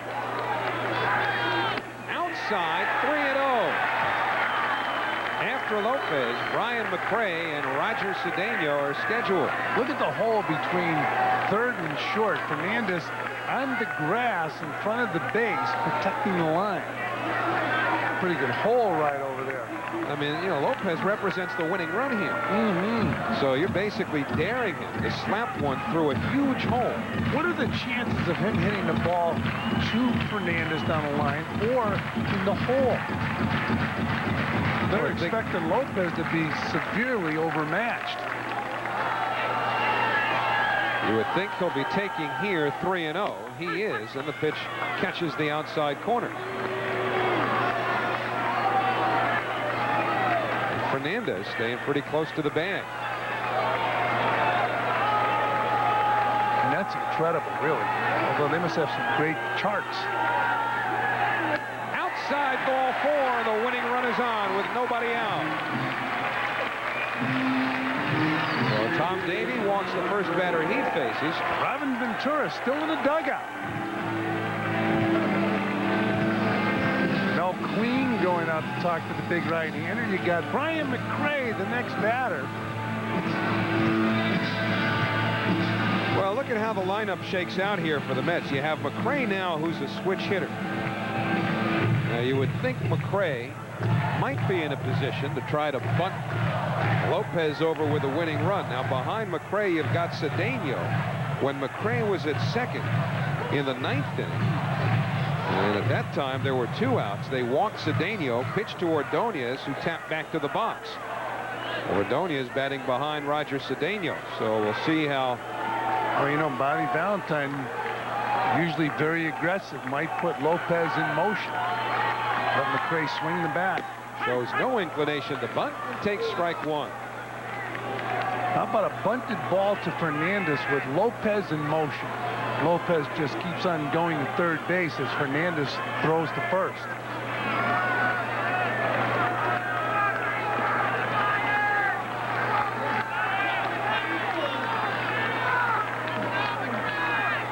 Now McRae tries to run up and bunt. They throw behind Lopez at first, but well off the bag was Carlos Delgado. What do you think? Fletcher just threw the ball to Delgado, who was on the grass. Even Delgado was like surprised. He's lucky he didn't hit him between the eyes with the ball. You know how sometimes an infielder just assumes there's no throw him on the grass, drops his head, bang. Now watch McRae doesn't bunt. Now Fletcher comes out and he sees the runner. Maybe McRae blocked his view of Delgado. And the breaking ball. 1-2 now to McRae.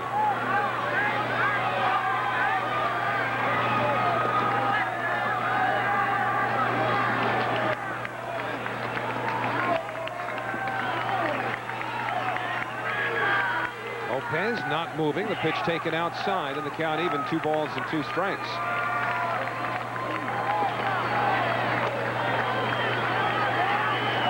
McRae doubled in the tying run in the 9th inning. And Lopez back to first base.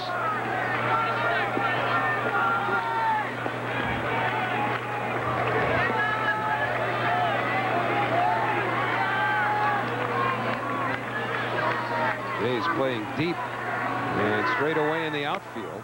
McRae tries to hold his swing. They want to check to third, but ball 3 the call. Well, do you send him here? McRae will strike out more than occasionally. Yeah, but then Fletcher has to throw Lopez out. If he strikes out, it's got to be a strike him out, throw him out. Depends on how much respect you have for Fletcher's arm, the ability of Davey to hold Lopez on. Most important guy for Davey is the hitter. Lopez running, ball 4. So Davey has walked 2 here in the 14th, and the winning run is in scoring position with nobody out. And a good bunter in Roger Cedeno coming up if, in fact, the idea is for him to bunt. And then Ordonez follows Cedeno.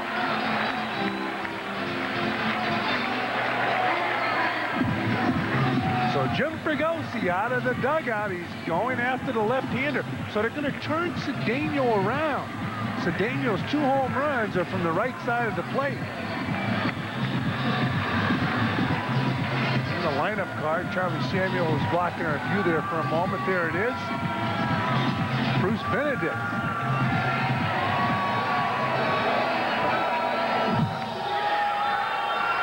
So the Mets with a threat here in the last of the 4th inning. Runners at first and second, nobody out in a 3-3 game.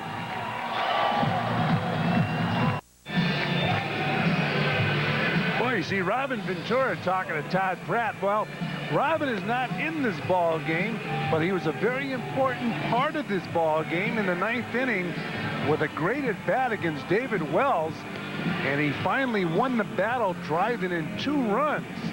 It was then 3-2. Luis Lopez ran for Robin Ventura, and up stepped Brian McRae and doubled down the left field line, and we've been tied at 3 since the 9th. But now, after Tom Davey comes in from the bullpen to walk Lopez and McRae, here comes Plesac, a left-hander. So they'll turn Cedeno around to the right side. Behind Cedeno, you've got Ray Ordonez, and then another left-hand batter in Matt Franco. So Plesac figures to be in for a stretch here if, in fact, the sitting is extended. And Cedeno taking a good long look down at Cookie Rojas. Presumably in a bunt situation here, but you never know. See how the Jays play it on the infield. They stay still on a line drive foul. They were not moving in anticipation of a bunt. Cedeno taking better swings from the right side of the plate since given the opportunity to play against left-handed pitching. Again, he was not going to be in the starting lineup tonight, but when Benny Agbayani got hurt during batting practice, Cedeno, who hit a home run from the right side last night, started the game, had a base hit off of David Wells, a left-hander. Now he bunts, but he fouls it back. So the count, no balls, 2 strikes.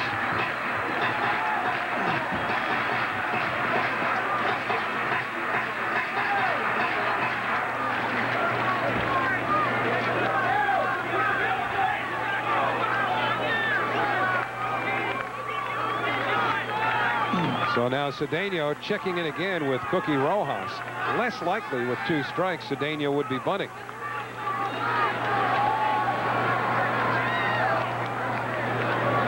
We've seen him bunt for a base hit this year with 2 strikes. Gotta believe he'll be swinging the bat right now. It's 0-2. Lopez at second, McRae at first. He bunts, drops it down. Plesac's play will be to first. So Cedeno on 0-2 executes the sacrifice, and that accomplishes a couple of things. Obviously, it gets the winning run down to third, but now the Jays are going to have to move the infield in. They're going to have to move the outfield in. And Cedeno did what he had to do. He put the ball on the ground. We saw him bunt for a base hit in Philadelphia. I don't believe he was bunting for a base hit right here. Looks like he was just trying to get the ball down, move the runners along. So Roger Cedeno was able to advance the runners for Ray Ordonez and then Matt Franco. Plesac, will he pitch to Ordonez?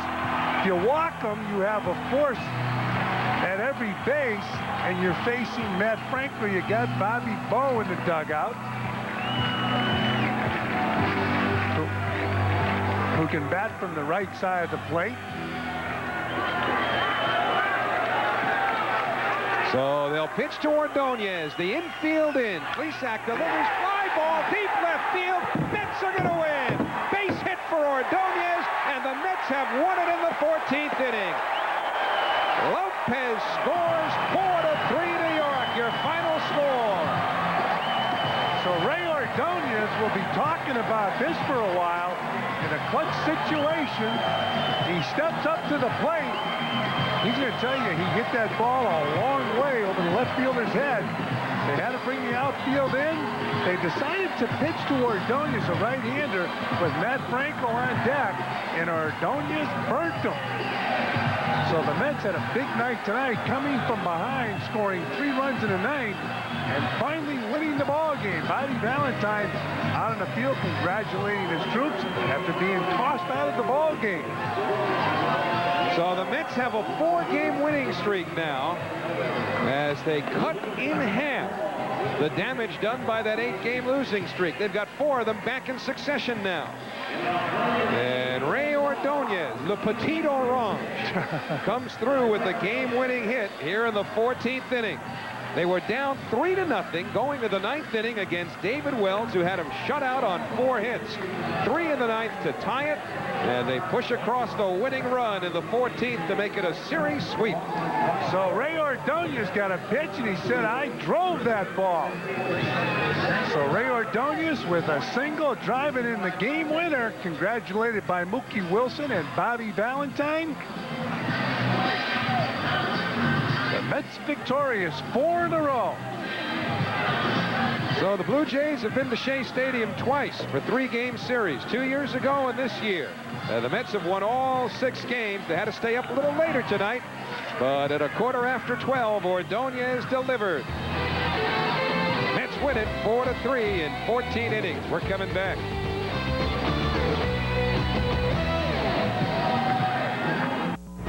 New York Mets baseball has been brought to you by The Wiz, your ticket to entertainment. By Aflac, insuring over 40 million people worldwide. By Delta, proudly sponsored by the 68,000 professionals at Delta Airlines. By Coors Light, frost brewed for that refreshing taste. Tap the Rockies. And by Priority Mail from the U.S. Postal Service.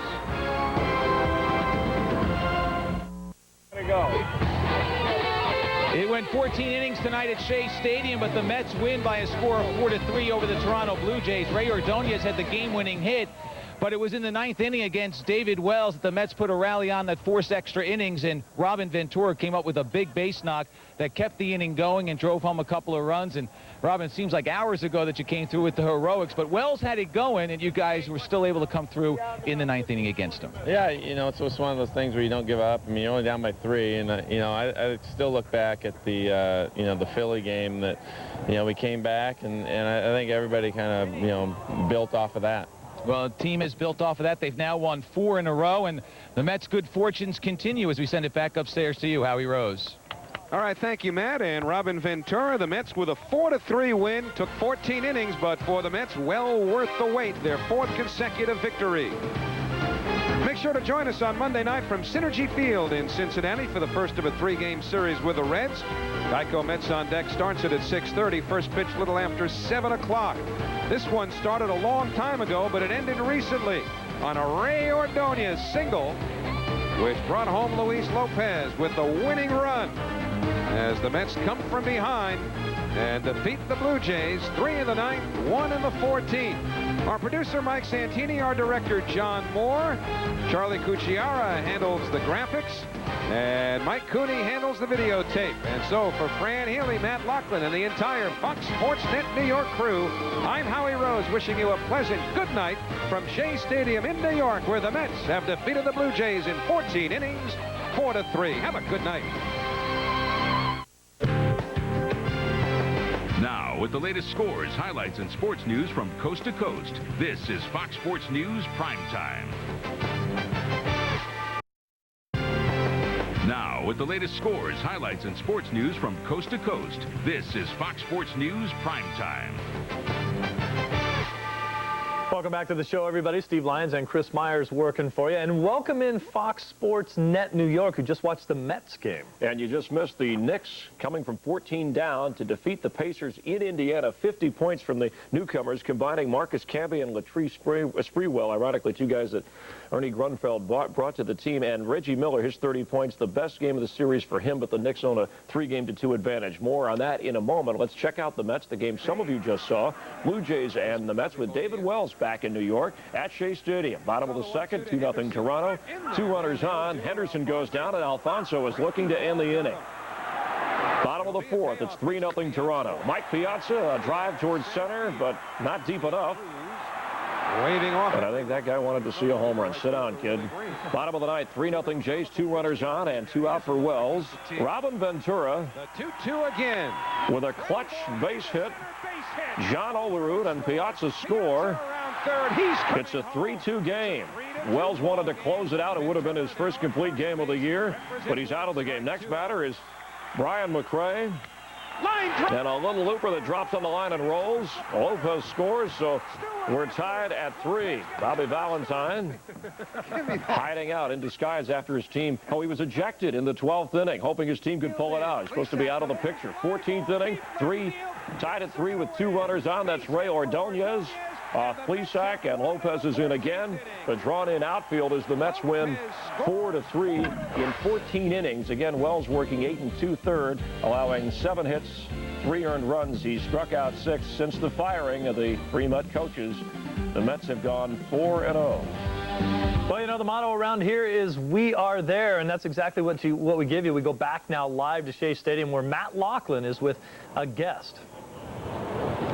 All right, Steve, thank you very much. Well, Robin Ventura came through with the big base knock in the 9th inning as David Wells had the shutout going, but the Mets put on their hitting shoes in the 9th inning. You were able to come through against a guy who's been awfully tough in his career. Yeah, I mean, you know, it was one of those things where, you know, he was throwing great all game, and, you know, you just kind of hope something happens, and, you know, it did, and you're fortunate for that. It was a great at-bat on your part. You continued to foul off pitches, waiting for something you could get. Ultimately, what did he serve up that you were able to deliver? You know, he just kept throwing pitches, you know, that I was fouling off that I couldn't get a really good swing at, and then, you know, finally had one that I put the barrel on, and I wasn't really trying to do a whole lot. I was just trying to put it in play and, you know, keep it going. Well, Robin, it certainly was more than enough. Talk about the turnaround of this club. 8-game losing streak, now a 4-game winning streak going. Well, you know, I think a lot's made out of the, you know, the 8 games. I mean, it's one of those things that if you play long enough, things like that are going to happen, and, you know, everybody still believes that we're going to win games and we're going to play well, and, you know, this is, you know, indicative of that. Well, Robin, we appreciate your time. Congratulations on your effort tonight. Thank you. All right, Robin Ventura came up with a big blow in the 9th inning. Time to send it back now to the Fox Network Center. All right, Matt, thank you very much. Obviously, Robin Ventura, a huge free agent sign for the Mets. They'll see if they can keep that thing rolling for them now.